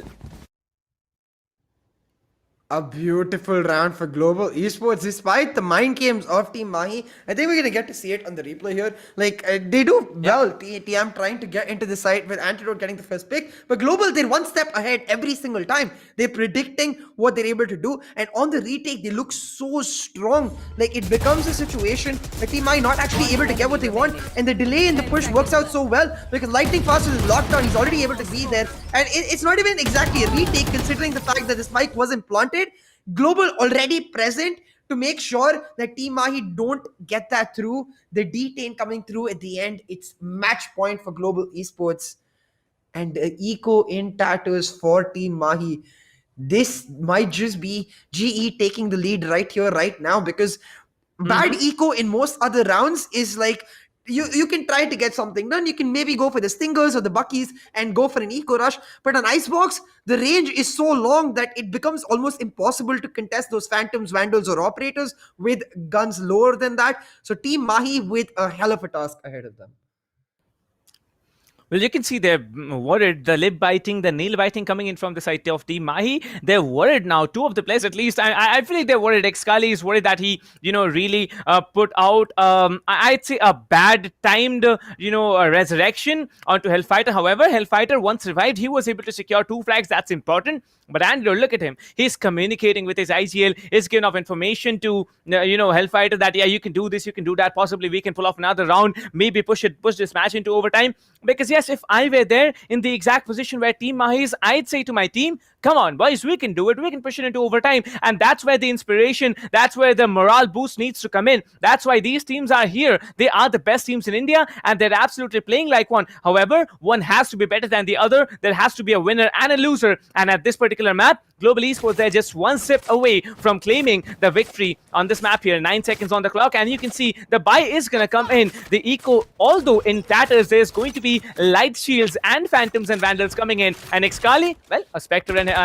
heavy shields coming in from his end as well. Hellfighter, however, will be getting the information onto green, as the Jet will be trying to dash up. He messes up the updraft, he messes up the tailwind as well, and he's gonna have to fall back. He's gonna have to fall back hard as the Operator. He's gonna just be waiting. Skerasi with the Operator. He cannot just leave positions unguarded. However, he thinks that, maybe his killjoy is better on this particular location, as the rotations have already begun from the side of Team Mahi. Akamai trying to push in onto this A side. They have their own lockdown ready, and they can use that to take full control this side. But the smokes that's going to come out first, the recon as well, covering the rafters, the paranoia to clear out the screens as Amitarasu picking up the first kill. Now the wall coming out to deny the screen's control, but instantly in its vulnerable state, the wall taken down, meaning it's going to be a slightly difficult hold. But the smoke is ready, and he denies that angle. Now the shock darts coming out towards the default plant. One lands, but just a little bit of damage. It's Kills who picks up the kill. Now from the shadows, Team Mahi trying to get some information, and they do exactly that. They know that their flank isn't disturbed as such. It's just the rafters and screens retake from Global Esports, and this position for Xcali going to be huge.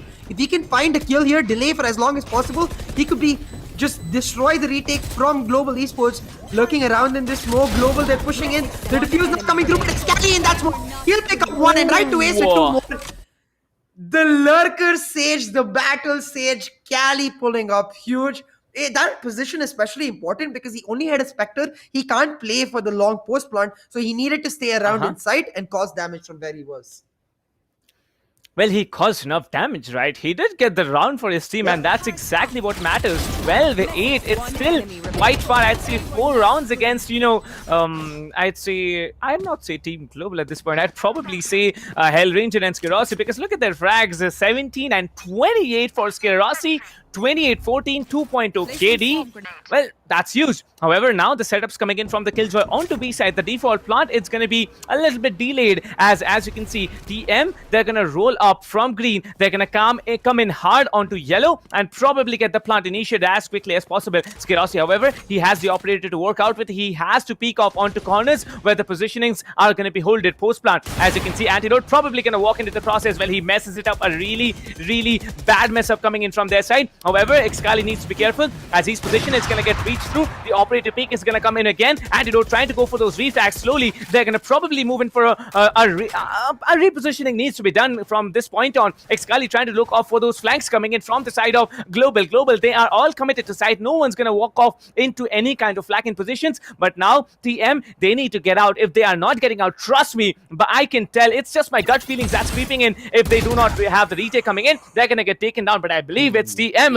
Like, no predictions are going to play through. Hellfighter will be getting one, and now it's time to just 4 standing from the side of Global to do the job. Lightning fast. It's going to be the Sage coming in from there, and it's going to be Skerasi starting things off as he's going to get straight through. That's a beautiful frag. 6 HP. for Rossi to do the job. The Sage is still there. Well, once tagged, he's gonna get one. He does get one. Right Waste will be getting the better onto Kappa. 80 HP already lost onto another player, and this can be a possible round for TM once again. Excali with some aggressive position, he picks up one, but Skills with the trade already ready. Right to Ace, he's going for the full wraparound through mid, and I don't think Global Esports are going to be expecting this whatsoever. They're going for the diffuse through the spot. Ace should have the wallbang position, but is not wallbanging at the right spot. Skills is going to get the diffuse through, and SK Rossi able to pick up the round. The diffuse position towards slightly on the right, slightly off where the default position is. You can see Global Esports here pumped, able to pick up this third map, take the lead in this best of 5 series, and just dominate their showing as well. Well, Hell Ranger, he was probably trying to say, yeah, let's go, we did it. That's exactly what, Global Esports is concerned with. But look at Kappa, he's not at all, I'd not say he's very happy about the performance. Was he expecting another 30? No. Well, Kappa, you're not going to get that anytime soon. Well, if you are wanting to stay pumped up as all the players and we casters as well, why did you get yourself some wings? Well, how do you get it? Just scan with the QR on your screens and you'll be able to get yourself some Red Bulls. Well, Global Esports, Icebox. Well, I'd really admit to the analysis that you have, CA. Like, it's amazing the way you put it out, the two ways that's going to come in. And that's exactly what happened, Global. No one expected them to come out strong, but the absence of Global Esports playing Icebox in the entire tournament really turned out to be the victors, and they have secured this map so brilliantly. Like, it was looking at a point that maybe this round was going to go onto the hands of Mahi, but Global, this is what their name stands for. They are Global Esports, and they have played absolutely magnificent, securing the lead once again into that series scoreline of 2-1 in their favor. I mean, Global doing brilliantly, but SK Rossi, man, I think he touched 30 kills there. We'll find out soon enough with the scoreboard. But like, what? On Icebox, like I always say, there's no particular meta, but there are two agents that you if you're not picking, then you have to have a particular idea in mind. And those two agents are, one, the Sage, because of the wall being so damn good for the kitchen, and two, the Jet, because of the verticality that she can achieve and how good the Operator is on this map. The Operator, easily the best weapon on this Icebox map, and you can see SK Rossi. It wasn't just the Operator, he pulled out the Marshal even once, and he was so good with it, being able to find multiple just impactful kills and just deny any sort of like reproach for the side of Team Mahi. It's so important because on such a large map, if you have a really good Operator player, the ability to deny one angle altogether, it gives you so much value, because then the map isn't as big for you as it is for the other team. Like, nothing to take away from Team Mahi though, of course. They put up a really good fight. But today, SK Rossi, he is on fire. Well, he's just not on fire. He's on fire ice, probably on land, because I believe the way I see it, the first map going in their hands, and then in the second one, they almost were able to secure quite a number of rounds in that as well. And now on ice, well, that's Icebox I'm talking about. Rossi, phenomenal performance, the long range peaks coming in for him, and every time, whether it's close range, mid range or long range, he just does the quick scopes. He does, I don't know how he makes those shots happen. Like, I believe out of the 30 kills that he has, 30 or maybe 28 or 29 or 30 kills that he has done, at least 16 to 20 would have been with the Operator, and after that, out of those 16 or 18, probably 10 of those kills were headshots coming in from him.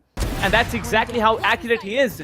Antidote, however, he did try really hard, but in the end, when Rossi is coming in, taking down 3 or more players from the side, if Antidote playing on that same agent as Rossi is, not being able to do the exact same or even similar, I believe that really changed things up. I really wanted to see the equalizer coming in from the side of DM, but I believe on this particular map, GE, the unpredictability that they came in with, it was really, really top-notch that we had to have from their end.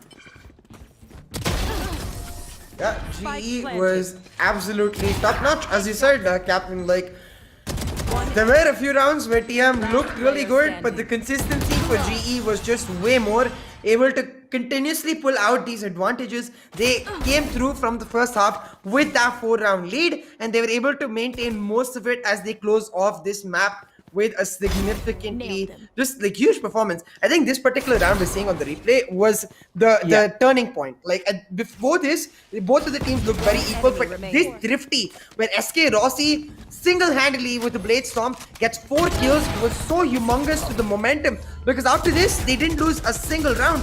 Like they were able to just pick up. He gave so much momentum to the rest of his team. Like every single player coming out on top. Like don't get me wrong, all of GE performed brilliantly. Like Hellranger especially, he has been on top quality form this weekend. It doesn't matter if he's on the Phoenix or the Omen, he's able to frag out continuously while giving the shots so on point. But like SK Rossi, you can see almost double the next player on the scorecard. 31 kills, 9 first bloods. GGWP is all I can say, my man. That's one way to see it, but it was really close, coming in from the side of TM as well. TM, they really tried hard. Right ways, although on the Sova, very phenomenal antidote. He had also stepped up his gameplay, but I believe it's just not enough, because every time we have Skirossi standing, every time this guy is resurrected by the Sage in this particular map, every time he's there watching those corners, watching the long range angles, he's gonna be just able to do the job. Like I have only seen once that he really flickered with the operator. I believe that was on bind when he missed up the first shot onto hookah and the repeak onto long on B long. That was the only moment I recall that Skirossi has ever missed a shot in the entire 3-map series that we have already had. However, now 8-13 is the scoreline that we have. Team Mahi, they were phenomenal, but Team Global, they definitely were the better team in this particular map. Skirossi with 31 frags, Lightning Pass with 16, 17 from Hellranger. Well, on the Omen or on the Phoenix, you can expect a great performance coming in from this little guy here. However, skills, he's going to be having 15, and Kappa, however, diminishing along the scoreboard. He wasn't able, he wasn't there to pull off even the double digits. Like, what happened with him? Whether he was, getting the information or playing that support role, because by the number of deaths that he has, I really think out of 21 rounds that we have, 12 deaths, it's all right, because 8 rounds were already secured by Team Mahi, and that is the reason I believe the support role play coming in from the side of Kappa, that's the only reason that he has been able to not secure those double digits. What do you have to say about that? See.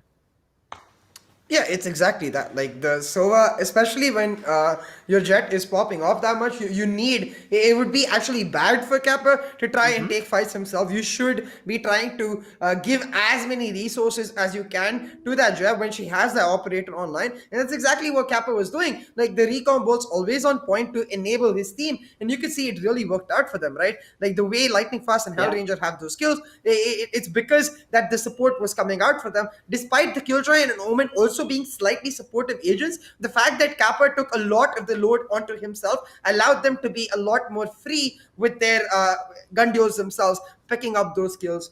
Now 2-1 for Global Esports. Again, this was their map pick, so I'm not going to take anything from Mahi just yet. Maybe going into map 4, they can pull it back. But we did say that Icebox was going to be that tempo decider match, because we know both of the teams, like Global, they came into it without much revealed, and at Team Mahi, they came into it having won a lot of their previous instances here. So losing Icebox, I do wonder, does it give Global enough momentum to just close off the series right here with the next map?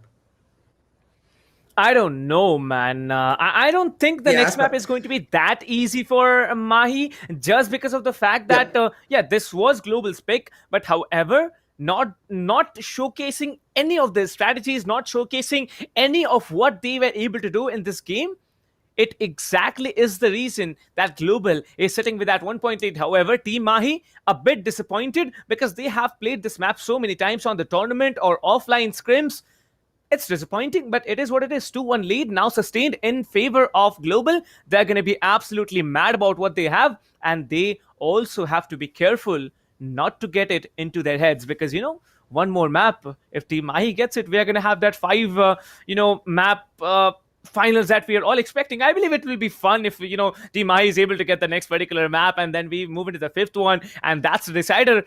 Well, that's it. And all the people who are watching the stream, if you haven't yet liked, shared, subscribed, or followed wherever you're watching the stream, come on, guys, what are you doing? Just make it happen, right? Because this, ESPL, the platform that is being provided to all the underdogs and the pros alike, it's doing a great job. And that's what ESPL is about. It's a platform that's providing you with unlimited tournaments all year through. And it's just February, the biggest tournament happening in India right now, happening with the grand finals. Well, that's all because of ESPL and all the partnering brands. However, let's get back to the point of Ascent, which is going to be the next map. This map we have seen yesterday, Godlike was able to take it away from Team Mahi, and I believe that is one thing that all the TM fans, we as casters, and I'd say the players of Team Mahi also have to be reminded, because that map, they were really, really trying hard and not being able to perform. See, what does your analysis say? That will Team Mahi have, been able to do the homework after getting the loss onto that particular map? Because now they're going to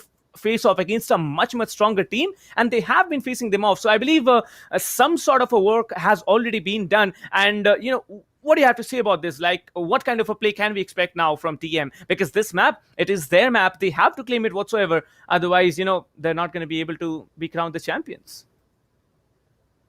It's a bit of a weird situation because, as you said, Godlike were able to take down Team Mahi, right, in the last map we saw in Ascent. But given these particular teams' history, Global actually drop Ascent every single time against Team Mahi. Oh, so yeah. I'm looking at Global. Like, do you look at the way Godlike were able to take down Team Mahi, bring back that breach for Hellranger, and set up that flash and dash for the guy who is popping off today, SK Rossi, like sort of enable him a bit more, because Ascent, it is also that jet playground because of how good the operator can be. So if you can set up SK Rossi, that, take the fact that, hey, when Team Mahi went down to Godlike, it was a lot because of that Heavan Deathmaker combo. So if you can try to replicate that for yourself, maybe you can find them. Or hey, maybe Global's feeling confident enough to just sort of mirror the composition as they did in map 3 and beat them at their own game once again. Either ways, I think they will be the ones feeling a lot more comfortable taking the decision going into this map. Whereas on the other side, Team Mahi, they have to be wondering, like, wait, we got exposed by the breach, so are they going to go for the breach, or should we try to counter the breach, or should we play what we know best? It sets up this bit of hesitation and this bit of the bit of just confusion for Team Mahi, and that little bit, if not worked out properly, could give an advantage to Global Esports.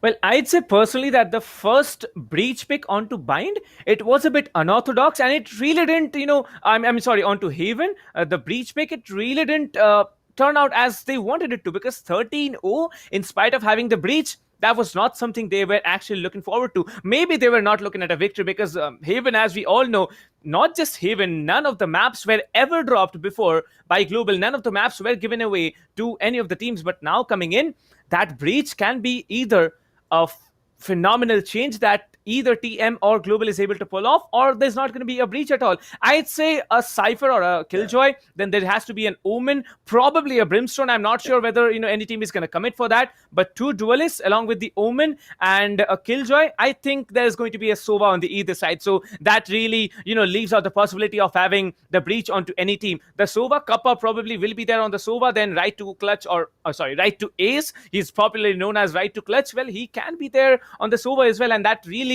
narrows down the possibility of having the breach. Like, the breach, it can be phenomenal, pumping up Skerossi, letting him push off onto closed angles, but still, we never know what's going to happen. It might be a Sova, it might be a breach, and that's exactly what's probably going on to the player's mind. What do you have to say? Like, see, do you play a 3 duelist stack? Do you ignore the possibility of having a Sentinel in your hands? Are you wanting to step up a notch, like, bring in a Skerossi, bring in Hellranger on the Phoenix, and bring in someone else onto another duelist and just push through? Global, they need this map if they are not willing to carry it on any more, and they obviously do not want a fifth point, a fifth map coming in, because they will be wanting to go on for that win right now in this particular map. So the 3 players that we can be certain as to what they're going to play are on both of the sides, Jet, Ace, and Hellfighter, and on the other side, Antidote, Ace, and Hellfighter, with the Jet, Sova, and the Sentinels respectively, and then SK Rossi, Lightning Fast, as well as Kappa. Those 3 picks are going to be constant. Like the Jet and Sova, especially, 100% for sure you have to pick them up. The only changes that might happen for GE and TM, GE first is that skills, he's so versatile, right? So he usually plays the Phoenix on Ascent, wherein Hellranger picks up the Omen. But if they want to go for that double initiator composition, this is something they used to do way back in December 2020 when they first introduced this particular roster. It used to be their go-to strategy where they put skills on that Omen and then Hellranger picks up the Breach to enable just the solo duelist for SK Rossi. And that might be an option, but they have only recently shown that double duelist, as you mentioned, with skills on that Phoenix, because he's very aggressive when it comes to that Phoenix, and that really plays into their entire mindset.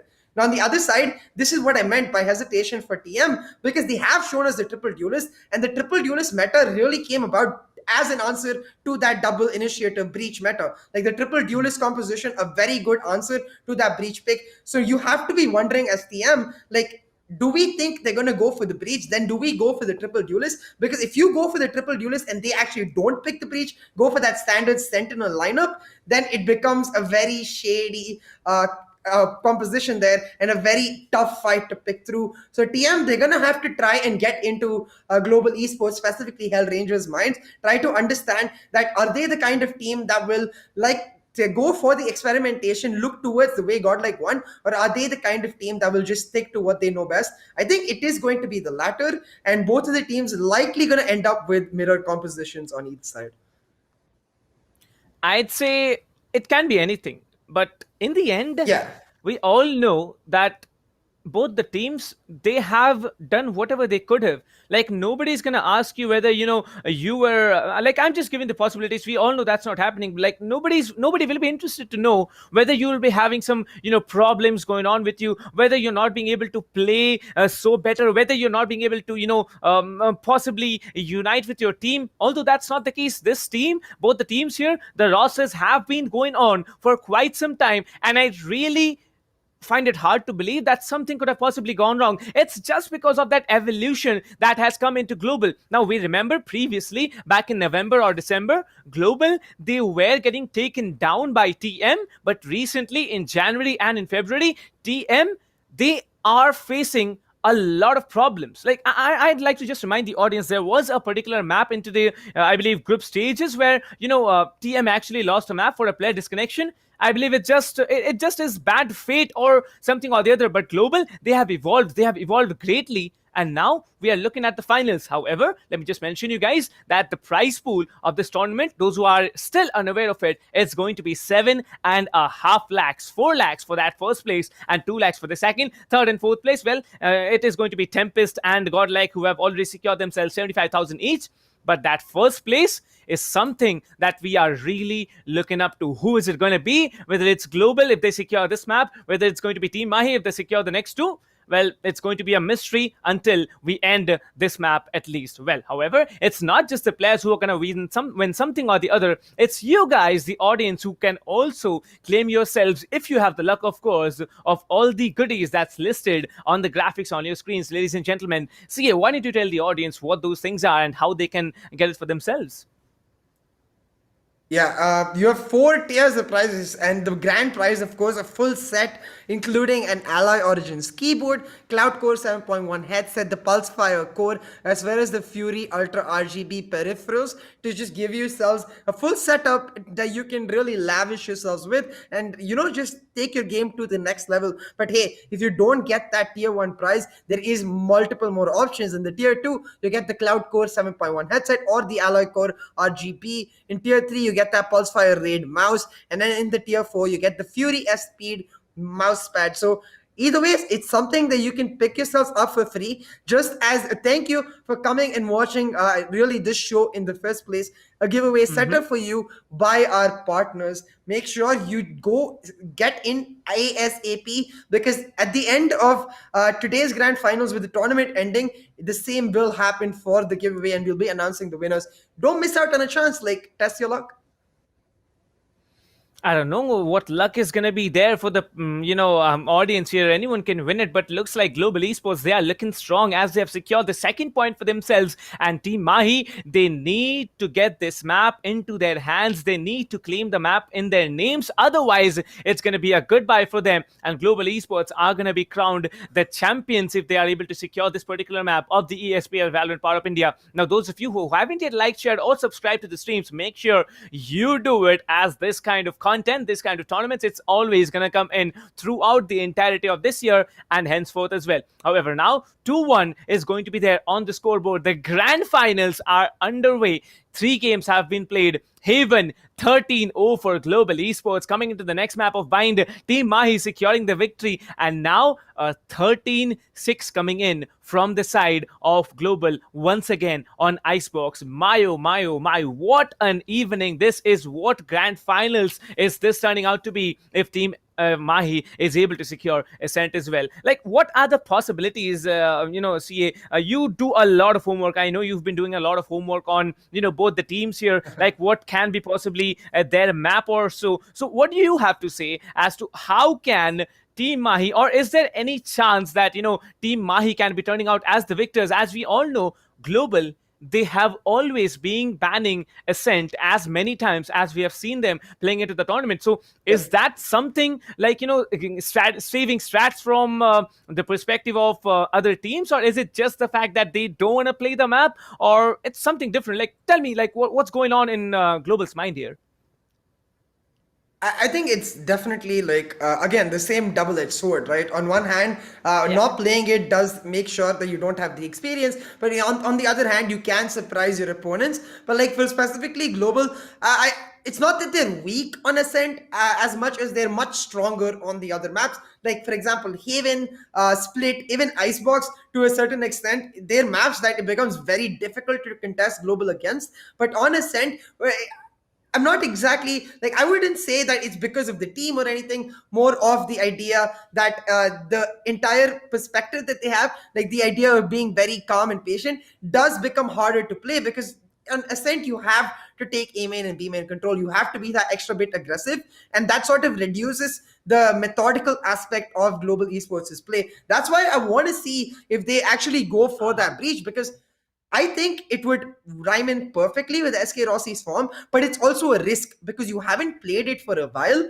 So if you do end up going for it, you open yourselves up to exposure with the lack of experience on that particular comp. So one way or another, Global, they'll have to make the smart call, because Team Mahi, like, in my opinion, whenever like anybody is backs against the wall, that's when they get like really fired up and try to come back. And that's exactly the position Team Mahi is in now. Like, after losing Haven, it was unfortunate. They lost 13-0, but they still had 4 maps to try and come back.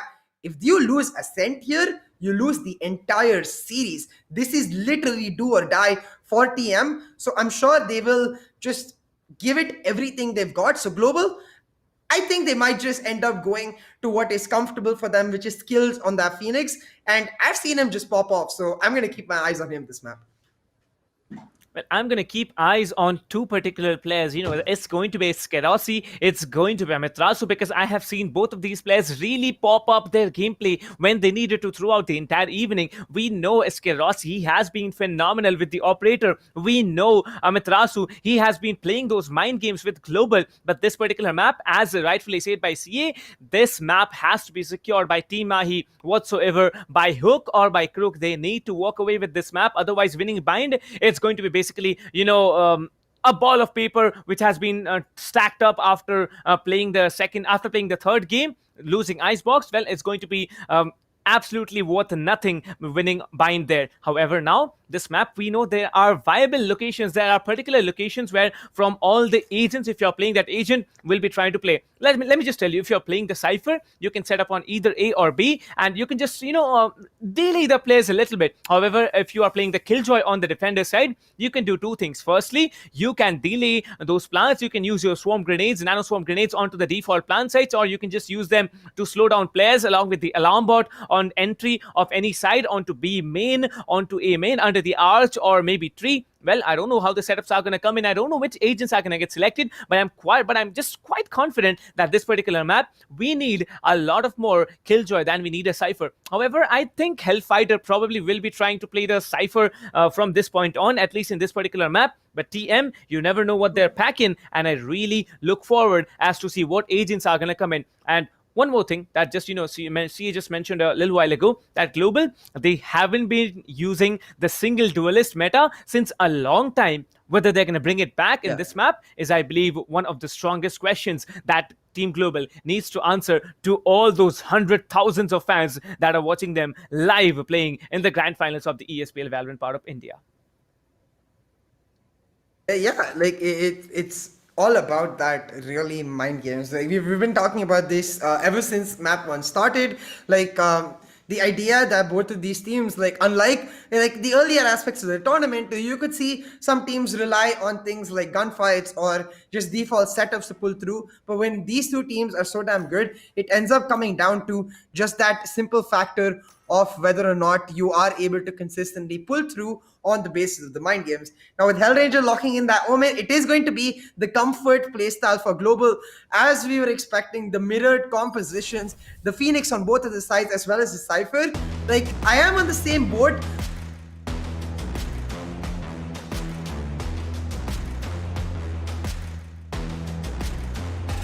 Grand Finals, Map 4, Ascent.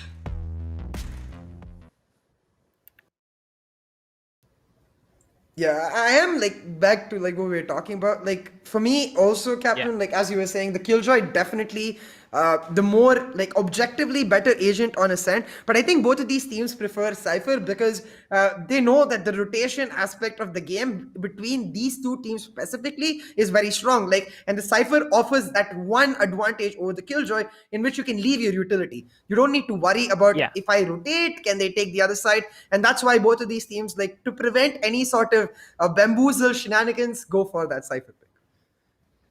Well, I believe it was yesterday that I just saw that Global versus Mahi Ascent map, where the Cypher setup coming in from the side of Mahi, there was a camp position on mid pizza. Like, I don't know where it was getting hidden, but no one, I repeat, no one was able to spot that Cypher camp. Like, it was hidden in a so viable position as to you had to actually walk up onto mid market to take that camp down. And as you can see, it will be the first round gets initiated by that shock dart coming in from right waist, trying to clear off vines and tenting a little bit HP. And to anyone that's hiding there, Hellranger now playing on A Heaven, as the callouts are going to come in, where the Cypher camp has been placed from the defender side. Right waist is going to give away a lot of positions. The Paranoia from the Omen has been used up, and as you can see, a lot of utility is getting burnt. Amitrasu is going to come in from Tree, takes down the camp, pulls up onto side. Antidote walking up Tree as well. He's trying to go for those kills on the flanks as people might be coming up mid. There's no Sage on either side, but I believe this mirror composition from both of the teams is going to be absolutely amazing to watch, as three of the players is going to walk up onto Antidote. Skills will be getting the better as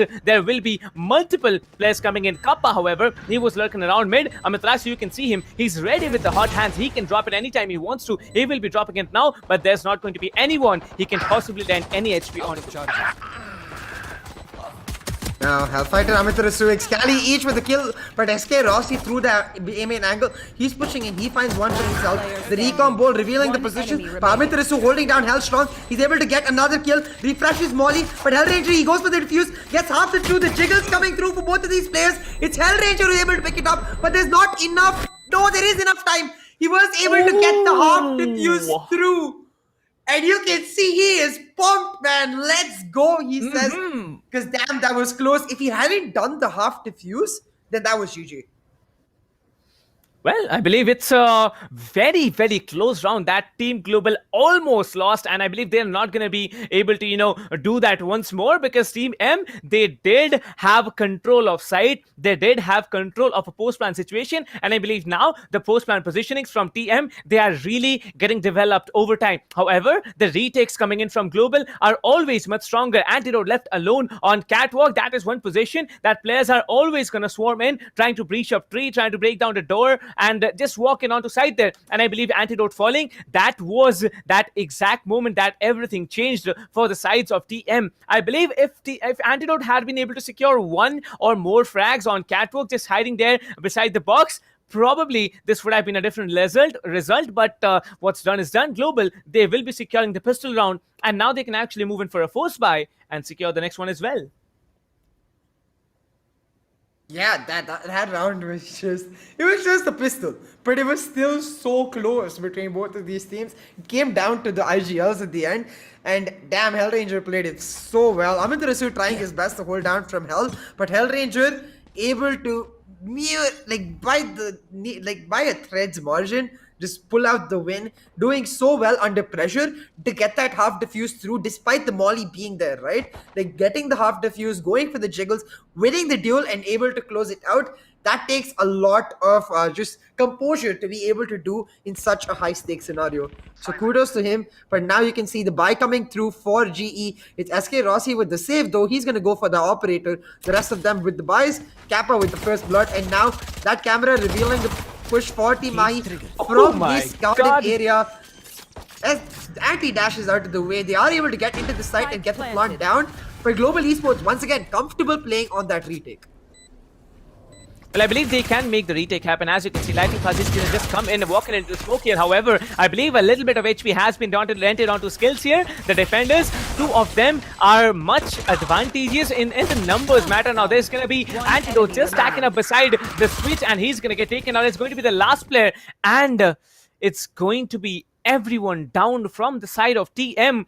I believe it was 5 seconds that Global actually took for that retake to happen, and it actually is so fast that I'm running out of words to explain as to what Global is doing. They're coming in hard whenever they need to push up. They will be pushing in hard, and they have been able to secure a second round in their name. On the defender side, Team Global, they're absolutely shining. I believe now the strategic play that's gonna come in from Team Mahi should be getting at least 4 rounds onto the attacker side, and switching over to defense, they're gonna have a very, very good time. And as you can see, the operator is gonna get bought by SK Rossi, and I believe the Flicks, well, they're gonna just get started. There's a small thing. While SK Rossi gets first blood as usual, I was just gonna say there's this small thing that Global Esports does that I really like. If you notice in the last round, SK Rossi was carrying the Spectre and Kappa was carrying the Ghost, and like this really goes back to the point we were talking about, Kappa being the support player. Like he carries the Ghost so that he can buy the operator for SK Rossi in the next round, and then now in this round he'll carry the Spectre himself, like willing to just sacrifice a little bit so that his team comes out on top. That sort of play is really huge. It's a small thing, but it goes a long way. And you can see already that operator paying dividends. SK Rossi was able to pick up first blood, shut down that mid-control approach from Team Mahi. And now having that happen, they're going to try to make their play onto this B side. But with a 3 stack for Global ready, this is going to be really difficult for TM.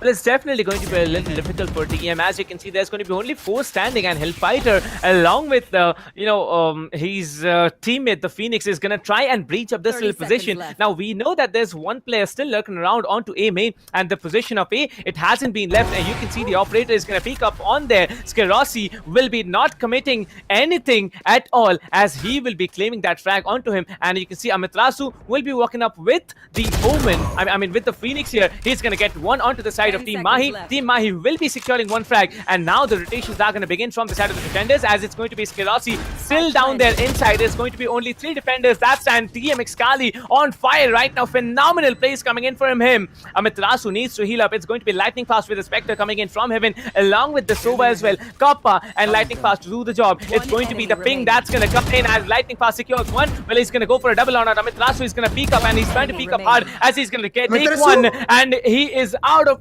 HP, 27 HP to make it happen. A 1 versus 1 is gonna come in. Kappa, the better man, and Global walk away with the 3rd round as well. Amitrasu almost pulling it back for Global. Consistent as ever, able to pull out the round. Kappa very calm there. Shouldn't, like, he did it exactly right. He shouldn't be going for the peak, and that's exactly what he did. Like, wait for Amitrasu to show up and holding his angle, able to take him down. Like, in that situation, if you get panicked, try to go for the diffuse or try to go for the aggressive push. It gives more agency to the attacker and takes away the chance for Global Esports to pick up the round. So now you can see with this 3-0 lead, it's going to be TM forced onto an eco position. Excali was able to get a couple frags, so has enough money to pull out the Guardian. Maybe if he can get a few kills, it could mean a thrifty. But right now, Global in a commanding position. It's full buys all around. The operator picked up for SK Rossi. He is spotted out in that catwalk position though, so he's going to reposition himself onto Heaven. Leave skills to hold down the Guardian. Now TM grouping up onto this catwalk with Ace going back to ready his lineup, recon onto this side. They're going to get ready to push in. The smoke's about to come. The recon now set up for this Guardian angle, but Skills ready with his running back, tries to push in. Tess end up taking down though, and that will mean Guardian cleared up, the side push ready. Amit Rasu with the plant. Global, they can have to play on the retake. Planted.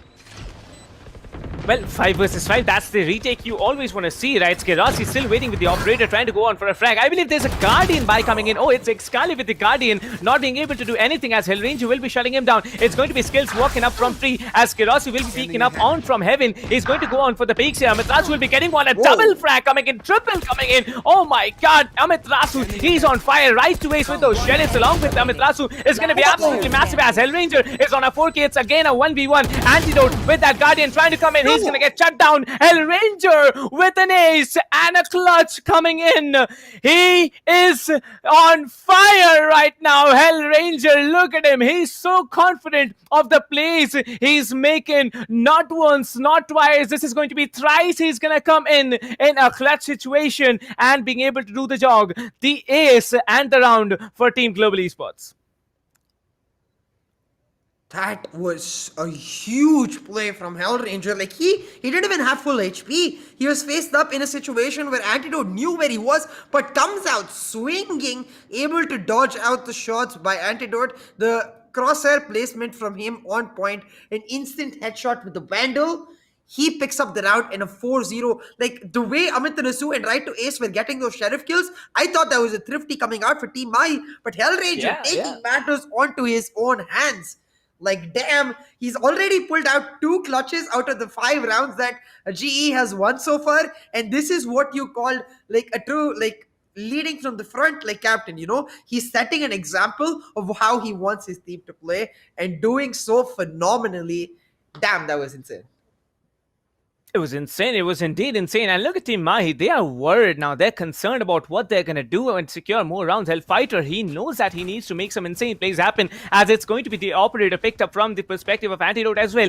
We know that Global Esports, they do have 4 points lead, but there has been moments where Team Mahi has been able to come back harder than what they have already been down into. As you can see, there's going to be the same peak in locations coming in. Antidote, he's going to peek up onto B main, and Skerasi, this time, not doing the same peak. He's going to walk up onto B. He's going to probably look for those flags, and this can be a Jet versus Jet battle. Antidote still crawling up. He's going to use the crab walk, the crouch, and the shift walk coming in from him, along with that operator. Well, I believe the rotations are going to get done, and TM might be setting up a good, I'd say, decoy onto B side, as the spike carrier, along with 2 other agents, will be stacking up onto A lobby. This aggression coming in from Skills can either be beneficial or not, as he's going to check every corner. He's going to just walk into it, but there's going to be trades coming in. It's going to be Hellranger going down for a triple. This guy, he has stepped up his game, and he has stepped up so strongly. The spike carrier has been down. The spike has been dropped for, and now Hellranger can actually teleport onto a different position. He's going to come up in Heaven. He's going to be staying there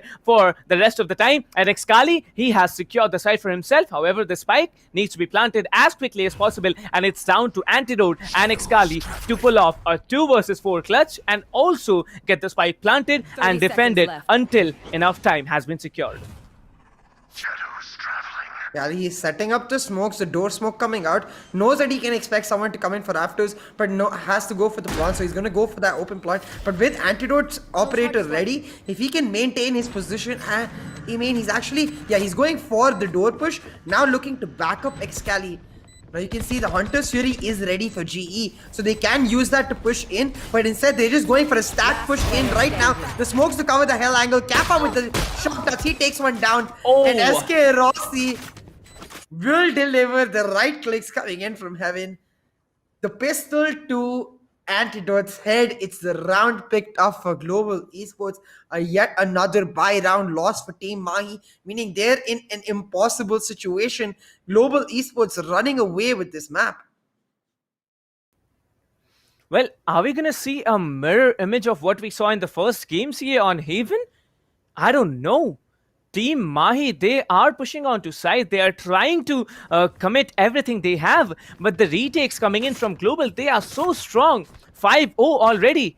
And I believe we should let the audience know that we're going to have one player come in from either team after we are done with the matches. So yes, if you want to hear something inspirational or motivational, you might be staying tuned. However, Amiterasu, he's gonna get shut down immediately. And you can see Skirossi, he just hits that shot. Are you serious right now? How does he make these plays happen? Excalibur with the Spectre, now sitting up on top of the box on site. This is a position that he really wants to vouch for. Right to ace, he has the post-plan positioning. The Cypher, he's going to be there as well. The ultimates from the Sova and the Cypher is going to be there. The position of Excalibur has now been breached. As you can see, Lightning Fast will be securing one onto Excalibur. Two-player stand. That's crispy gameplay coming in from these guys. Global Esports, they certainly have evolved a lot, as one of the players will be still staying up onto Generators. And now it's going to be Skills just jumping on top of Generators, taking him down. Lightning Fast secures one onto right to ace. And it's going to be around once again for Global Esports. A very nice round picked up for Global. These first bloods are really hurting Mahi's chances. Like, for them, it becomes very hard to be able to push through on the side and have a successful post blunt without these first bloods. And SK Rossi doing so well. Like, the first shot itself, getting first blood is huge. But then the no scope to get another kill, like, damn, SK Rossi being able to help Global Esports now secure a 6-0 lead. Now, I do believe that was a bit of the eco from the side of Team Mahi. So now with this round, this is now or never. Like, you cannot afford to go down 7-0 and lose yet another buy round. So they have to try and pull it back here. They're going to go for that mid approach, using that drone to get some information. But the drone a little higher than you'd expected it. So normally the drone clears out the trap fire, but this time it hasn't. They will know from audio cues though that the trap fire is there. So they're taking mid control, the tap fire taken down, now looking for the push. But Global, they're not contesting this heavily. They're very comfortable playing on the retake, and that's exactly what they'll do. SK Rossi going for a blind shot, not able to land it. Now Amiterasu with market control, bringing all of the presence onto him, using the firewall, causing so much noise and clearing out the rest of the map. The team using his presence to now push in onto A. It's Kappa to hold it down, gets pushed back, the Cypher cage to delay him though. The paranoia now coming out, it's Team Mahi committing onto the A side. Well, they can commit to the A side. It is going to be another 5 versus 5 retake. This is exactly what we are looking for. And you can see the ult coming in from the side of the defenders. Kappa will be using that ult, but he'll not be able to do anything. As from the attacker side, you can see everyone is going to be strong. Amiterasu, however, he's trying to catch off any players walking into his... It's going to be the Jet that's going to come in. However, Excali, he's going to be in a very frisky position. He can take down one, maybe more. They're going to be set up into crossfires. Goes for one, maybe for a double already. And you can see it's going to be the defending Jet who's going to come in. And he has to take down Excali whatsoever. He's going to creep up. Skirossi going to hit that onto Excali. That's massive now. Only 2 players stand. Skirossi with the defuse. He needs to take down 2 more. He's going for them. He's going to come in. Amiterasu has to use the ultimate to actually shut one down. That one player, Skirossi, it really gives him the scares, doesn't it? Because, you know, if I heard it correctly, Excali, the Phoenix from the side of TM did use the run it back. Am I correct, Sia? Did I hear that clearly? Yeah. Amiterasu did use the running back, but he heard the cues from SK Rossi trying to force the peak, right? SK Rossi makes the right move, trying to go around the transformer and dodge the running back, but held Amiterasu being able to hear that out. He comes back and is able to find the kill for the side of Team Mahi and pick up this round. As I said, that was do or die, and they definitely did it well there. Excali with that lurk around the smoke really coming up huge. No antidote with his own attacking operator. He picks up Hell Ranger and punishes them this time. Global Esports taking a bit too much of an aggressive peak with the first blood going in favor of Team Mahi. This is the opportunity they need to try and push through, keep the momentum in their side.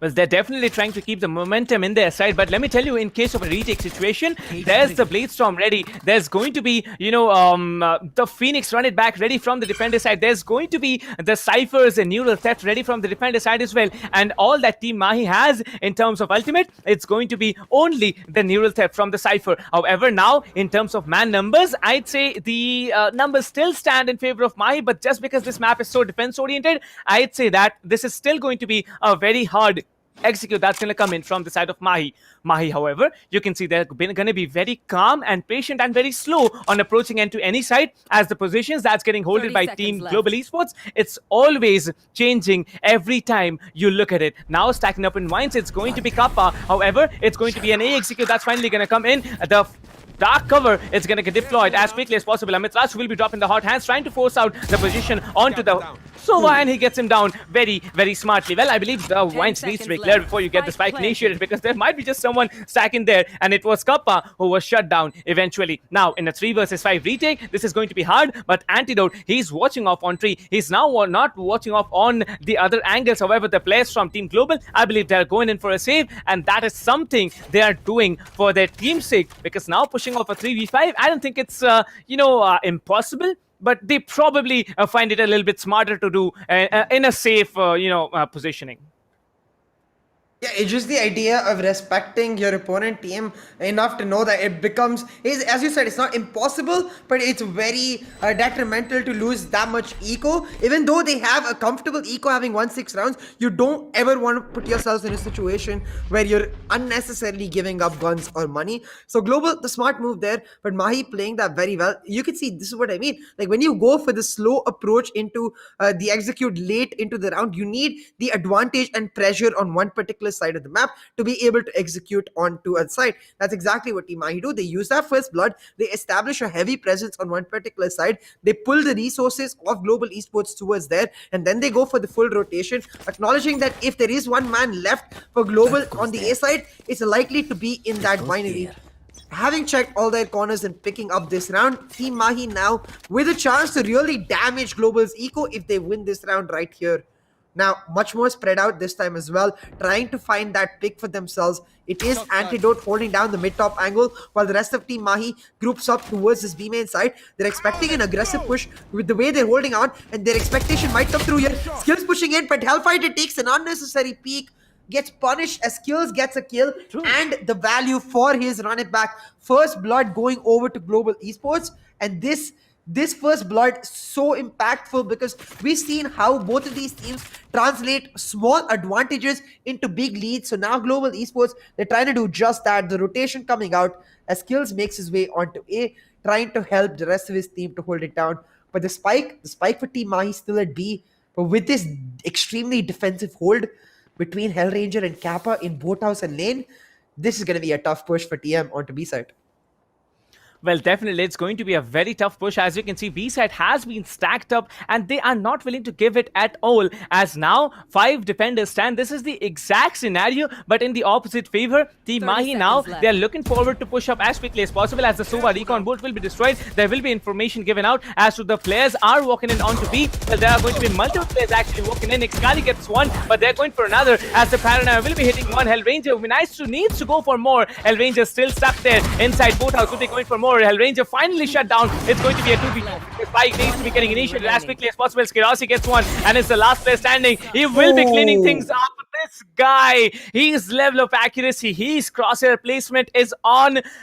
He does not belong to the planet. Like, trust me, this guy, he does not even belong to this particular planet. He's from a different world. He does not belong here, but still, he has his name on the back of the shirt. It's going to be Global that's outshining, and it will be Global getting another round. 7-2 already. 3 more rounds to be played.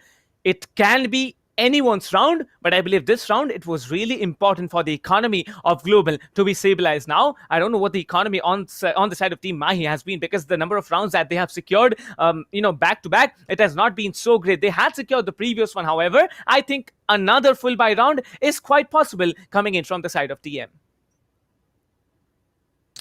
Yeah, I think since they did win those back-to-back rounds, they will have the eco to get a full buy through. I am unsure if they will be able to afford the operator. If the operator does come through, it will mean at least one light shield likely for those members, or sacrificing of some sort of utility.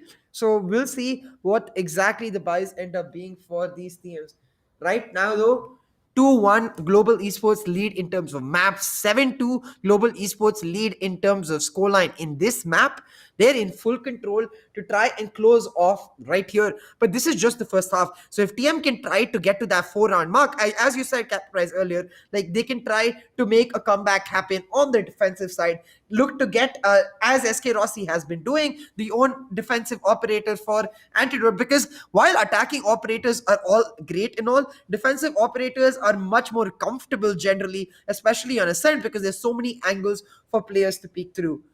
Now, I believe this is a tactical pause. The team's trying to understand how exactly they do want to approach, and looking at anti-screen right there, I do believe that's an operator picked up for him. But hey, we'll see soon enough.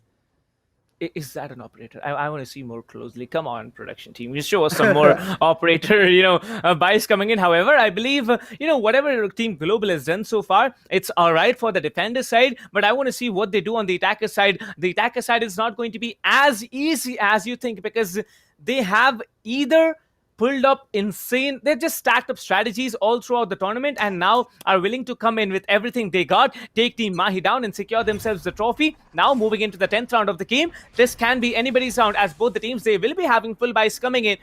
And looks like operators on both teams, well, Antidote and Skirossi definitely can be having a 1v1 duel, but I believe, once one of them usually gets the shot done, there's not going to be a second chance given to them. However, as you can see, this is going to be a very fast execute coming in from the side of Amiterasu. Amiterasu using that flash. Amiterasu will be getting one Hell Ranger, however, will be getting the other, and Amiterasu, he's going to just rush in onto side as quickly as possible. The spy is going to get initiated. The double shock, that line might be coming in from Kappa, and as you can see, Skirossi trying to get another. He will be getting one, however, it's going to be a very hard round. Right Ways gets one, committing a lot of HP into this particular fight. It's not going to be enough at this point. Hellfighter still waiting up onto that angle on Heaven. All the three defenders, they are on Heaven, and they are looking forward to drop hard onto this team. Mahi here, right to Ways getting shut down with that only two-player stand. One of them really committed to the sides here. Well, they're going to try and come in. Hellfighter is just hiding into that, behind that little spot there. Skirossi, he just walks in. He's going to get a third, and he will be getting the round. Hell Ranger says, let's go, and they secure the 8th round in their name. A long lead has been set, CA. This lead is going to be a very hard to come back from if the next two rounds are not by Team Mahi. Yeah, absolutely. Like, this round, I understand the idea from Team Mahi. It was a good approach. They got through the fast execute down, able to push into guard and get the plant down. But GE, we've seen this from them again and again. They're so consistent with their approach. They're always willing to play for the post-plant retake because they're confident in their ability to come through as a team, and it's really huge for them. Now, the mid operator for SK Rossi, he is smoked out though, will not be able to find the kill. And it does mean that Team Mahi can now push through aggressively, try to take mid control, but they're actually not doing that. I think they're trying to bait mid control here with the smokes, while they actually use the drone to get some information towards this A main angle. Now with the rotations coming out and the running back ready, it should be Amiterasu starting the push. As you can see, he's going to push in aggressively, look to take control. But again, look at it. Look at this approach from GE on the minimap. Hellranger, willing to play defensively, does not want to give up his life. He's like, guys, it's okay, let them take the side. We know we can do well on the retake. Well, look at them, coming in from the side of Global Esports, they immediately break the door, and that's a position that players really try to creep in from on the defender side. Everyone's going to commit from that little position. The Cypher Cam giving out a lot of information. It's going to be the Hunter Spirit that's going to get popped in as quickly as possible. Right away, trying to look for those flags onto Heaven, not being able to do anything with that. And as you can see, Skirossi gets one, Kappa will be getting another, Lightning Fast getting another, Antidote will be securing one, but Antidote, he has been taken out. It's going to be right to Ace. He is going to be the last player standing. The shoutouts are going to get down here. However, Lightning Fast along with Skirossi just updrafting into the air, securing the 9th round. Global Esports, they are so close right now. They are not willing to give up at all. Hellranger happy, Skirossi happy, Lightning Fast will be happy. Kappa, however, disagrees with the rest of the team, and he tends to be a much more, I'd say, non-expressional face maker kind of a guy. But yes, Global, they are doing an absolutely fantastic job. 7 rounds lead in the 4th map, where it's a do or die situation for Team Mahi Global Esports. Absolutely phenomenal. You can see the hopes getting tattered there on the side of Team Mahi. They are falling hard. It's going to be the last round in this particular half. No one knows what's going to happen, but Skerasi is going to turn up aggressive as he tries to pick off one player. He does get one frag onto right to ace, and probably this is another round in favor of Global Esports. He's ready to take down Antidote right here, waiting on the smoke. Gets the Blazestorm ready to deny the animation too. This is a really strong approach. When you think you're getting rushed as the operator, you want to pull out the Blazestorm because the animation itself takes a second. So if you've done it already, then when you actually pull it out, that's that time saved. Now you can see Team Mahi, they're trying to push into mid with Skills getting another kill, meaning they're already 2-man down. Antidote here looking towards his B-main angle, but SK Rossi almost expects it. Even if his crosshair is towards the wrong side, we know that he can pull off the most insane flick. So Antidote has got to be on point with his pre-fire to take him down. Now, mid control trying to be established by Team Mahi, but with the trap fire still up and Skills holding down their market area, they haven't really got any area of control for themselves. They need to try and find a way to force this catwalk area, because that's where the lesser of the presence of Global Esports is, and they seem to be doing just that, using the presence that is held by Antidote on this A main to push into the side. SK Rossi changes his crosshair towards that door, and he'll find one, but Amitarasu with the trade able to find another. SK Rossi, though, I'm not sure if that was the dash he intended. This is a shot and goes for a forward dash and ends up being punished for it, but Skills coming through on the retake. It is him taking down Antidote, leaving Amitarasu in a 1v3. His position revealed because of that molly. They know where he is, so this is going to take some insane shots to pull it off. The trapper is going down to reveal more of his position. The flashes, it's lightning fast to pick up the kill. Double digits for Global Esports and an 8-round lead to boot. Well, remember the name Skerasi. He did not intend to use that tailwind. He's laughing at the mistake he's made. Like, that's a player's approach. That should be the approach coming in from the side of, any particular player who has messed up a little bit. Like, forget what happened in the previous round. Look forward and take up the next round. But yes, Team Mahi, look at their faces. They are lost. They're lost in despair. Amitarasu right to ace now, probably wondering about what's going to happen if they give away more rounds. Well, we all know what's going to happen. But in the end, look at him. These particular things that the players do when they are worried. Scratching the back of the head, then probably biting lips, biting nails. These things, these are the human reflexes that come in when you're actually in a very frisky position. Look at Amitarasu. He's calm. He's not at all given up, and I believe that's what makes up this team. They are phenomenal with their gameplay. They're absolutely a powerhouse of competition that's being provided into Indian competitive esports, but they need to bring out more. Amitarasu, he's definitely trying out to get all his team together, probably secure the next, I don't know how many rounds they need to secure the victory in this map, but will they be able to make it happen? I have seen comebacks from my 11-1, 12-12, and then into overtime and winning the match. But Team Mahi, will they be able to do against a team which has Skerasi, Hellranger, and the other 3 players all stacked up together, securing that huge lead? Well, we never know what's going to happen, but it is what it is. Let's find out what the teams have to offer as we will be proceeding into the second half of the 4th matchup, with the scores leading in favor of Global Esports at a 2-1 differential. Yeah, it's gonna be like crunch time from the very first round in this second half. The pistol, they need to start it off very strong and win it, because losing the pistol gives Global 11 rounds, and you have to go for the first by then, and you're continuously playing with the broken eco if you lose that pistol. So Team Mahi, they're gonna have to be on point from the very start, and we'll see if they can make it happen. Now, I see the pause time is still not gone, so I think this is a tech pause. Probably, I believe Kappa, he's standing still, so he's probably facing those technical difficulties. But I see that G coming out, which means the pause should go down right around now, and the match should be starting. But you can see the smile still there for Team Mahi. Yeah.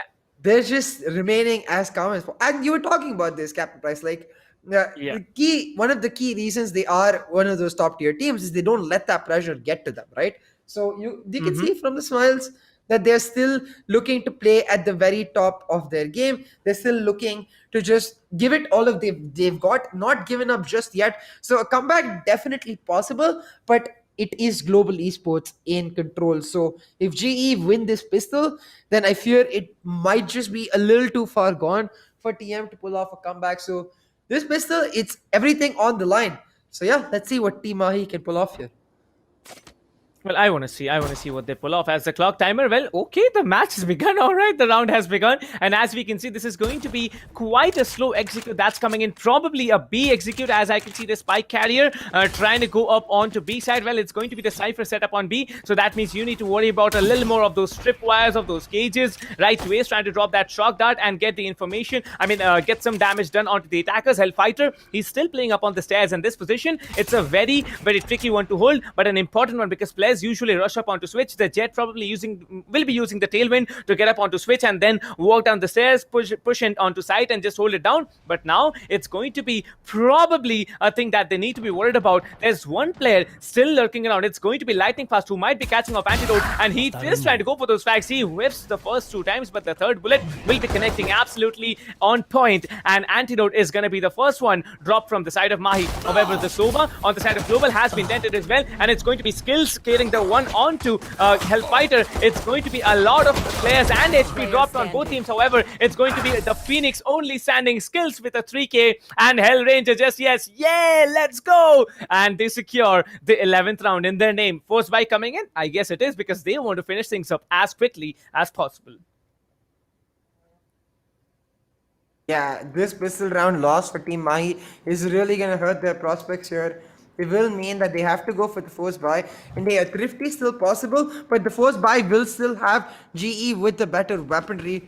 So we'll see if Team Mahi able to pull it off, because as you can see, they don't have enough money, I think, to go for the Stingers with full shields. So a likely better option is that Sheriff with the full shields itself. Either ways, the Spectres for Global Esports, they will be the better weaponry. So let's see if they can pull it off here. They need to hit every single shot, one shot. You can see from Hellranger though, he's making sure, not leaving any stone unturned, doesn't want to let the brakes, let the gas pedal off in the last second. He's going to push and push all the way to the win for Global Esports. Well, I don't know what's going to happen. I believe, this thing that he said right now, that never letting off the gas pedal, that's exactly what, brings up Global Esports to this top-notch gameplay here. Now, the force buy coming in, this is going to be one thing that this team needs to be worried about. However, Antidote's position getting breached, that means they know the position of at least one of the players, and probably it's going to be a mid-execute as Skills. He's finally going and pushing up hard onto mid-market and trying to get some information. Hellranger, however, will be trying to go up onto A-main. It's going to be a frag coming in. Okay, it's not a frag yet coming in from the side of Antidote. He does the HP onto one of the players from the sides of Team Global, but now you can see the dual peak coming in from the side of Team Mahi can be a very valuable approach. Well, it's going to be Antidote versus Skerosi, and Skerosi, we want to see those frags come in. Come on, man, do it, make it happen. He's just going to use the tail when Antidote gets away. Hellranger will be taken down, and that's a beautiful and important frag. However, we all know that the Phoenix can heal up. Skills will be getting the other, and it's going to be right to Ace trading it off. The numbers are falling on the sides of Global Esports. Team Mahi, they did some kind of a discussion in the tactical pause, and I believe it can be fruitful as 35 seconds on the clock. Lightning Fast is trying to go after the Phoenix here, who's just hiding behind it, and the Sheriff is going to come in. He does tap once, but the second shot, it's going to absolutely connect to the head. Kappa will be trading it off. Only 2 defenders stand here. Antidote, okay, 3 defenders stand. Antidote, the Sova, that's going to be right to Ace, and Excali onto the Omen. Well, one of the positions has been pinned for. He is low on HP. It's going to be down to Skerosi, who's going to find one, going in for those more frags here. 12 seconds on the clock. He's going to walk into the crosshairs of Antidote as he's going to shut him down. Well tried, says Hellranger. Well, it was definitely a worthy try, but the lead, it's significantly a lot more to be taken away from Global Esports, because Team Mahi, they need to do more. They need to come up with bigger rounds and they need to push in hard this time. They are at 11 points. I'm talking about Team Global Esports. They are just knocking on the doorsteps of where the crown is just being kept away from them and from Team M as well. Well, you never know what the next round's going to bring up. Do we see it? Yeah, I mean, we did say they needed to hit those one taps, and they did. Those shots so clean from Team Mahi there enables them to get a much better eco going in this round and keep the hope alive as they look to pull off a miraculous comeback here. But hey, it is happening. Ace with a kill onto Lightning Fast, and now with the knowledge that the mid trap fire has been breached, the drone coming out to give them the position. It is kills revealed here. Gets tagged, but not taken down just yet. Instead, it's SK Rossi with the one taps off his own, gets the kill, and now pushes in aggressively onto A side. A heavy presence from him, but look at Amitarasu here on the back. The trigger controls. He's gonna find one, and this flank is humongous because GE, they're stuck between a rock and a hard place. Go into Garden, Antidote will take you down. Go into mid, and Amitarasu ready. A really big round picked up for the side of Team Mahi as they keep their comeback hope alive. Well, it is a big round, but I believe now the full buy round is going to creep in from the side of Global. Global, they definitely will be vouching for that operator onto Skerossi, and we all know what Skerossi is capable of when he has the operator. Now, TM, they need to be careful about what angles they are going to pick. Skerossi, the grinding that he has been lately doing, I've been noticing in the chat as well, as Team Global, they also have been keeping up the grind along with Skerossi, picking up those phenomenal plays. But look at Hellranger, 17 and 12 frags coming after that. Now, this is going to be A execute finally. A lot of HP has been dented on to one of the players that's going to be the Jet here, and it's going to be Amitarasu who's going to get shut down immediately as the run it back from the other side. The attackers Global will be sent back as well. Excali still playing up under heaven. Well, he's going to be playing up in hell. Let's find out if he uses the Phantom, the only Phantom to send players back to hell as well. Well, we can see this is going to be a 5 versus 5. The fight is still going on side. No one has been secured for Lightning Fast. Finds one onto Excali. He's trying hard. Right to Ace will be getting one. Amitarasu gets one. Ace is looking like a possible retake coming in. However, El Ranger says otherwise. He gets one onto right to Ace as well. 3 versus 3. This retake needs to happen as quickly as possible. Antidote, he's trying to go for those frags here. You can see Hellfighter. He's just peeking up onto generator. He is trying to come in. Hell Ranger is waiting. He's waiting outside Invines. He's going to go in for the peaks here. Hellfighter along with Amitarasu. Both of them are going to come up. Hellfighter is in a very, very tricky position. Hell Ranger also coming in. This is a location that they do not want to breach up now. Hellfighter is looking for those frags. He's heavy. He is going to be a little bit risky. Only 2 defenders, and it's going to be Skills with the victory. He secures the second, and it's going to be the third getting secured by Global. And now, CA, now all my friends watching the stream, it is match point. What a match this has been. Every time Team Mahi secures one, Global comes up with a bigger, and now they're just one step away. I'd say it's just the back foot now getting stuck behind the door of that crown, just waiting for Team Global to be just, getting their hands on. What do we find out in this round? Match point for Team Global. CA, over to you. The drone coming out, they're taking A main control again. I think possibly looking to fake the aggressive A push, the one they did last time around. This time not going for that. You can see Team Mahi, though, they're not going to take any risks. The door being taken down to make sure that they're not able to push from catwalk into sight. It is Excali now holding down in this binary position with a tree hold from the side of Antidote, and Amitarasu gonna leave that Raptor's hold to make his way onto B, because too much time having been passed from when Global made their presence on A makes it likely that Global to go to that B side.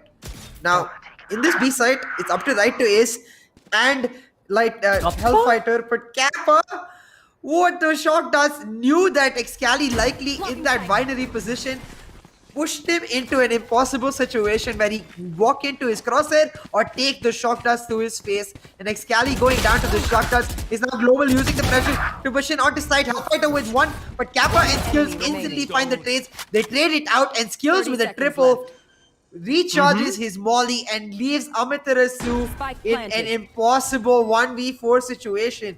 Pulling off this round would be absolutely insane, but hey, he's definitely capable, so we'll still keep our eyes peeled. Now you see Amitarasu moving in. The drop will give the audio cue over to Global Esports, but he's trying to flash out, clear out B main. But the defensive approach from Kappa, he's playing on the Hunter's Fury post plant.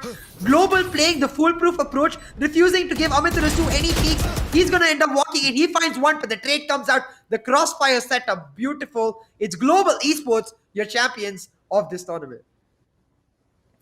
Well, let's do it officially. Let's announce it officially. Ladies and gentlemen, let the drums roll as it's going to be Global Esports walking away with the victory of the ESPL Valorant PowerUp India with a 3-1 lead. Someone, let me just tell you, ladies and gentlemen, predicted in the chat that this particular scoreline did not name a team, but yes, it is going to be Global that have secured successfully the victory of this match. Team Mahi, GG's to you, kudos to you, but now you can see those happy faces coming in from every player of Global Esports. Global Esports now will be really happy. Hellranger, look at him, he's smiling. He's like, yeah, we knew this is gonna happen. We are capable of it. SK Rossi, a phenomenal guy coming in from this team's perspective. Well, Kappa, I can see those smiles coming now. Come on now, you need to smile to the camera. And well, I believe that concludes us. That just gives us the conclusion of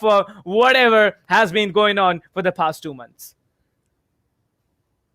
Yeah, 2 months of just amazing efforts from all the teams that participated, culminating in Global Esports to pick up the championship, take the win, and just establish that right now they are the team to beat. They are the team to take down. Damn, Global Esports, very well played. And for one last time, for all of you viewers, if you'd like to get yourself a Red Bull, get yourself some of that SK Rossi, just big energy. Scan that QR code and take it down, because damn, GE, they were on point today. The last time they beat Team Mahi, it was 3-2. This time improving on to a 3-1. That too with the 13-0 scoreline mixed into the picture. GE really establishing that they are clean cut with the way they approach these particular maps that they are strong in, and will be looking to just sort of clean up the maps that they did end up losing. Like the retakes on Ascent especially, just on point for Global Esports. You could see that they really had put time and dedication into mastering that, and damn, they have mastered it very well. Well, that's true, but in the end, the victors are going to be accounted for. TM, they should come back much stronger in the next tournament, whenever it's going to happen. But I believe Global, it is going to be Global. On the talk show, I remember on ESPL Now, on Friday evening, we had asked the manager, Nightmare 2K, as to what is his visions. He said that he doesn't want Global just performing on the national level. He wants to see this team on the international stage. And I believe, winning this particular tournament where so many teams, be it the underdogs, be it the pros, had come in, and Global securing the victory, securing the championship title, securing the trophy, securing the crown for themselves. Well, I believe, the team of the hour, the team of the day, the team of the tournament, it is Global Esports, Hellranger, Kappa, SK Rossi, Lightning Fast. They have been absolutely phenomenal with the games, and they have come out as the victors. ESPL Valorant PowerUp and PFG Esports presenting you with the champions of Series 1 of the ESPL Valorant PowerUp team, Global Esports. Very well done. Like the entire team deserves so much props. Hellranger for his consistent performances and shot calling. SK Rossi, I'm not even gonna say. Like he knows. We all know that the kills from this guy, really the holds, the way he's able to create so much impact, absolutely insane. Kappa for the supportive playstyle. Like throughout the maps, I was noticing the amount of sacrifices he's making for his team to really come forward. It's not even sacrifices if you're getting something in return. So on point, Lightning Fast, the way he switched over from his duelist role that he used to play a few months back onto this sentinel role, really making it his own with his own flair to it. On point, and then skills, last but definitely not the least, the most versatile player, in my opinion, on this team. He can play duelists, he can play controllers, he can play anything the team needs him to, and still perform out of his mind. So this team, they've really come out blooming. the way they have been over the last 3 months since they were formed together. So I'm excited to see how far they can take this, and hopefully, as Nightmare 2K said, go to that international level and really push India's name onto the scene in general.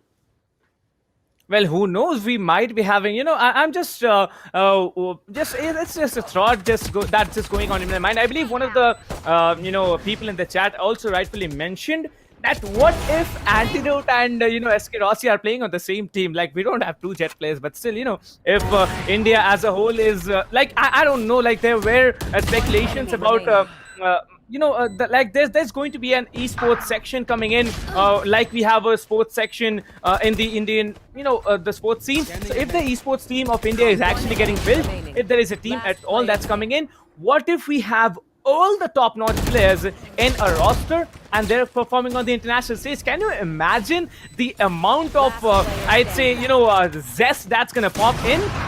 Well, that's just something amazing. But coming in now, today, we conclude that, at least for this tournament, Global Esports, they are the best, and they're going to continue. Although there was only one map that was dropped, that was, given away from their hands. Global Esports, they finally did not let it matter, as a 3-1 victory was something that they have finally secured. Now, talking about Team Global, they are going to perform more. They're going to keep coming with the performances. Well, we have some interviews lined up and queued for you. Someone from Global Esports and someone from Team Mahi is going to come up in a short while, and there's going to be an interview. Well, you get ready with your questions, as there will be some questions picked up by CA and myself as well. That's going to get asked by you, but answered by whoever comes up on the stage. Of course, we know who's going to come up, right? But still, let's keep it for your surprises. Yeah, absolutely. But like looking at these highlights, I just want to give a shout out to both of the teams for putting up a really entertaining series. For Team Mahi, it was not their day, but hey, they gave it their best, and we will hopefully see a lot more come out for them in future occurrences, because this is not the end of the ESPL tournament. You can check out a lot more tournaments coming up really soon with ESPL India on the website. Now, looking at that scorecard, like, this is what I'm talking about. Amit Rasu, he is the MVP of the match, like, with 19 kills. But like, it is Global Esports that are able to come out on top. The teamwork for them reigning supreme. And a 13-4 win will mean GE, they will look a lot more comfortable going into those future tournaments, as now it's no longer about can you beat TM, it's starting to become about can you beat GE. So it's going to be up to Team Mahi to rally back, to find their own momentum, and try to bring back us another great El Clasico, because today was a hell of a match and it was really fun casting with you as well as Dan, Captain Price. Well, you took my name first. I believe Dang is going to be a little bit worried, but jokes about, no, nothing meant, kind of, don't take anything seriously. I believe Dinker's in the chat as well. So yes, anybody who has come up here on the English desk, I believe there was Sam that has, there was Sam, there was Super Tuxon, there was Cracky. Now you are here as the guest caster in the semis and the finals. There was Dinker for a lot of the matches here. And I believe everyone on the English desk or the Hindi desk at back-end production, League Ops and the organizers, they have done an absolutely phenomenal job putting out such a great tournament for the underdogs along with the professionals as well. Finally, in the end, it's going to be Global Esports that has secured a 3-1 victory. But yes, it's going to be what it is. Yeah, absolutely. Like, the teams are, like, these are professional esports players, so they are going to go away with it with like happiness for GE and a little bit of disappointment for TM. But as soon as today gets over, it's back to the grind tomorrow, continuously just making sure that they are at that top-notch level. Like, I believe I saw an SK Rossi story, like a lot of players saying, like, how do you do this and how do you do that, making a lot of comments about his prowess. And it was a very simple answer. It's 10 plus hours of grinding every single day, really dedication to your industry, to your passion, and that's really what has got him to this level. It's not just for him, but for the entirety of Global Esports. You could see the effort put in by them with respect to their retakes, with respect to their setups, and most importantly, with respect to their comms. the belief and the trust in each other that can only be built through practice. So I'm glad Global Esports put in a lot of effort and really set the bar. Like Dang and I were talking about this earlier. Like it's important to have such great teams in the scene, because then it makes sure that they're both making each other better. The previous storyline was GE trying to catch up to TM. Now it's going to be flip the script the other way around. Well, look at who is on our screens, CA, and you ladies and gentlemen. If not the man of the hour, the man of the day, the most versatile player, the most valuable player, however you want to say it, it's SK Rossi from Global Esports securing the title of MVP of the ESPL Valorant PowerUp India. Well, any analysis you have for this particular man? Because I just have one line. This guy is a legend. I mean, yeah, absolutely. I can't get better than that. He is just one on his own. And I'm excited to, I always say this, when you become the king of the mountain, like getting to there, of course, a very difficult journey and one that reaps its own rewards. But staying up on there, it's just as difficult. So I'm excited to see how good he can be. Now, knowing that everybody is going to have their eyes on GE and SK Rossi, the performances they pulled up. So I'm excited to see how much further he can go. And, as you were talking about, in that eventual scenario where we get that maybe World Cup or like even just the idea of India being included in potential future Valorant international tournaments with teams like GE and TM going, our eyes are going to be on players like SK Rossi and others to really sort of represent and be like, yo, India has its own talent. You got to just make sure you keep your eye on them. So like, I'm just excited. MVP very much deserved, not just of the series, but like in general towards the way he has improved. So yeah, for SK Rossi. True. Yeah, that's, hats off for him. And I believe we've had a great evening. Like, come on. It was the El Clasico. We all knew it. We all were waiting for this matchup. It's the two best teams in India. Well, I believe TM, they need to come up much stronger. But as of now, Global Esports, they're going to be celebrating. And if any, Global Esports officials, management, or players are actually watching the stream right now, you can just, let me and see, if you're inviting us for the party, because we are very eager to go for any parties that we're invited to. Yeah. All right. But I believe it has been a great evening that we've had. We have interviews queued. We are going to have guests coming in a short while. So stay tuned. Do not go anywhere. I'd say overall, it should be a power pack performance that the Indian gaming community had to offer. Not just the players, not just, league ops, back-end production, the casters. I believe the audience here really supported for their team, and they are very happy with the results that the teams have provided. Yes, there's going to be some disappointments, like everybody can't be the winner, right? But still, after all, it was a great show that we've had. Yep. Absolutely, it was really fun being here too, and thank you to all of the audience for coming. Don't go anywhere though. You want to hear from the players themselves, so just stay tuned. We'll have it really soon. Yeah, I believe the guys coming in right now at this moment. I believe it's going to be Antidote. Is it going to be Excali? Is it going to be Hellfighter? Is it going to be Hell Ranger? Who's it going to be? Leave your predictions in the chat. The chat's always, yeah, it's always going on. Like the chats, I've noticed, it never stops. So do not stop it. Like keep it going. Just keep it rolling and rolling. Yeah. So what questions are you already packing? Like, see, we all know, like, you've been an analyst in this particular scenario of Valorant. So what question would you be? What is that one question? Let's do it this way. What is that one question which you really want to ask either to TM and one for, Global Esports? Just let it out to the audience early on.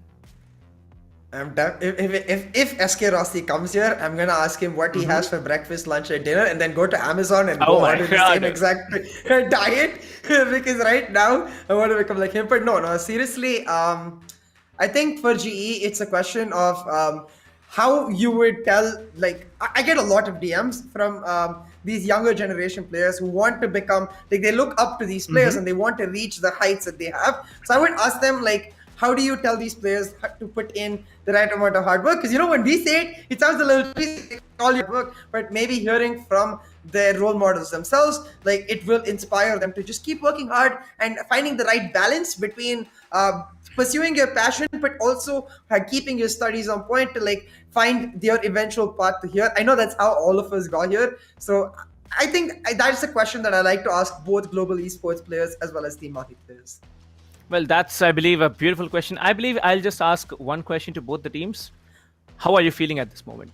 Because we know that both the teams, they have had their share of victories and their share of losses. But now that question, that how they are feeling, whether winning or losing, I believe the answer might be something like, we're going to come back stronger for Team Mahi, and for Global, we are global. Our name tells us what we are here to prove, and I believe they've done enough this evening showing us what they are capable of. Yeah, absolutely. It has been an absolute honor watching them in action, and it's going to be just as much as one talking to the players. Chat, I'm going to look at your predictions. I want to see them come out. So, like, the people who do get it right, you'll get a nice big gift from me later on both of our socials, so you can check that out as well down in the I description. know. I have heard about it, actually. We have, let me just tell you, like, those people who do not know, the new agent that's coming in, it's a controller. Like, we all know what a controller is. Like, the smokes come in, there's going to be a lot of utilities you have to support your team.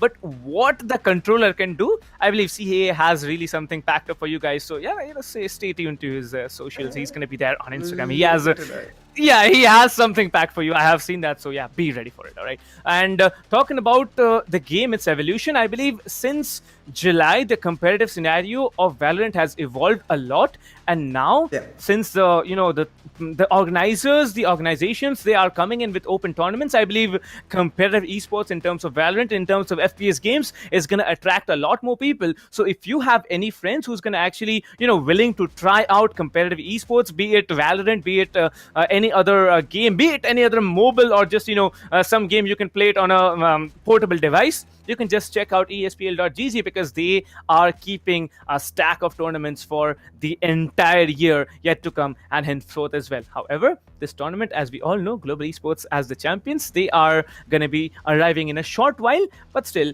I believe it has answered us with a lot of questions as a whole. Although, there's not enough time. I believe it's going to be at least 2-3 days if we are even able to talk about all the aspects of the tournament. But in the end, Global Esports, their name is going to just shine up on top of the, what's it called, the website of ESPL now and anywhere else. If you find any player just maybe just visiting nearby you, or maybe just walking around you, just shake their hands and tell them that they have played really well and they have claimed themselves a well-deserved trophy and a title. Yeah, absolutely. You should always show your love to these players, because I can tell you for a fact that in fact, all of us in the industry, it is the audience support that really keeps you going, that really gets you motivated to keep working harder. So yeah, like, make sure you do exactly that. I'm sure you'll see a couple of them. Keep that social distancing, though. Make sure you don't end up in a position. But like, yeah, you want to show your appreciation to your idols and really show them that, hey, sort of tell them that they are your inspiration, so that they can continue being that and continue working harder. Yeah, I'm just excited. I believe we'll get a chance to talk to both teams as players with Global Esports and Team Mahi. So we'll get a different perspective and just give them a little bit of time. Of course, we don't want to keep them for long, like celebrations on one hand, and just sort of like having played a long series for Team Mahi as well. They're going to want them to settle in, but this is all for you guys. So make sure you stay tuned. Well, let me just tell you that it's not just, one player coming in from a particular team. I'm not going to tell you who's going to come in now. I know that League Ops has just, cued me with whoever's going to come in. There might be just 2 players coming in, and who knows what's going to happen. But yes, it's going to be none other than the legendary guy with the operator from TM coming in right now. It's going to be Team Mahi Antidote stepping in amongst us. So let's roll the drums, as it's going to be Antidote coming in for the interview.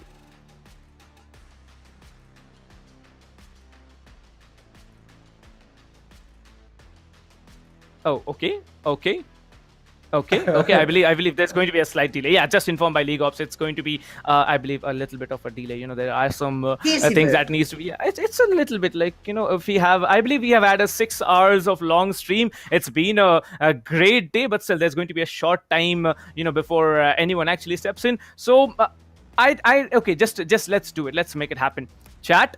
if you are still there, I believe many people are there. I believe there's still, there's 1K people still watching. So all of you, list one particular moment, and we as casters, we're going to also tell you one particular moment in the entire 4 matches that we had that you really like. Just drop it into the chat till the player just comes in. So see, what was your moment? Just let it out to the audience. I mean, I've never slipped up while casting, so I'm gonna go for that Excali clutch because that was the first time I literally like almost said a cuss word while doing so. It was just flabbergasting. But like, I don't think one is fair, so I'm gonna go about for GE2 and say it's both Icebox for me because I love Icebox, so I might be a bit biased towards the map guys, but like the SK Rossi thrifty quadra kill with those blade storms was insane. Insane. All right. Talking about the insanity, we have a slight change of plan, as it's not going to be Antidote, it's going to be the IGL from Global stepping in. Well, if it's none other than Hell Ranger, hello my friend, what is up? You've been phenomenal throughout the tournament, not giving away any map to anyone, and now coming in as the victors, crowned champions. How are you doing? I'm doing good, guys. How are you guys? Thank you for letting me in. It feels good. That's all I'm gonna say. I mean, rightfully so, right? I do remember watching on your story after the last win that you were saying this is a matter of doing consistently before you call yourself the best team. Now, having improved that scoreline to a 3-1, do you think you're ready to just be like, we are the best right now? It's up to you to take us down. Well, I'm not gonna say it out there that we are the best. I think Mahi has defeated us like 8 or 9 times after we became professionals in the game, and maybe much before that, but I'm going to do it consistently 3-4 times more before I can say that we are the best team right now, because it's easy to win once, it's easier to get at the top basically, but to stay there is the other thing, and that is what my focus is right now. I've been very harsh on my teammates. In practice I've scolded them a lot. It's been tough, but I think if we keep continuing the way we are, we can maintain that. So it's all about maintaining our composure and getting to the next level, dominating just like Mahi did in the past few months or in the past year. That is the next goal right now. We just want to keep dominating as long as we can, keep fixing our mistakes, and hopefully represent India at every international event we can. That's really amazing. Like, coming in from right now, at least the best team in India, such inspirational quotes. It's going to go on. But one more question I've just noticed in the chat is that you were concerned at a point, and we were often noticing, you were actually really yelling at your teammates. Like, the camps are there, we can see you, everyone's like, yeah, Hell Ranger is yelling, he's saying that, yeah, do this, do that, but then in the end, coming out as the victors, how does it feel like to come in from a 1-1 scoreline, securing 2 maps right off the bat? And I believe you haven't yet played Ascent in the entire tournament. So was it something that you were packing for the finals? Like, you knew that Ascent was going to pop up eventually, and, you had to play it out, and you absolutely secured the victory there. So before we played Mahi, we had a lot of struggles on Ascent and Bind in the past few events where they were not participating. We tried, I think, 10-15 different combinations before, in the previous events prior to this and TEC. So, we just wanted to get set with one combination that we wanted to play against them. No disrespect to other teams, but I thought that they are the best team in India right now, and we need to try out different combinations against other teams which we know we can take the liberty to, and bring our A game against them. So we tried out a few different combinations, but at the end of the day we went back to the first combination we ever started with. So that was something which we decided to stick to. And on Ascent, they defeated us the previous 2 times, but we made a lot of mistakes. We threw a lot of rounds, we couldn't keep our composure, we couldn't do our retakes properly. So I just told the guys, trust the retake process, trust what I'm saying, and let's just go with it, right? Even if we lose, it's okay. You can pin it on me, it doesn't matter. But we don't need to get anxious. We don't need to give away rounds. Previously, we used to give away rounds where we are 5v3 up, 4v2 up. They had the experience on their side with A, Samatarasu, Excali, Anti, all of them being experienced player. Helef relatively new, but still very experienced. And in comparison to them, we were still experienced player, but relatively new. So the caution was needed within the team, to not throw those rounds, and that is what we have been working on. That is what I've been working on with the team for the majority of the part actually. Other than anything else, we have been working on fixing our mistakes. And so we were prepared for Ascent this time, and we were like, we have to make zero mistakes, and we cannot throw this game away because we are very close to the finish line. I could really see the joy, honestly, after every single round where the retake went successfully. And that's what I was talking about personally. It was just picture perfect clean. The idea of how, like, the plan coming into the game, exactly as you're stating, So for you to be able to say that was your plan coming into the game, and for us as casters and the audience to already see that, I mean, I have to bow for that, because that's absolutely phenomenal. But yeah, I'm just gonna ask a quick question for the fans. Like I was saying to Price, also, I get a lot of DMs from a lot of fans looking up to you guys, trying to be the next generation of players in the esports. And I always tell them work hard, but I don't think it's the same coming from me as compared to you. So, any message to those, people who look up to you, who are having you as their inspiration? See, I'll be very honest. If right now we are winning, right? So everyone is like, okay, I believe in trusting the process, right? I don't believe there are any shortcuts. You cannot take five aimers and just make a team and win the game, or you cannot all want to become duelist, or you cannot just play this game on aim, right? It might sound funny, but I think majority of the teams in India do that itself. They just want to take duels, or they just want to keep fighting all the time, right? Which I don't think is not going to lead them anywhere. The same people might laugh at me if they defeat my team, but I don't care. That is the thing, right? I don't care. It's all about trusting the process. It's all about playing the game in the right stead, right? Tomorrow I might lose to a team which has five aimers and who are rushing YOLO, but that is not because they played well. That is because we played like shit, right? So there's a difference between that, and I want the younger generation to understand that don't look for shortcuts. Don't just go for aim duels. Don't just white peak and kill four people and be happy about it. No, you're not doing something right.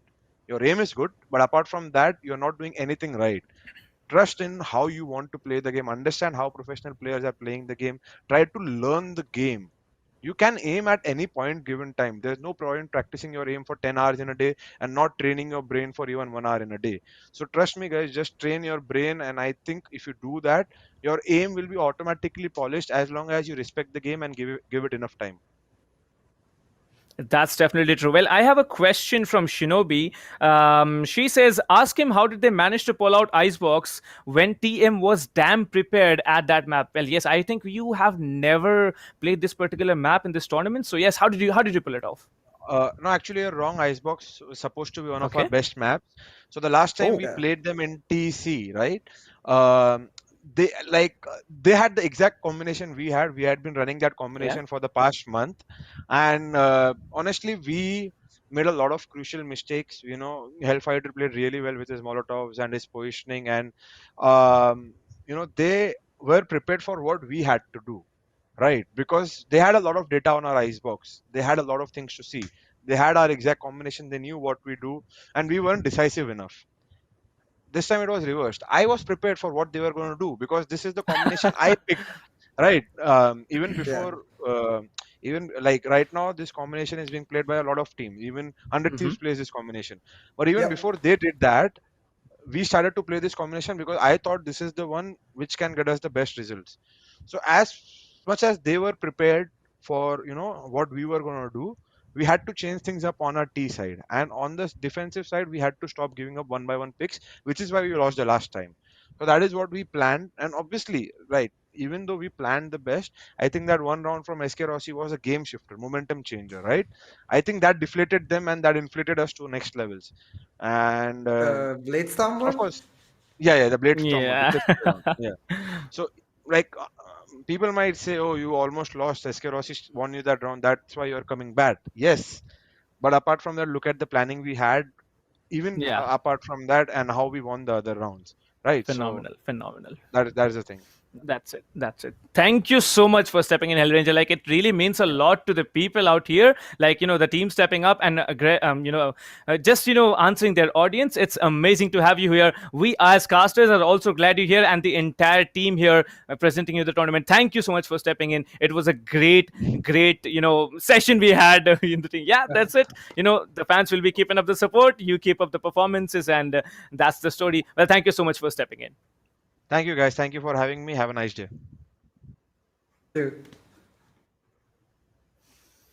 Well, CA, That was hard. Like I'd say, Yeah. the way he said that he was prepared in Icebox. Well, that gives you the answers why they were able to pull that stunt off. Yeah, it is the surprise factor, right? Like TM tried that with the breach in the first map, but as I was saying, like the breach is something that they were prepared for because it was one of their first compositions. The same goes through Icebox. Like they did lose to them one time previously this earlier Friday, but as he was saying, like they realized that hey, if you're going to play my composition against me, you better damn well know every nook and cranny of it because he did, and they were able to pull it out. Like yeah, as he said, the momentum from that SK Rossi round, of course, undeniable. But at the end of the day, it was the teamwork that was able to pull it off. Like I can't state enough how much the team has enabled SK Rossi. So even though he's in the limelight, it is the team that is helping him get there and working together to be able to get them that championship. Well, that's it. Like, I believe at the end of the day, after all the questions and answers we've had, after all the matches we've played, it's always going to come down to the fact that it's 3-1 Global Esports pulling off an insane level of a game and securing the victory. Nobody's going to remember what the scoreline was. I always say it here on the desk. Nobody will remember whether you secured a 13-0 or a 13-11. It's always about the victory. It's always about the championship title. And Global Esports, they have made it happen. Like you could see Hellranger, he just won the biggest tournament in the region. But how humble he is. I believe that's the approach I believe everyone needs to have when you're stepping into competitive, having an humble approach, leading your team, and not just, leading in terms of words. You need to be capable of those clutches. Not just once. We, I believe, saw it at least 3 or 4 times on the map of Ascent. That Hellranger, this guy, pulling off a 5K and clutching the round. Well, that was amazing. Clutches coming in over and over again. That's Hellranger, the leader, and also a clutch master when it comes to his plays. Yeah, absolutely. Like the consistency, really, from Hellranger, the vein of form that he's been in. I don't think personally, I think he would agree with me that saying that he's never been this level of insane. And I think to quote him, the answer to that is trust the process. Like he's put in a lot of hard work. He's really not just his aim. The aim was always there, but it's the positions, the idea of knowing where to take the step and where to peak, where to position yourself so you can punish the enemy. That's really what got him so many impact frags, and that's where really he was able to be continuously consistent. So that's something that the fans should take away. Like just keep improving certain aspects of your game and be objective when you're analyzing what is wrong with you. Like for me personally, I don't come from an FPS background, so for me it's literally the aim. Like I need to improve my aim, and I have time to time trying to do that. So if you're able to recognize your weaknesses, you as a player will become better over time.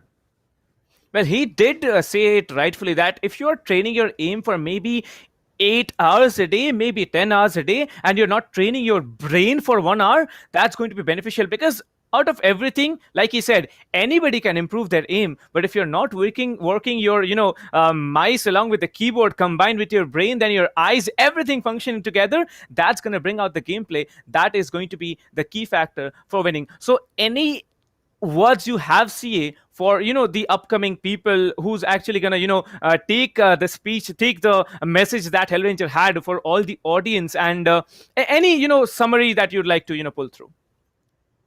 I mean, I'll keep it simple. If you're actually taking Hellranger's words and you're going to work hard, trust the process, improve your game sense as well as your aim, I'll see you on stage when I'm casting you. Oh, sure. Oh, well, I've got just, cued by League Ops and by the production team here. We have another guest coming in. Well, it's not going to be from Global. It's going to be from Team Mahi. Who it is? It's a young lad stepping in now. It is none other than Hellfighter. Let the drums roll, as it's going to be Hellfighter joining us. Hello, hey hello guys. there. Hello. What's up, Hellfighter? What's up? All good, all good. How are you guys doing? Yeah, we're doing Great. We are absolutely doing great. I mean, off the bat, I think definitely to say that nice try, really good effort put in. But it's been a long weekend, right, Hellfighters? So I will just tell the fans how you're feeling right now, because I think a lot of them are a little disappointed. So tell them about like the future for Team Mahi and right now what it's feeling like. Actually, we are also disappointed in ourselves. We didn't perform our best. We weren't having a great. you can say this year is not that great for us. So we are planning to go to the boot camp soon. So let's hope we get the same thing back, which was last year. Well, I believe I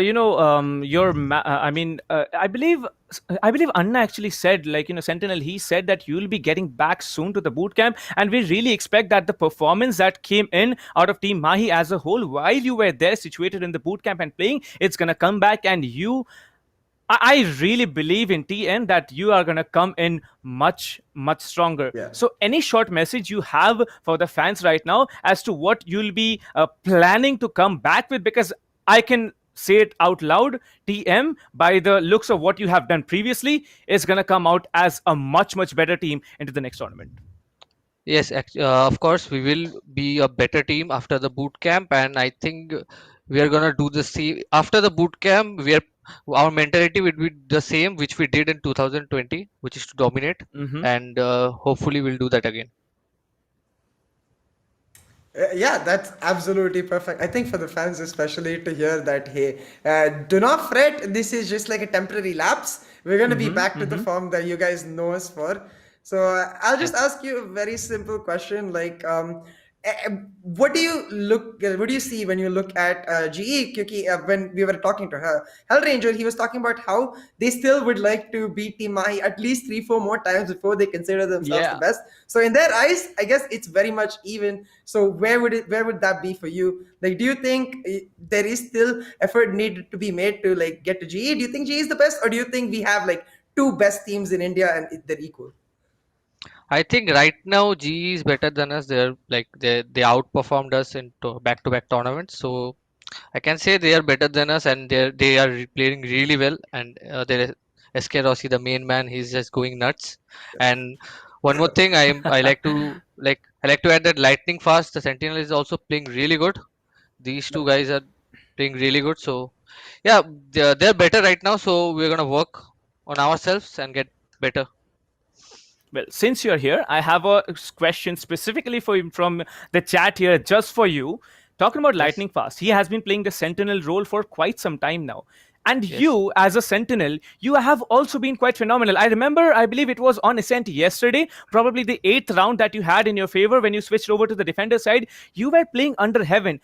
How do you manage to keep so calm when everyone is just, getting rushed in from all together? Like everyone's gonna pushing in on you. You stay calm, you pull off an insane 4K, and you secure the round for you. Like, what kind of a trigger discipline are you packing under your sleeves when you're coming in with so insane level of a game? So as a sentinel, as a support player, actually, if you're playing sentinel or controller, you have to stay calm in the game because it's like to get aggressive and to make noise. It's the duelist does the job. So as a sentinel, you have to stay calm because mostly you have to clutch the rounds. You're mostly the last guy alive. So 1-on-2, 1-on-3, you have to be there for the team. So that experience I kept playing, and that's it. You have to keep playing. Now you can see Lightning Fast also is playing really good after like he at the start he started as a sentinel and he's growing little by little, so he's playing really good right now. Yeah. Well, I'm seeing the chat going nuts here. Hellfighter, bro, my inspiration. We want to see a stronger TM. We want to see TM winning. Then it's GG. Soon, Well bro, played, soon, yeah, Hellfighter. soon. Like people are really cheering for you. You guys have been there in the Valorant competitive scenario for a long time. So, see, any other questions you have left? Let's rush it up quickly because I believe they still need to work it out. They need to get up the grinding as quickly as possible. Yeah. So, see, over to you. Now I'm just gonna give it for the fans. So Hellfighter, anything you want to say to the fans in like just the last part of it, and any message for them? Yeah, sure. Thank you guys for supporting us, and I hope you guys will keep supporting us in our bad times. And don't worry, we'll bounce back stronger and much harder. Thank you. Thank you guys for That's having it. me. Thank you so much, Hellfighter, for joining. Thank you so much. It really means a lot you stepping in spite of what happened today. But yes, as you can see, guys, this was a really, really great interview. Thank you so much for being here, Hellfighter. And it is what it is. Someone has to come up as the victors. Yeah, it's always gonna be the hearts getting popped out as the victory is gonna come in. Eventually, you're gonna be coming in back, and we all believe in you. Well, I believe there are no remaining questions. I don't think there are any remaining questions here. But yes, Okay. it was a great day in the end. Yeah. Thank you guys. I'll take my leave.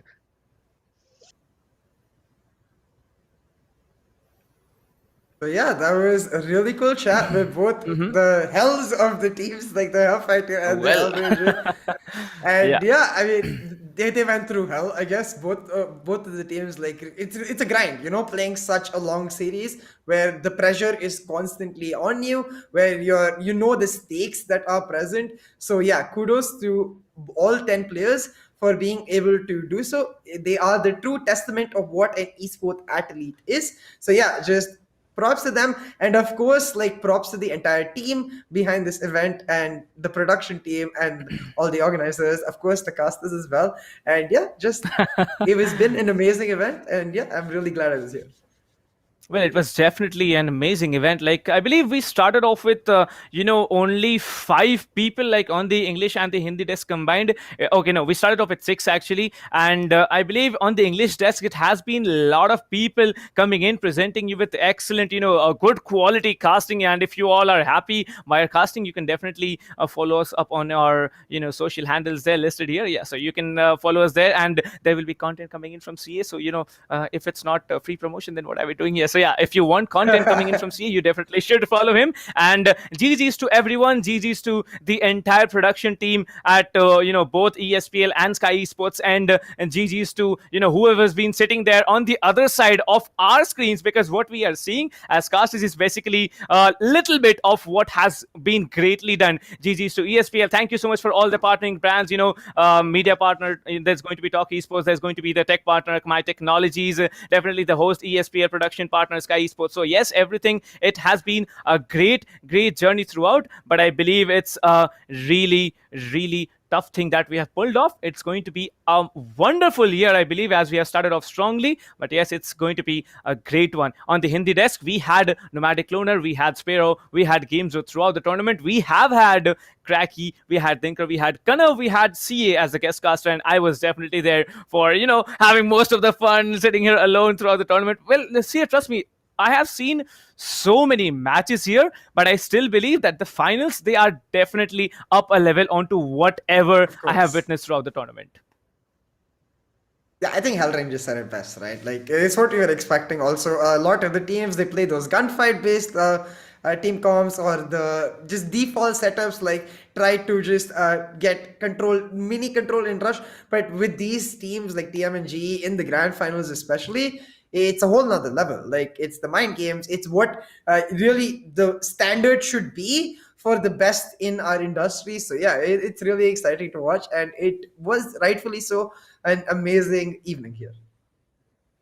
Well, definitely. It was a great tournament. Well, let's talk about a little bit of aspects before we actually take the leave. Let's talk about particular moments. I believe, like Hellranger rightfully said, there were insane plays coming in from individual players. There was one particular moment when SK Rossi did secure them the round, but overall, he added to what SK Rossi had done. He said that yes, that particular round, it was secured by SK Rossi, but what they were packing under those sleeves that they had, like, those global t-shirts they're wearing, and, they had something packed up here. Well, that was their gameplay. Well, I believe it was amazing, right? See, like, we never expected such kind of a big, performance coming in. Who would have thought it would have been a 4, a map overall? I really thought it would have been a 5th map. Ascent would have been secured, just because of the fact that these two maps, Icebox and Ascent, were never played by Team Global. And look at how strong they have come up. And that's, something that we have seen differently this particular evening. Yeah, absolutely. Like, he said it perfectly. Like, the amount of hard work they did put in to try and correct their mistakes. On Icebox, it was not as apparent as it was on Ascent. Like, the retakes just too clean. I'm definitely going to be looking at those once again and understanding, like, what the idea is, because it's very important to be able to pinpoint these certain things, where what the teams are doing and why they're doing it, more importantly, to understand the entire aspect of their gameplay. So it really props to GE for working on, and more importantly, identifying their weaknesses to then correct them and turn them into their own strengths, where they become this fortress that is just almost impossible to penetrate. So yeah, on point for them. And yeah, hashtag GE fighting today, but I'm sure hashtag TMOP will also return. We heard it from Hellfighter. He did mention they're going to go back to that boot camp soon, get back to their winning ways. And yeah, this just means that the El Clasico will return very, very soon, and we audience will get what we want, which is just top-notch Valorant gameplay. Well, that's true. Well, let's talk about a little bit of, I believe many people in the chat, not many, I'd say a few, maybe 1 out of 100 or 2 out of 100, maybe 2 out of 1,000 in your case, CA, they really want to know that what we are doing as casters here on the desk, is it that easy? See, like how many hours of grinding you have had to do to come at this level and sit here at probably one of the biggest stages that the Indian Valorant community has ever seen. It's honestly such it's a weird question because not the question itself, but the idea. It comes down to what you want to do as a person, right? Like I used to study abroad, and I was being a math major. I was going to get in finance, but esports is the passion. And if you feel passionate about something, you should just go for it. And at the end of the day, you have to grind all day. Like I watch all Champions Tour matches, maybe NA, EU, Korea, Latin America, Japan. Just get as much information. That's my style. Like I'm an analyst, so I try to just get as much information as possible and bring that information through the speaking to the casting desk to get you guys to enjoy. But for any person in general, like I would say, identify what you're good at and what you like to do, more importantly, and share that with the audience. And yeah, that's I think sharing your love for something is the main part of being a caster. That's so rightfully said. And if you guys are looking up for any opportunities or any openings, as if you want to start up as casters or something, trust me, you have to start out on a ground level. You just cannot step into the tournament. Like Global Esports or TM, both of the teams that have performed in front of us, Global Esports, they haven't just stepped into this tournament and performed. Well, there have been certainly some underdog teams who have made it out so far, but yes, they had also had to do their part of the grinding. So yes, if you really want to step up your game, if you really want to step up your game as a caster, or just want to step in as a caster, maybe be the next CA or be the next Captain Price sitting here on the desk here. You never know what's going to happen in the next few months or maybe years to come. Who knows what's going to happen in the next few days altogether. So yes, if you really want to do that, start from a grassroots level, keep up the grind, and you definitely will be getting to what you're achieving for. Well, let me just tell you that SkyEsports as a whole did complete a milestone in this tournament. Well, what was that?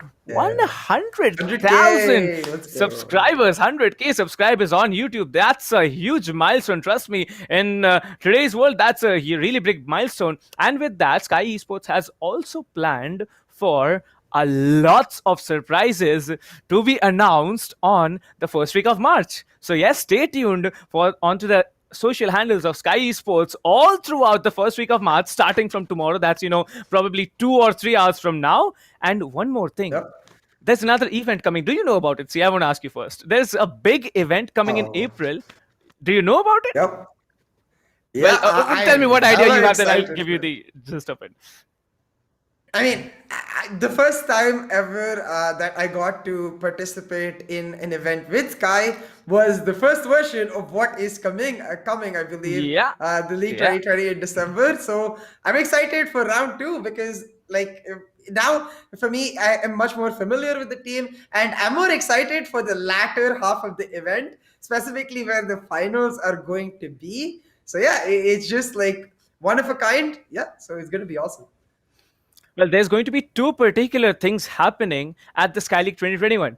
It's a festival. It's a festival. It's not a tournament. Guys, trust me, from what information I have, it's absolutely a huge event, something that has never happened in India before. There's going to be, of course, teams formed up, and they will be the teams that are going to perform. There's going to be probably some, I'd say auction or bidding kind of a thing happening. Although that's, don't quote me anywhere. That's something that's going to get revealed later on. There's probably going to be much more. There's probably going to be, I believe, a LAN event.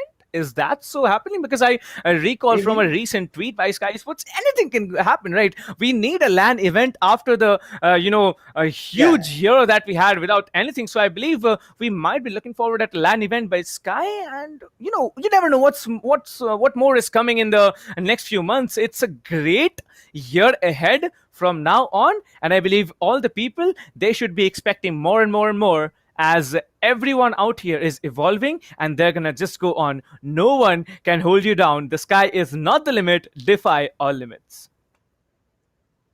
Absolutely, it's gonna be insane, and like, yeah, I can't contain my excitement, but like, don't worry, you guys will start getting details in just a couple of hours. We're basically just giving you time to go get dinner and then come back onto your Instas and Facebooks everywhere. The Sky is, just follow Twitter as well, and announcements will begin and they will not stop. Well, true. And one more thing that I have just been informed by League Ops, right? You have been noticing I've been fidgeting with the mobile a lot. I am on WhatsApp with the League Ops here. Well, what they just informed me is that the prize pool of April event of SkyEsports, Sky League 2021, it's a huge prize pool, something like you have never seen before. Let me remind you, Sky League 2020, that had 10 lakh rupees as the prize pool. We just had the ESPL Valorant PowerUp ending now. This had 7.5 lakhs, the biggest prize pool indulged tournament, the open prize pool tournament indulged tournament here on this particular place. And coming into April, it's going to be a much bigger prize pool. Of course, I can't reveal you all the details. Where's going to be the fun then? First week of March, that's what I said. Just stay tuned to the Instagram handles of Sky and whoever is going to get associated henceforth, and you're going to find out. Let's have a summation. See, today we had 3-1. That's definitely a score line that many people predicted, and many people thought that Global, since they had a good time going, they're going to just keep up the good work and they're going to secure the win. However, at a point after winning the first game at 30-0, did you even think about it, like if this was going to be a 3-0 in favor of Global? Because I really had the thought going up in the back of my mind. Well, the thought was definitely there, but like, having seen Team Mahi over the last year, I don't think a 3-0 was ever likely. I honestly still thought we would see 5 maps. I assumed Icebox would go in the favor of Team Mahi because they beat them recently. But props to be given to Global Esports, amount of the hard work they put. Like, perfectly explained by Hellranger, we've talked about it. And it's what resulted in a 3-1, and rightfully so. I think they were deserving of this particular scoreline, and they were able to get it. So yeah, I'm just really excited about how this map went, but more importantly about all the future Classicos to come, because if I compare this to say 6 months back or so, when we had TM, or back then VLT versus GE, the level at which that match was as compared to at what it's now, it only tells me that it's all the way up only from now onwards. Like, not just the teams, but the level of the match, the spectatorship, the show that we really get, it's only going to keep improving. So yeah, I'm just really excited for the future of Valorant in India. But yeah, to sum it up, thank you to all of you guys who came, and yeah, we'll see you really soon. Don't you worry.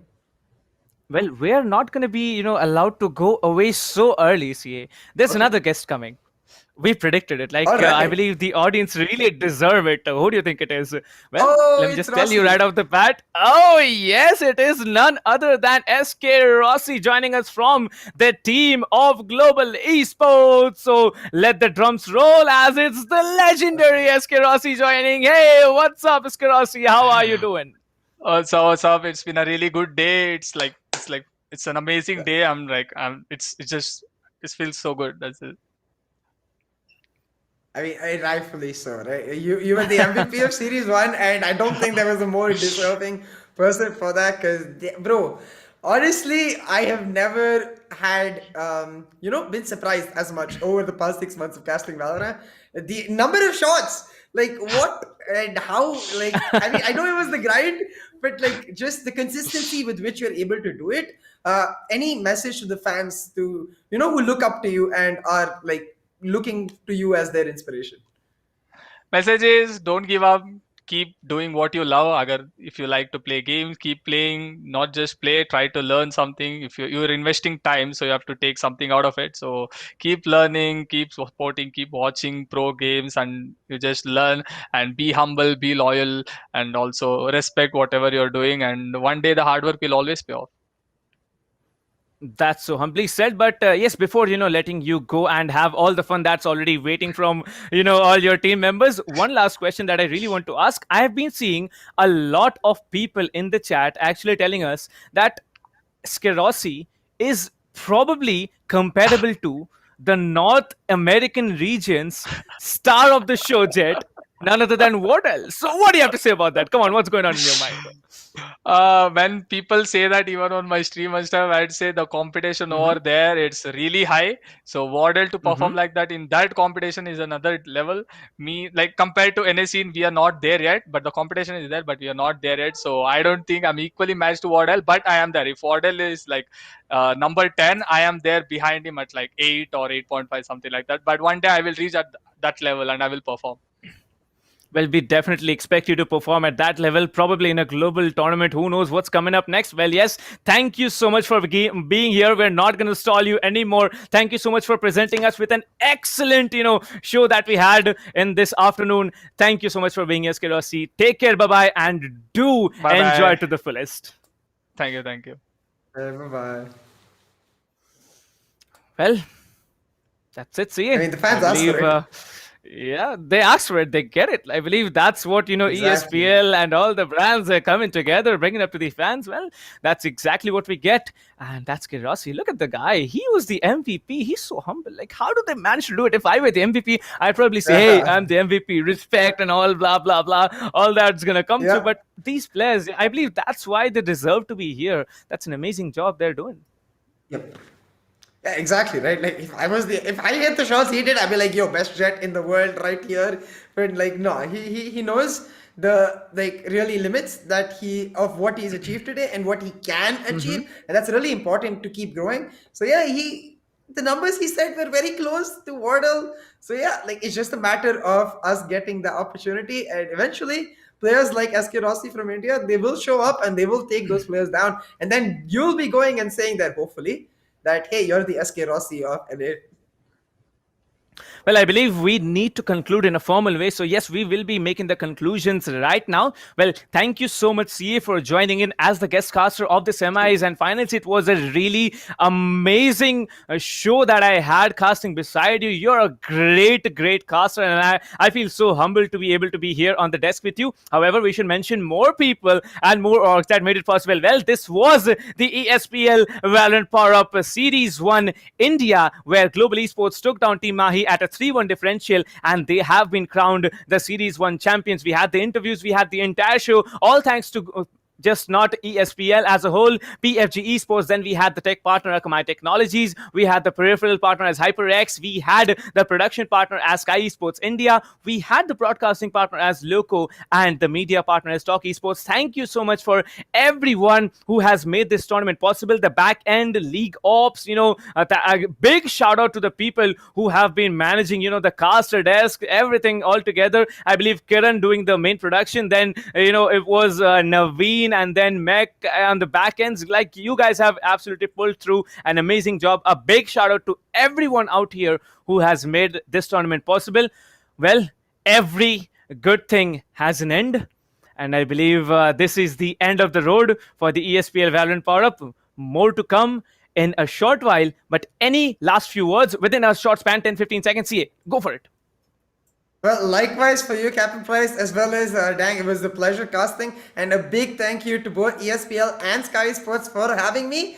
I'll see you guys really soon, back with the next tournament brought to you by either ESPL or Sky, or hey, actually both. We'll see you then. Both. Yeah, we'll see you. Tata, bye bye. Take care, guys. Good night. See, we'll be seeing you on the other side of something much bigger coming in. Take care. Good night. Have a safe sleep. Enjoy to the fullest. See you, and we'll be taking your leave. Adios.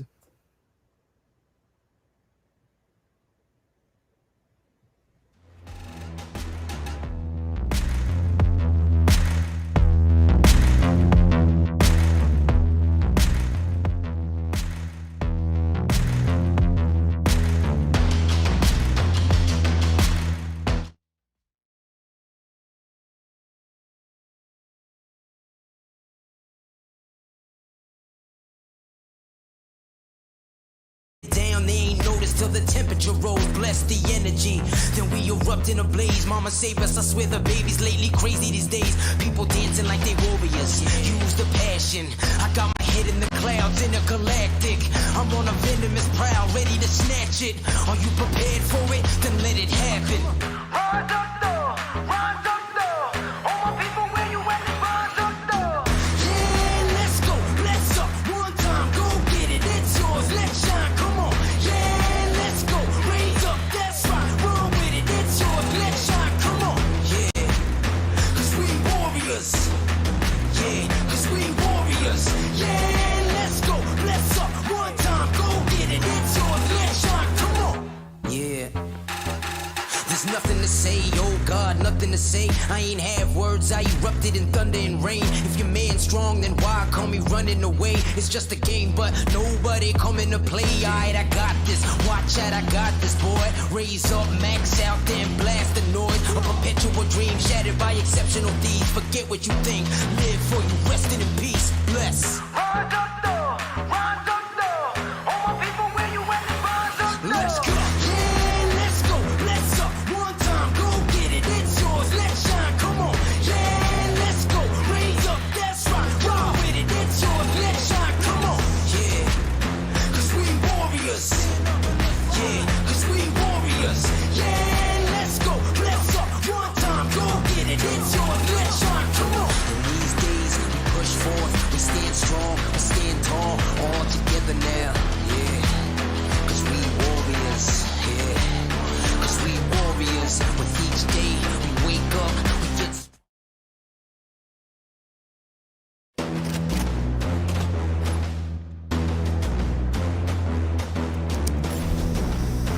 Yeah, right. There's nothing to say, oh God, nothing to say. I ain't have words, I erupted in thunder and rain. If your man's strong, then why call me running away? It's just a game, but nobody coming to play. I bless. Rise up though, rise up though. All my people, where you at? Rise up though. Let's go. Yeah, let's go. Let's up. One time, go get it. It's yours. Let's shine. Come on. Yeah, let's go. Raise up. That's right. Roll with it. It's yours. Let's shine. Come on. With each day we wake up, we get stronger and stronger. It's our time now. Yeah. Cause we warriors. Cause we warriors. Yeah, let's go. Let's up. One time, go get it. It's yours. Let's shine. Come on. Cause we warriors. Yeah, we warriors.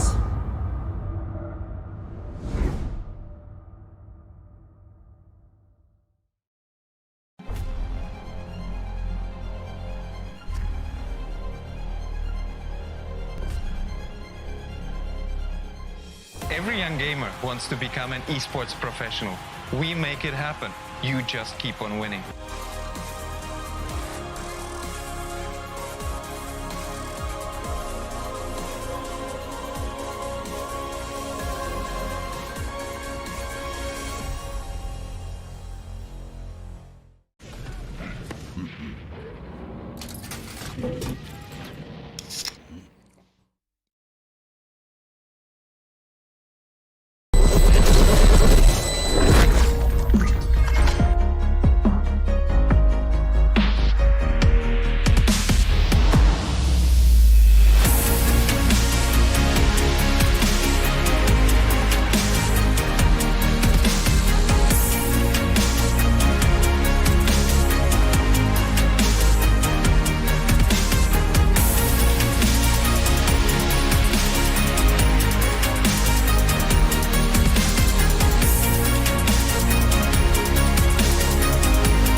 Apply now at redbullcampusclutch.com.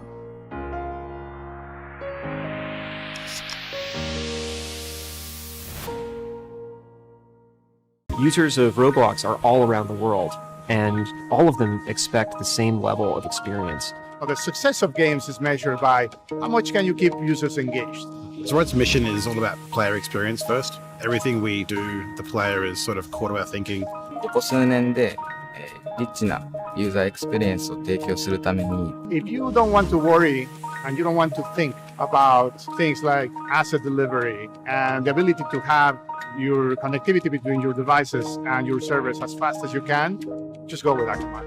Akamai gets into places and markets that other providers of similar services don't quite hit as easily. その上で、アカマイさんのシステムを使うことで、大容量のセットを高速に配信させて、いただけているかなと。The workflow without that, I'd probably have a lot more CDN support because the amount of capacity we'd need from the others wouldn't be there. There's one less problem we have to solve. If Akamai wasn't around, we would probably have to multiply our team by I don't know what kind of factor and understand what we would need to do to replace what Akamai provides to us.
Are all against me, I'm ready to go. Burning it down, they ain't noticed till the temperature rose. Bless the energy, then we erupt in a blaze. Mama save us, I swear the babies lately crazy these days. People dancing like they warriors, use the passion.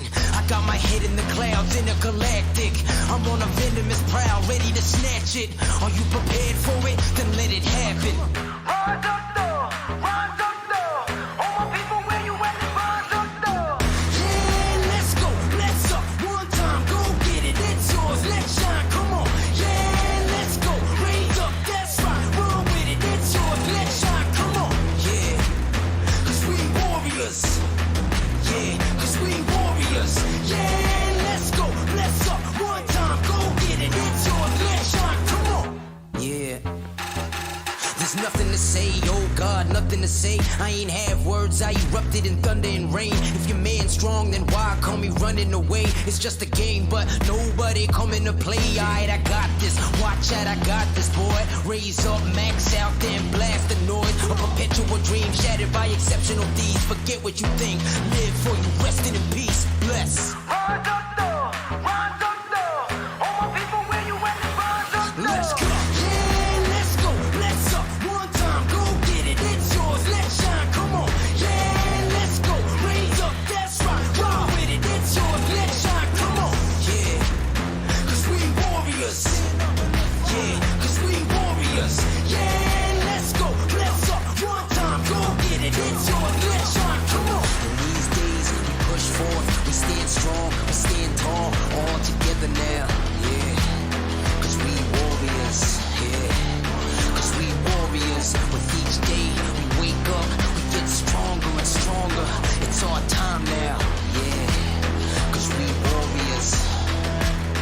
cause we warriors. Yeah, let's go, let's up, one time, go get it, it's yours, let's shine, come on.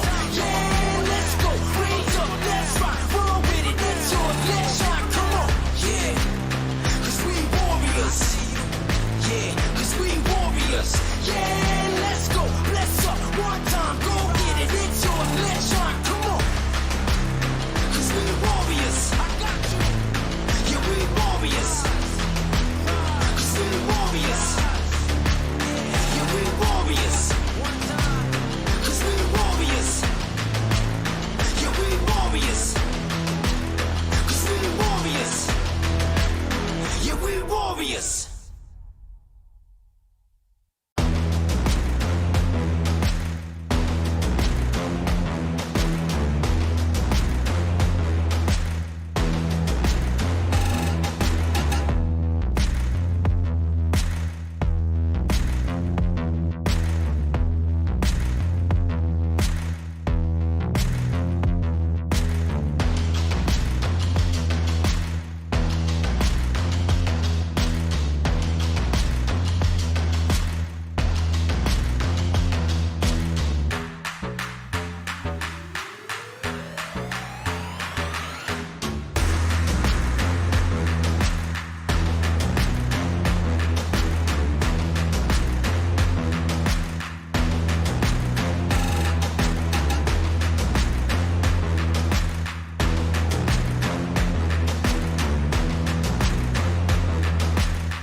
Are all against me, I'm ready to go, burning it down. They ain't noticed till the temperature rose. Bless the energy, then we erupt in a blaze. Mama save us, I swear the baby's lately crazy these days. People dancing like they warriors, use the passion.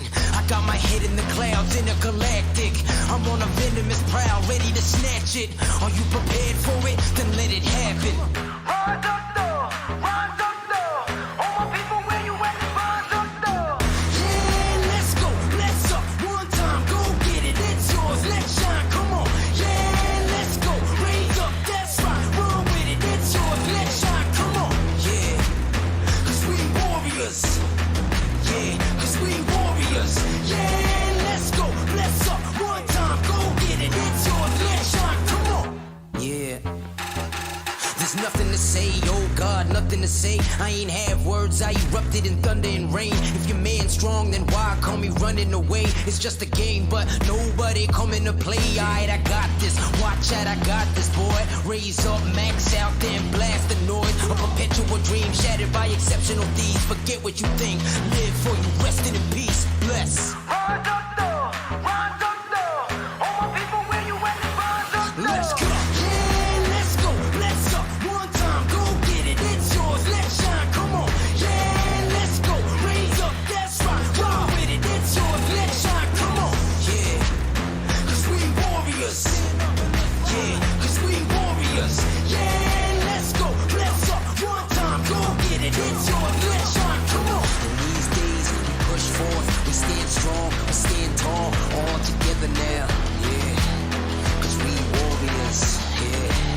Cause we warriors. With each day we wake up, we get stronger and stronger. It's our time now, yeah. Cause we warriors. Cause we warriors. Yeah, let's go, let's up.